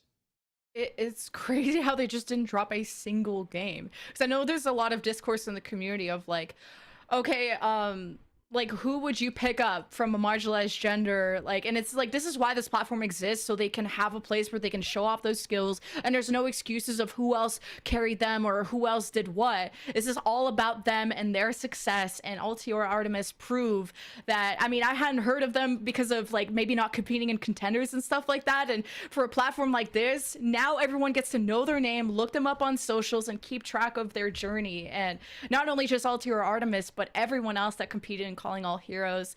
And we're gonna have a winners interview shortly before you close out the stream. Don't go anywhere, because we have Wicca coming up soon, and I'm really excited to talk to them and just kind of, how did Altiora get this good? Because I want to know. And actually, Wicca is on the line, so I can ask them directly. Hello, Wicca. Congratulations on the W. I mean, you already have W in your name. It's that easy, right? Yes. Hi. Thank you. Thank you for having me. Hi. Hey, Wicca, how are you feeling after that series? I mean, to get a 4-0 victory throughout the entire playoffs, you guys played amazing. I mean, how are you feeling? How dominant was that for you? Obviously, I mean, why am I asking that? You guys were dominant as heck. I mean, you guys played amazing. How are you feeling after that win and to take home the prize money? I'm feeling just really super incredible. I'm super proud of my team. We put in so much effort in order to get the victory.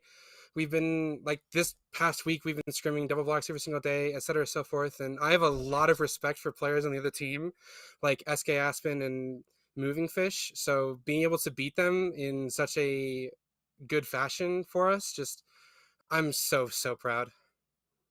That was a really fun final, and we were wondering kind of how different it was going to be from the winners final when y'all faced them the first time. So did y'all have to make any changes or do anything at all between how you were successful in the winners final to the grand final? We did make a couple. We kind of looked it over. We in the first series with them, we kind of were making some ultimate mistakes and just kind of basic mistakes in our neutral. So we did talk about that just to clean it up a little bit. And in the actual series, we did have to adjust our tempo calls a little bit because moving fish is pretty aggressive, and sometimes we get taken by surprise by how quickly their team like pushes into us, and it lost us fights. So a small shift on tempo calls, and we were able to definitely clean it up a bit and play better against them. Well, and I have to ask you, Wick. I mean, was it like were you guys practicing your aggressive plays that you did on Dart Monkey in general? I mean, obviously, probably yes, but I feel like, I mean, you probably know the team that goes first always wins, right? Is that a mentality that you guys have, right, to just keep putting that aggression down on the Dart Monkeys and make sure they're always feeling uncomfortable? I mean, sometimes it does depend on how we feel of the winning condition or not. Um, so advantage, and we don't have ours, then for a kite rather than to that they'd win that fight if we were to take it aggressively. But for general during neutrals where no team has ultimates, we do find it better to be the aggressors rather than the ones that are more powerful. So yeah.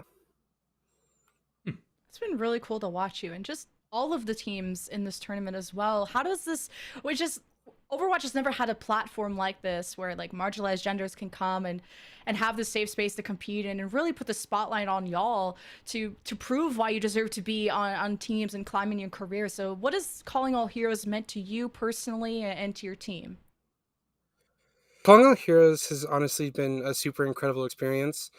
I've seen a lot of players that I never would have met otherwise come into the community and really show up and perform really well during the finals and even the qualifiers. And I think that Calling All Heroes, from what I have seen just from this one tournament alone, is doing exactly what it's supposed to.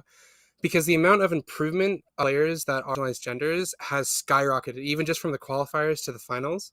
And it's so amazing to see so many players improve and want to compete more. And I really hope to see them in Path to Pro.